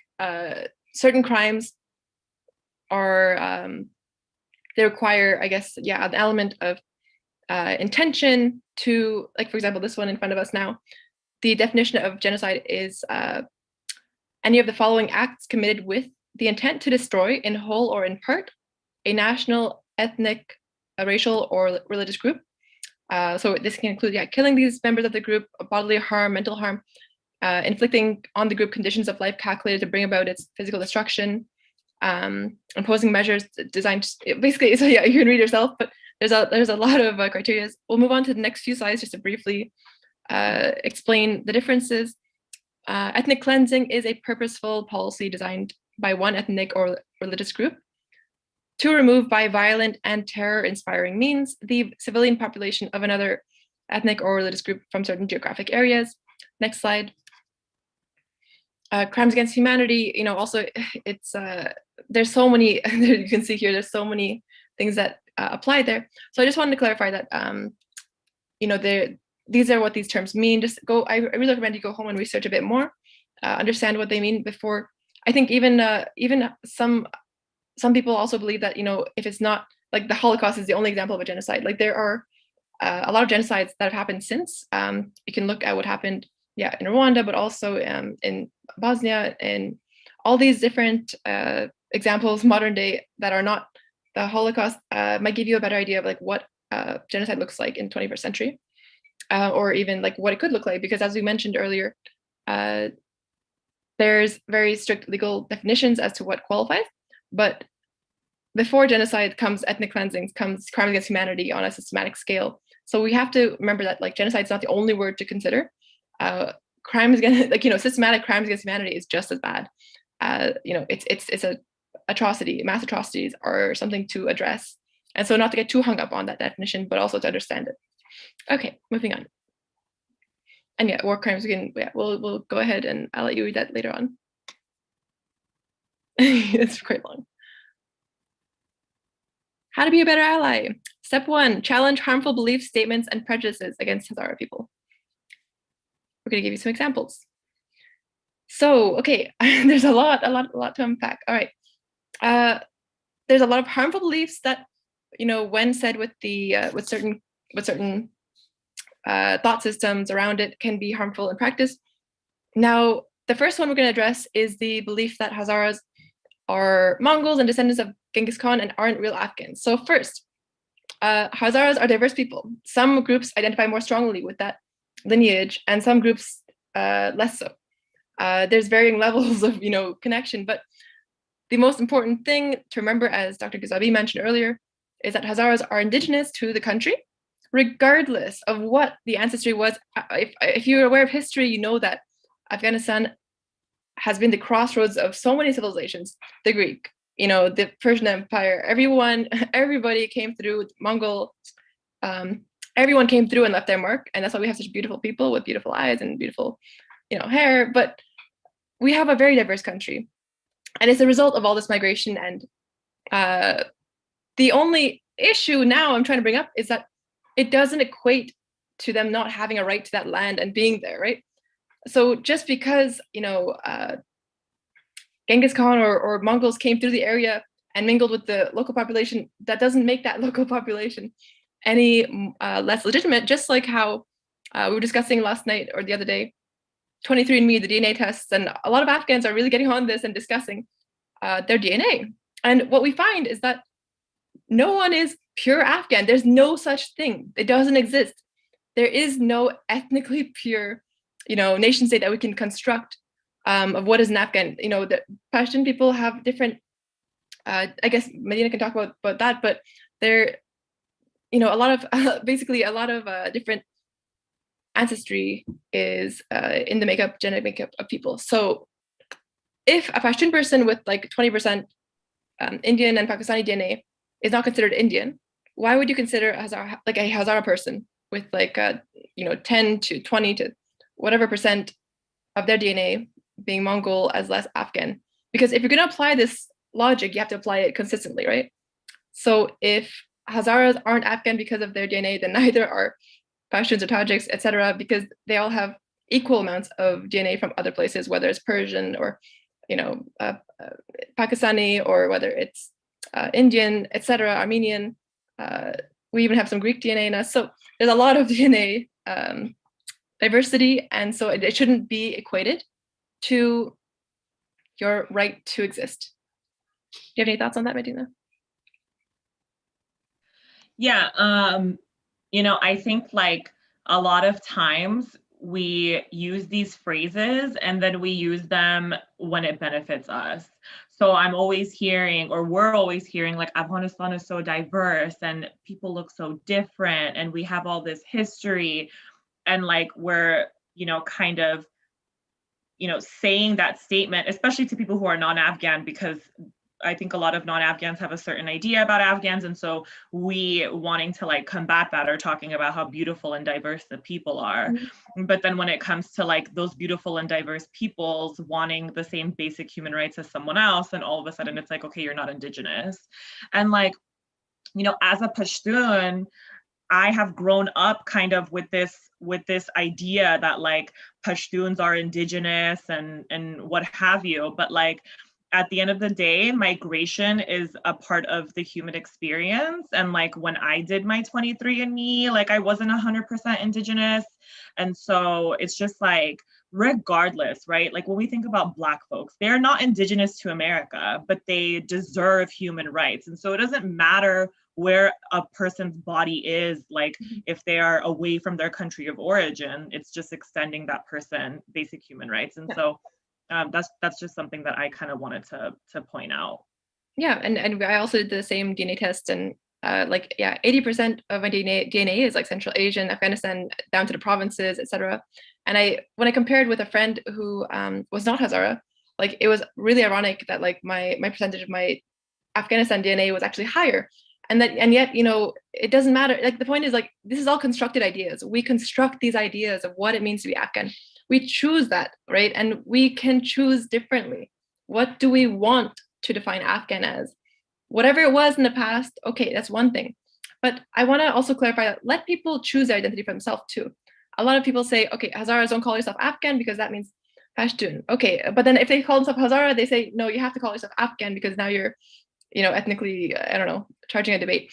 So let people choose their identity, but also choose what you want the Afghan identity to be. It's a constructed, you know, idea, and it can be changed, and it has changed.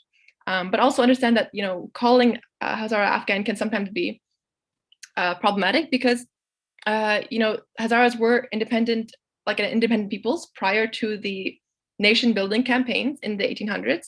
Prior to that, there was no Afghanistan. Okay, so they were like, this nation state was created based on, you know, the destruction of our community was necessitated, you know, in order to build this country.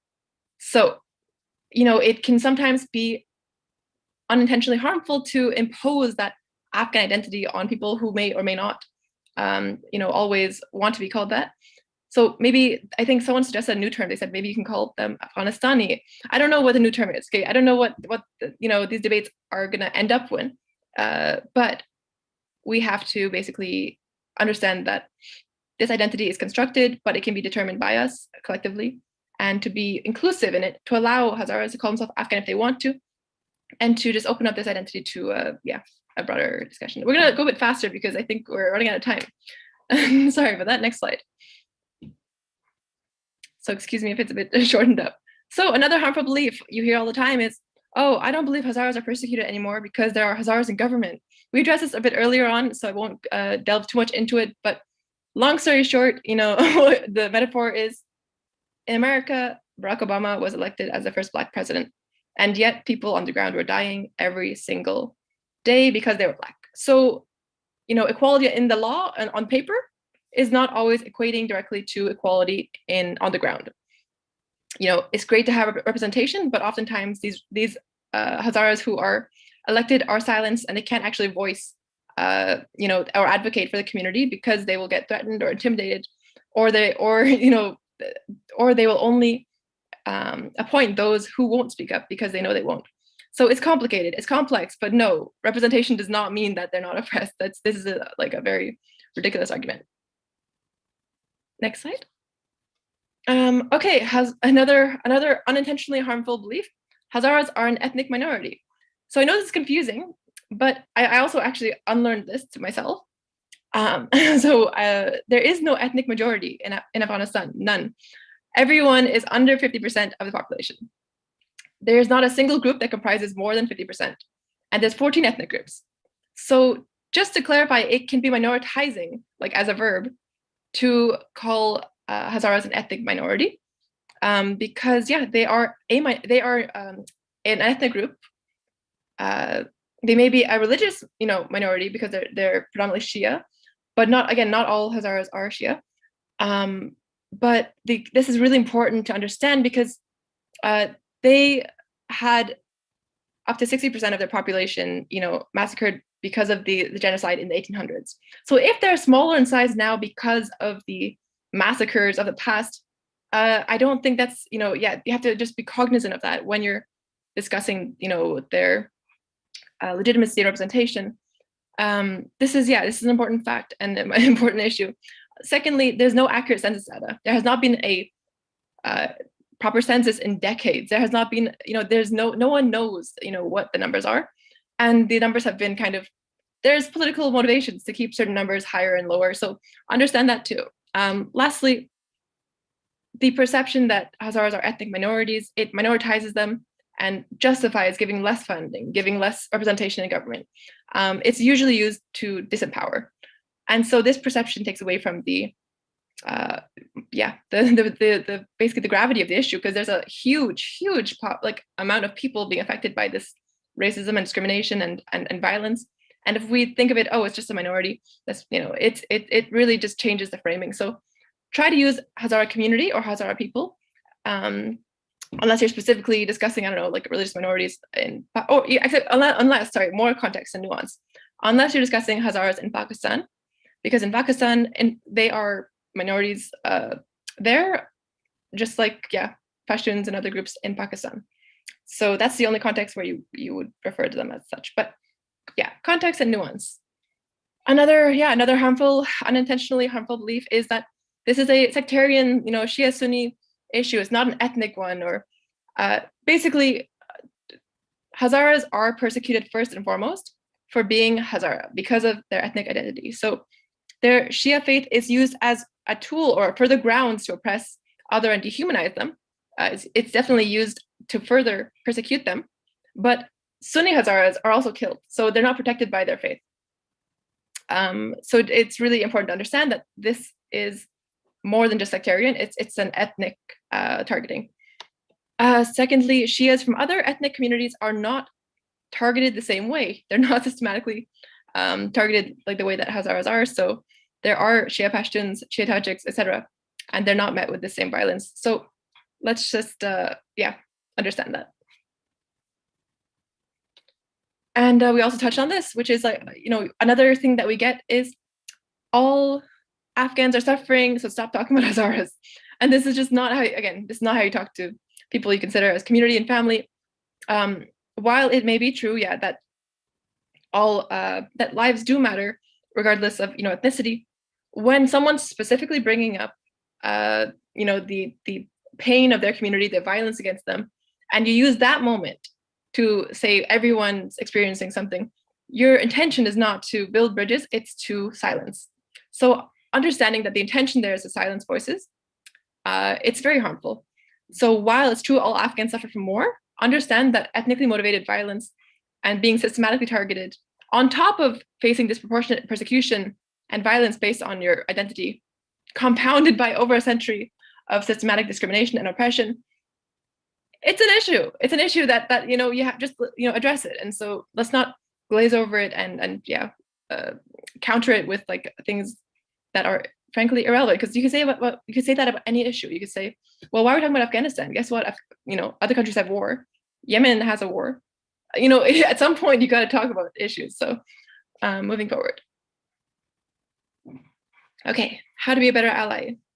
We'll go quickly through these, I promise. Do challenge racism and prejudice. Challenge it at home, at work, with friends, online. When you see racist comments or racist people or racist family members, you challenge that. You stand up for Hazaras in spaces where they are not safe to, or where they would face kind of harm to speak up, especially with your close network, because they will listen to you in a way they won't listen to strangers.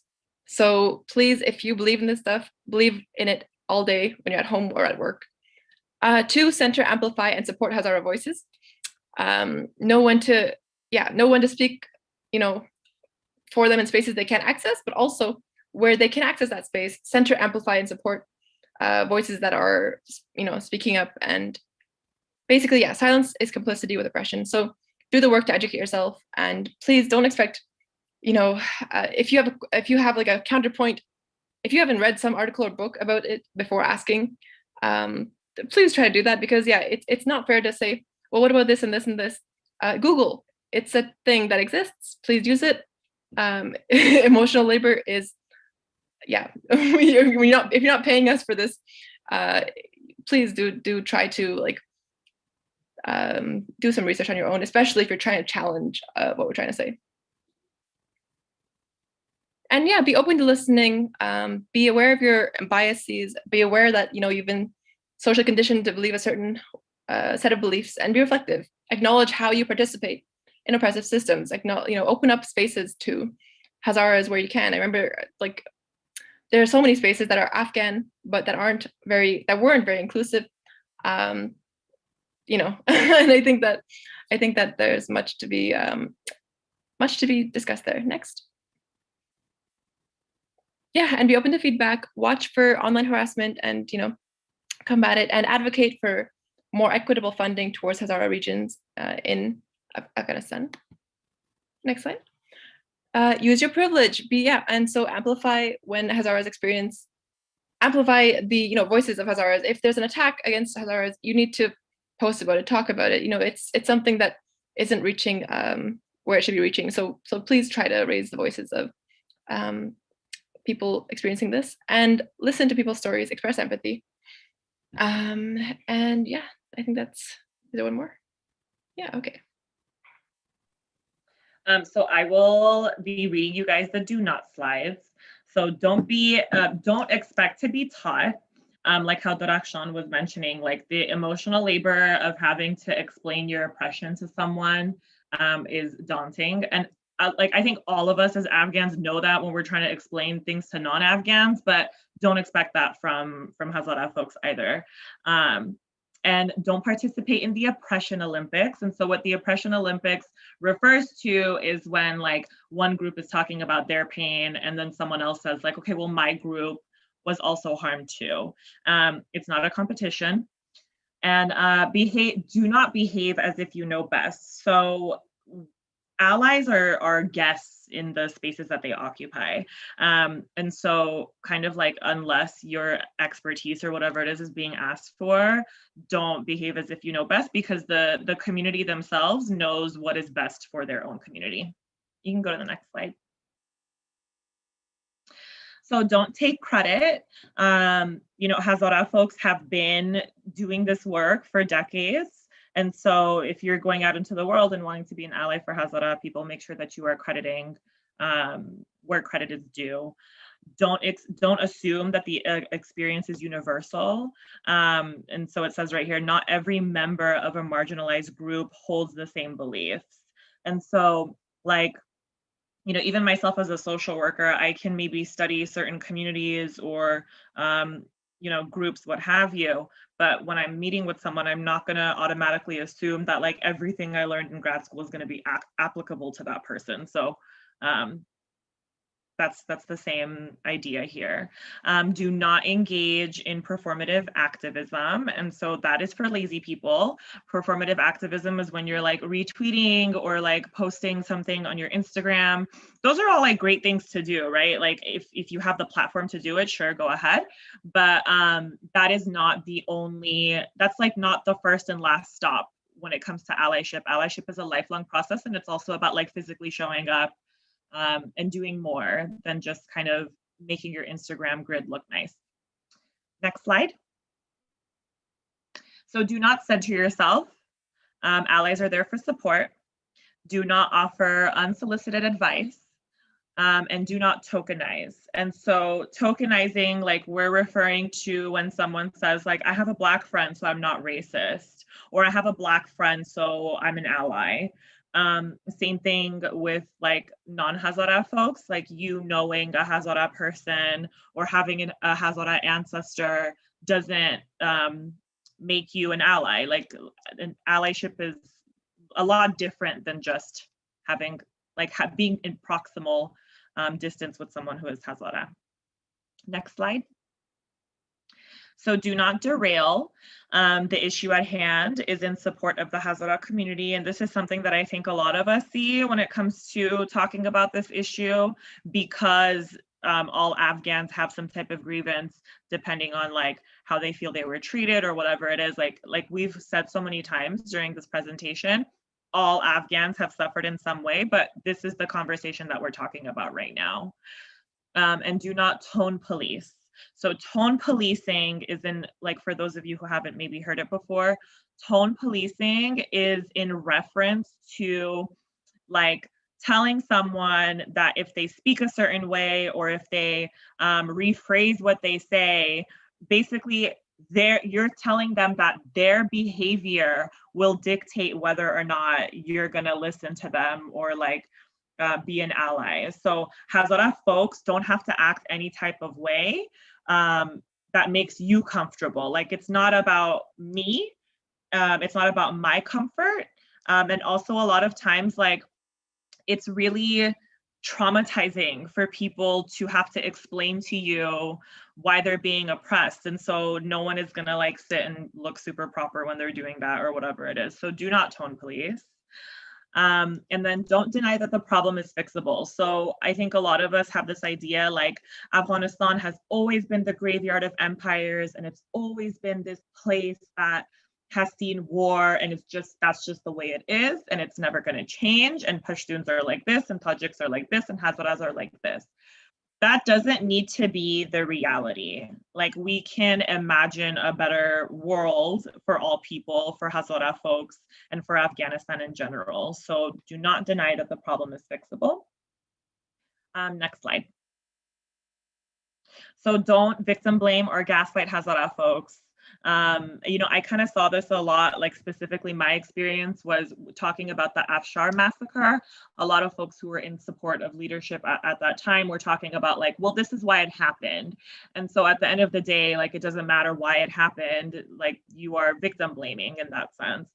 So, you know, people who are being marginalized and are being oppressed, they are not to blame for their treatment. And do not withdraw. So an ally is in a position where one needs to take responsibility. Backing out when you feel uncomfortable is harmful. And so, you know, someone can be good intentioned, but if they're feeling uncomfortable, they're like, okay, I don't want to like show up to these events anymore, or give my support or whatever, because I don't like when I feel uncomfortable in these situations. That can be like really traumatizing. It can be traumatizing for folks who, you know, are marginalized and are maybe like used to your presence or whatever it is. You know, I relate these things to social work a lot because that's what I do. So like, you know, as a case manager, I'm not gonna like help somebody who's on my caseload and then just bounce. Like, that's withdrawing. It's not fair. And this is a lifelong commitment that you are making. And then do not refuse to center the impacted. You can do the next slide. Yeah, I think the key thing is intention and effect, right? So I think that a lot of things happen because we're not intentional or aware of what's happening. Our effect is what matters. Where you are, just be more cognizant. Now you're more aware, right? This is an issue. So wherever you go, you know, if you are, this is called the Afghan Leadership and Reconciliation Summit, right? If you want to be a leader, any space, an Afghan leader, especially in the diaspora or any community, if there aren't Hazaras, you know, in the space that you occupy, and you're supposed to be representing Afghan voices, views, perspectives, whatever, address that, right? Start asking the question, where are my Hazara brothers and sisters? Where are, like, if they're not there, you ask, say, where are they? Because I remember me and Medina met at like the Afghan American conference a few years ago. And that was a cool conference, great people organizing it, right? But unintentionally, I think people forgot to ask, hey, where the heck are the Hazara people? Because there was like 4 of us out of like 600 participants that year. And that was hugely disappointing. And what was more disappointing was that no one noticed except for Hazara people. And of course, and we know what we brought it up, and I think there's been feedback, and I think there's been some changes, maybe not as fast or as significant as one would like, but people need to start asking, even if there's no Hazaras, if I wasn't there, I need someone else asking, you know, where is representation? So do that, you know, be that ally in those spaces. But also, yeah, build two-way relationships where it's not about, you know, consider the fact that, you know, maybe these problems wouldn't happen as much in terms of representation if we had, you know, better relationships with Hazara people in general. You know, maybe develop those relationships. I think this whole conference, you know, the reason I think it's been organized so well is because there's some pre-existing relationships that have really made things easier to better understanding and better communication. Don't just say, yeah, don't just tokenize and, you know, I guess see Hazaras as people, right? They are people, they are friends, they are human beings worthy of all things and love and care, but they're not just victims alone, right? And so I think somebody brought this in the comments, which is why I'm addressing it. It's not a one-way relationship. Allyship is a two-way, growing, dynamic thing, right? And invest in it, plant the seed and water it, and just try to see Hazaras as multidimensional people in general. People try to see everyone like that. That would really fix a lot of problems in this world. But yeah, cultivate empathy, self-awareness, dialogue. And next slide. I know we have 3 minutes left, so I'm gonna breeze through all of this stuff. Back to the original point, empathy. We started at empathy, we're back at empathy. I'm gonna skip over it because we went over it. And the next one is gonna be just more questions to ask yourself, right? Because it's hard to know when you're helping or not. Are my actions, beliefs, and words silencing or empowering Hazaras? If you have a question and you're like, am I being oppressive? I don't know, is this good or bad? Just ask, are you empowering or are you silencing? Are you contributing to a more inclusive or exclusive environment? If you're asking a question and challenging things, are you doing it with the intent to build bridges or to silence people? So that's the question you have to ask, is your own intention. Really, that's the only way you're going to develop as a person, as a human being, is constantly examine why you're doing things. And if it's for a constructive purpose, I'm sure that the person on the receiving end is going to understand. If you're asking questions out of genuine interest, genuine curiosity, it'll come across. But if you're asking from a place of, I don't really want to learn, I want to impose and I want to tell this person what's going on, then yeah, it's harmful. Next slide. And yeah, oppression is the use of power to disempower, marginalize, silence, or otherwise subordinate one social group or category, often in order to further empower or privilege the oppressor. So just be careful that just make sure that the unity jargon or whatever is not used to silence and disempower others. Make sure that all that you do is empowering to all people, whether they're from your ethnic group or not, and just understand people's experiences. Next slide. And yeah, silencing Hazara voices is not unity, it's oppression. Believe and support Hazara voices if you want to work towards real unity and reconciliation. We're going back to the full circle now. next slide. And yeah, just start envisioning, what does a unified Afghanistan look like? What does the presence of peace and justice and equality look like? What does it feel like? What does it smell like even? I don't know. What kind of family and broader identity do we want to build? This is the next step. We come together, but like Medina said, there's a better way to do things. There's a better world that exists for us. And we have to be the ones to envision it and make it happen. Things don't happen unless you make it happen. If you want a better world, you go out there and you build it with people who believe the same as you. And so my question to all participants is, what kind of Afghan or broader general world do you want? What kind of family do you want to build? And how are you going to do this? Next slide. And last point is that empowering Hazaras benefits every single Afghan. And I'll tell you why. One, because they act as like a canary in the coal mine for human rights issues right now, where if they're not safe, the human rights of all Afghans are probably in a precarious state, right? So they're going to be the first affected and the most affected because of their vulnerability. But the issues that affect them are eventually going to reach, or do reach to some extent, the rest of society. Empowering the most vulnerable populations to, when they are safe, basically, the entire country will be more peaceful and prosperous. The day that Hazaras are safe and have equality, and the day that they feel empowered as equal citizens, is the day that you will see peace in the entire country. Because if you start, at the, a chain breaks at the weakest link. If you can really start with the most vulnerable, everyone else, like a rising tide lifts all boats, will benefit. And injustice anywhere is a threat to justice everywhere. Just understand your values, understand what you stand for, and make sure that you live them out. Next slide. And last thing, second last, I always say that, but planting a seed of understanding takes time. We're not gonna have a full-grown tree tomorrow. This is a very slow and painful process. Basically, all we're doing right now, don't think of it as like we want results tomorrow. We're planting a seed of understanding and dialogue today. We're going to keep watering it. And I think, in many years, we're going to see the fruits of that. But don't get discouraged just because it's not, blooming today. So be patient, compassionate, forgiving, as we all go on this journey together and understand that we're on the same side. We want the same vision of peace and security for all, human rights for all. And that's a beautiful thing to hold on to. And I guess next steps. Okay, we're really, I forgot about this slide. I'm so sorry. Okay, we have a whole resource kit that Arch sent you guys. Arch did a great job sending it to you. Read that. And if you want to get involved, just there's so many tips in there. Next slide is going to give a few examples. You know, just support organizations that are already working on things. So a few examples are listed here in this slide. Do email if you really don't know where or how to start, but you want to help. If you have skill sets to offer, email that or connect with these organizations or email Arch. Or there are volunteer opportunities with Hazara Hope, which is a civil society group that wants to help Hazaras in general resettle and support refugees. So tons of opportunities to help. But the key thing is just to educate yourself and ask Hazara groups what they need. Yeah, alrighty. I think we've covered this. Start at home, use your privilege, and and continue to learn and unlearn and educate others. We're going to skip discussion today, but keep in mind for next week or next month or whenever we reconvene for this topic. Thank you so much, guys, for for chatting.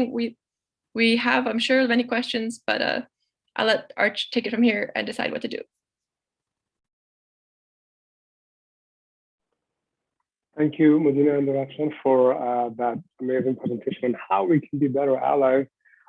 We can take a couple of questions if it's okay with our Madam President, Muska. Okay, sure. Like maybe one or two, and then sure. We should, we're like way behind schedule, so. You have our handles. You can talk to us later too as well.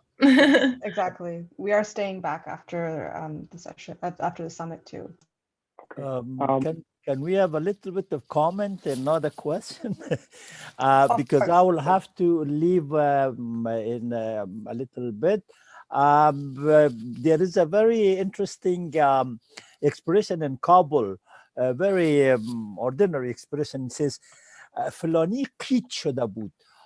So ما امروز بخی قیت شدیم. In a sense, when you're very much surprised, you get cross-eyed, so to speak. So with this discussion here, I'm so surprised positively. It's unbelievable that all these young people, young ladies, come and discuss the Hazara issues. I have seen Hazara issues being discussed, but among Hazaras, not outside the Hazaras. And it's a privilege to be in such a meeting that the others, young Pashtuns, young Tajiks, come and talk about my problem. At least up to now, it was mine. And our problem in Afghanistan, it's wonderful. It's a positive step. Please keep it up. As it is said, peace for some people is peace for all. And if we continue ignoring parts of the population, we will not have peace, we will not have unity, we will not have anything in Afghanistan. So let's forget about what has happened in the past. Let's build the future on an understanding basis that no one can build Afghanistan without others. No one can have everything in Afghanistan without sharing it with the rest of the population. So I thank you very, very much. I take leave now, and I do appreciate this, and I hope that they will continue in a different form or shape in the future. I'm always available. My email is with you, and I will be at your disposal. And I wish you every success and health, and keep away from this pandemic. And we want to have you for many, many years. Afghanistan needs you, and we all need you. Thank you very much. Thank you. And thank you for all the hard work that you do, all the amazing work over the years. Yes, thank you so much, Muzavi Said. Thank you. We do have a lot of questions. So what we'll do is we'll cut to our closing remarks, and then the questions from the session on allyship and all the other questions, we will address it in the final session. that won't be recorded and all that. But in closing remarks, I do want to say that this has been a day full of emotions. I do want to mention again that we do have safety people here. If you want to reach out to them, by all means, that's what they're there for.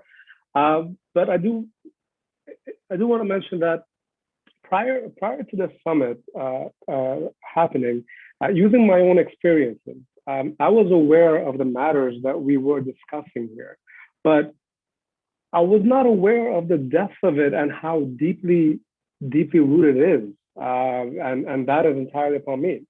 The more I learned, the more I read about it, the more it broke my heart, the angrier I got, and the more it fueled my desire to be a better ally. It motivated me to use whatever privilege that I have to shed light on all these matters that we discussed today. Now, and while I was, learning and reading and all that, a thought dawned upon me. It was that I'm feeling this way. I'm feeling all this anger. I'm feeling all this sadness, all that, and this is just through learned experiences. These are third-party stories that I'm feeling this way with. There are individuals who live this day in and day out. This is their reality, and that just left me at a loss for words. And I do want to leave that thought with you, that there are those who are born into a system, they live in a system that from their first day is built against them, whether it's in Afghanistan or even out here in the West. And I want to ask a question to the audience, is that, what excuse do we have for not being better allies? We cannot claim ignorance anymore. We cannot claim that we did not know, and we cannot claim that we weren't aware. We have the whole world in our phone, and there's news on Twitter and Instagram every day. So what excuse do we have for not shedding light on these matters and not being a better ally, other than upholding these deeply horrible values and beliefs that are rooted in racism and hatred? Outside of that, we have no reason to not do our absolute best to be better allies to the Hazara community. Now, with this summit, we do hope that it was education for you. But I do want to clarify a couple of things, and I want to hold all the attendees accountable to one thing. The purpose of the summit was not so that you check off a box in your mental conscience and say that I attended this summit, I am now an ally. That is fine, but that is not the end of it. Rather, that is the beginning of it, because the purpose of the summit is so that you take what you've learned and you carry it on into your daily lives. You take it into those conversations with your friends and your family, and you call out that racist Qaqat Memoni, and you discuss these matters. We're not hoping that by tomorrow the issues will be resolved, but rather that this summit serves as a catalyst for you, a change in your thoughts, so that you carry on the work. Because believe me, like I said, this is just the beginning of it, and we're hoping to see many more summits or spaces where we can discuss all these issues that have been always brushed under the rug within our culture and community, that need to be discussed, and they have been brushed under and ignored for far too long. And despite how daunting or how upsetting everything that we've heard today, and knowing that the task in front of us for being better allies, I am still filled with hope, and I'll tell you why. When we first launched this event, we had an outpouring of support from Hazara individuals and non-Hazara individuals. We actually had a marketing budget, believe it or not, that we never ended up using, because the event just sold out within 24 hours. We had immense support when we reached out to the advisory team. They said yes. Our speakers, they said yes. Even strangers that we had no intention of reaching out, they reached out to us. They said, hey, this is who I am. these are my resources. How can I help? And that's heartwarming. That fills me personally with hope that people are aware of these issues and people have been longing for some sort of spark to get these conversations going. And that is something that gives me hope, so that the matters that we discuss here, we can work towards resolutions or reconciliations in the future. And with that said, I do not want to take a lot of your time. I do want to thank our advisory team, who were their advice was priceless to us. You know, we thank them from the bottom of my heart. Our speakers who made time for us from Afghanistan to the UK to Madinah, it was like 7 o'clock in California right now on a Saturday morning. And I wanna thank the Arch team who worked tirelessly, every single member, day in and day out, to make this happen, make this little project into such an immense summit. And I do want to thank one person who was the MVP of it all, was Muska Roque, who kind of carried this whole thing with us. And she, I don't think she slept in like 7 days, but you know, that's what you get with this territory. And she was doing this all, by the way, about like, you know, being published in the newspaper and being interviewed by NPR, you know, like no big deal for her, right? And with that said, the Arch team is here. Our whole purpose is here to serve the community, all aspects of it. If any assistance, our inboxes are open. You can check us out on our website, on Instagram, email, whatever. And with that, this concludes the Afghan Leadership and Reconciliation Summit, Unpacking the Hazara Experience. And I will pass it back to Muska for that. Thank you, Masood. You didn't have to tell everybody that I have not been sleeping, but